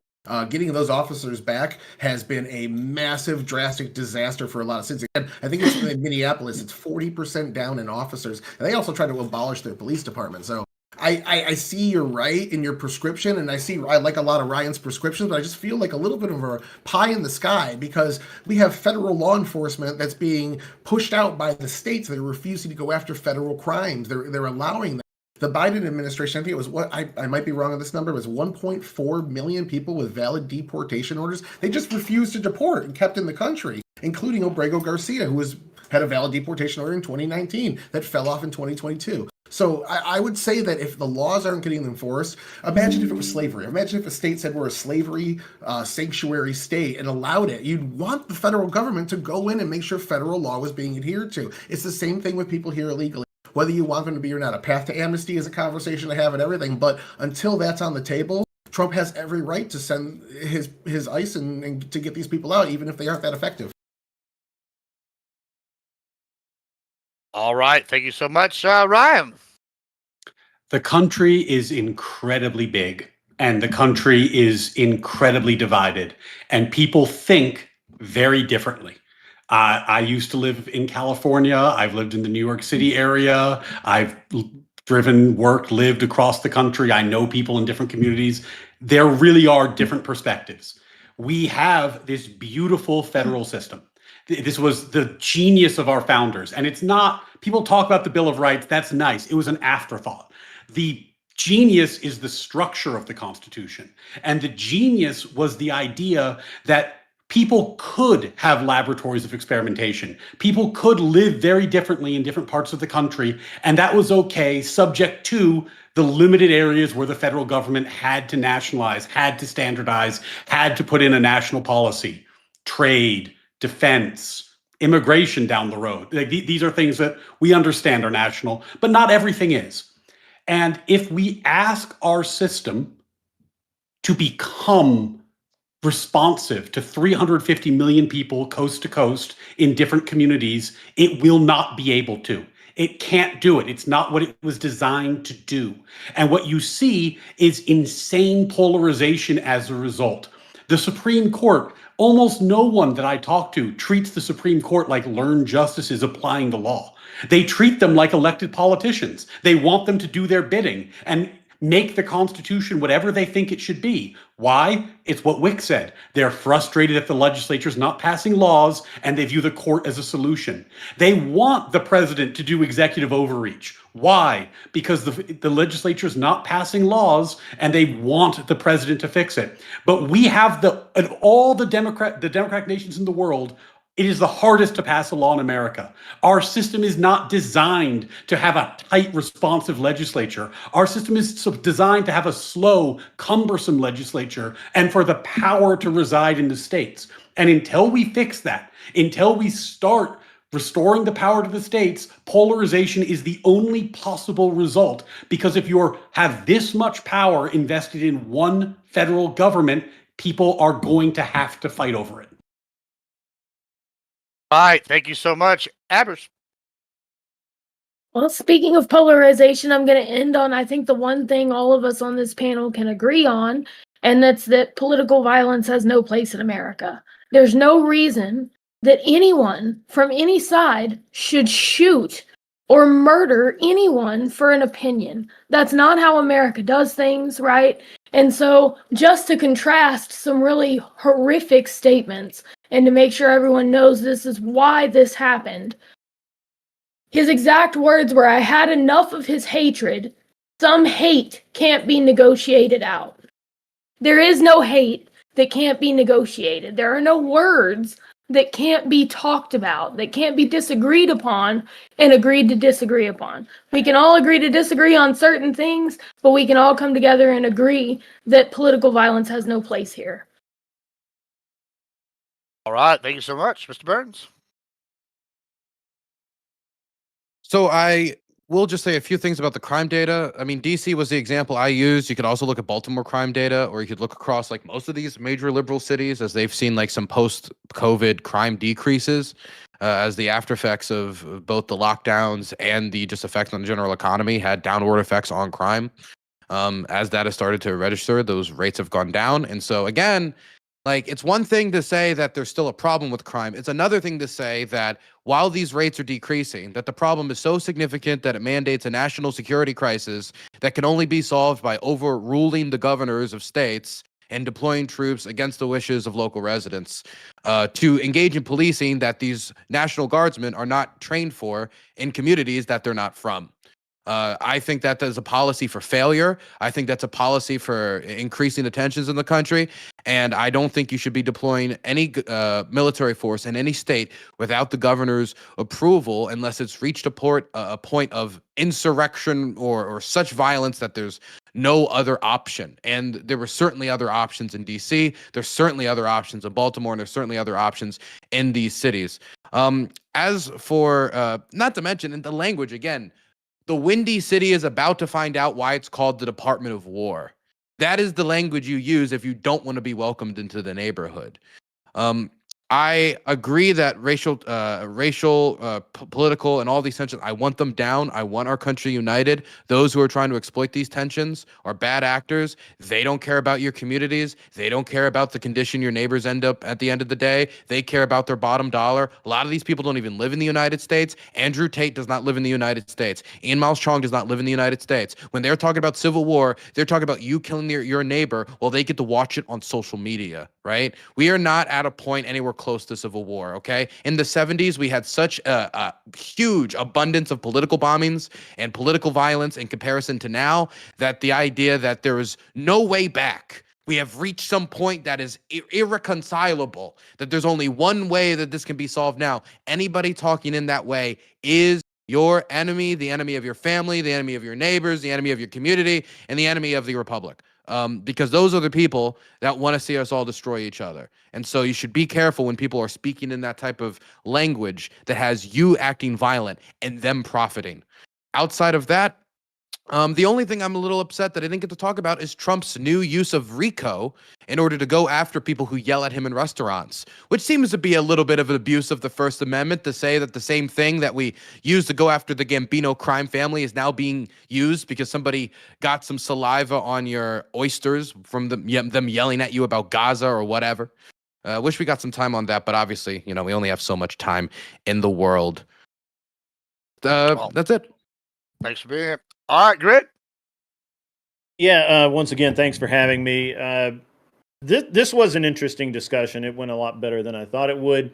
I actually, honestly, other than a few things at Wick, a few roads at Wick went down, I really didn't. I think we're kind of almost in alignment on more than normal.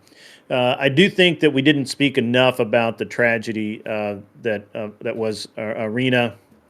I can't pronounce her last name because I'm not Dylan. Dylan can probably pronounce it, but I can't. And at the end of the day, we got a lot of crazy people in this country. A lot of people who are disaffected, disenchanted, and disillusioned, even with the idea of being an American. We should fix that. And a lot of fixing that, unfortunately, is going to have to be with hands across aisles. I remember, growing. My parents are blue dog Democrats, right? My mom thinks the greatest person ever walked was John F. Kennedy, and of course, I'm on the opposite side of that. And we could agree on Kennedy, a lot of things that he did. It seems like that more and more people are looking for reasons to disagree than to agree. I would much rather try and find some common ground. And then when we find uncommon ground, if we need to, then we can have a war of words. And at the end of the day, we walk away, say, hey, good job, appreciate it, appreciate the conversation, and we move on with life. All right. It's unfortunate that we can't do that currently. And now I'm done. Thank you. So yeah, your pause got me there. You got me. You bamboozled me. All right, Wick. Last but not least. Okay, I'll be short but sweet. We are in a dangerous situation in America. Yes, it's been worse before, but that doesn't mean it's not bad now. I am afraid. I am afraid for the future of this country. There are bad actors, both outside the country and inside the country, that do want to see this accelerate, right, into destruction, okay, of our liberal order. And we should stand against that. Dylan was exactly right. Anyone who's calling for violence right now or an escalation of violence is your enemy. You guys don't want to see what war looks like, gang. It's not good. Okay, Dylan probably knows more than most of us, right?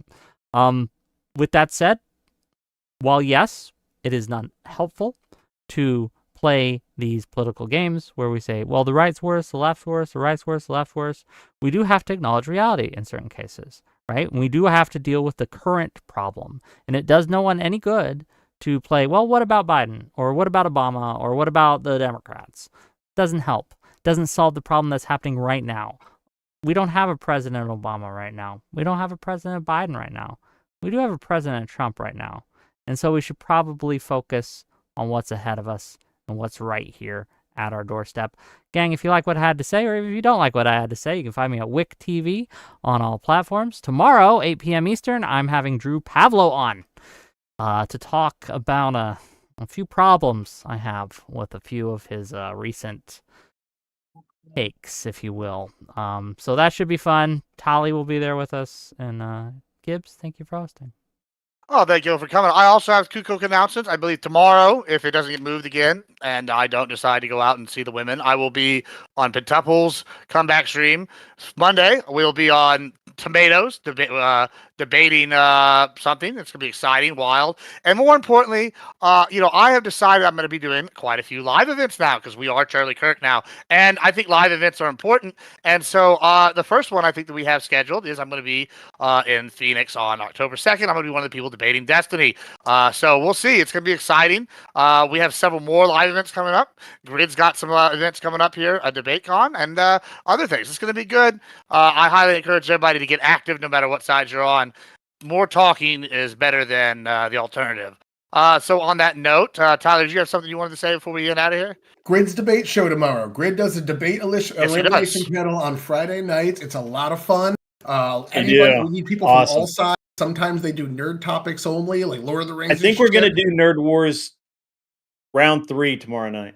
Yeah, I won 3-0 last time, so come try to beat my nerdiness. Look that at these sounds glasses. fun. It's a good fucking time. So anyone interested? It's what we do is we do on that note, I'll have to get out of here. We'll be right now. Y'all be good. Thank you so much for coming. Oh, gang. Look, we stay to be polite. You guys like the show? You guys enjoy it? You guys enjoy the discussion? Everyone was so surprised, so shocked that it was cordial today as opposed to a screaming match. Well, there's a reason for that. Because the variable that was the problem was not on this panel. Frankly. But, that said, gang, it's been a long day. I'm going to go to bed. Thank you for your contributions. Thank you for your views. Thank you for your support. I really do appreciate you. Gang, if you want to support me, you can super chat me. You can give me subs. Thank you, Dijadi, for the 1,000 bits. I really appreciate you on Twitch. No one donates to me on Twitch anymore. It's weird. But YouTube, thank you for the super chats. Thank you for the support there. Like the stream. And if you haven't subscribed to the channel yet, what are you doing? We have great conversations almost every day at this point. Yeah, we got a lot of stuff coming up. So tomorrow is Drew Pavlo. Oh boy. That one's going to be spicy because I think I have a lot of problems with him. Okay. I'm going to discuss it. Friday, or Saturday, I should say, a special Saturday stream, right? I'm going on RGR's panel to talk about rhetoric. What question do you have for me, Jacob? Okay, make it quick, and then I'll leave. How does one call into the show? Well, there is a Discord that you join. I'll send you the link. Why not? It won't take long. You click the link, you accept the rules, and when I do call-ins, you can just call in. I usually do call-ins at least once a week, but sometimes I don't, right? It really depends. Just check in, make sure, okay? And with that, I love you all. I'm going to bed, or at least getting out of here, right? Okay, so bye, bye, bye.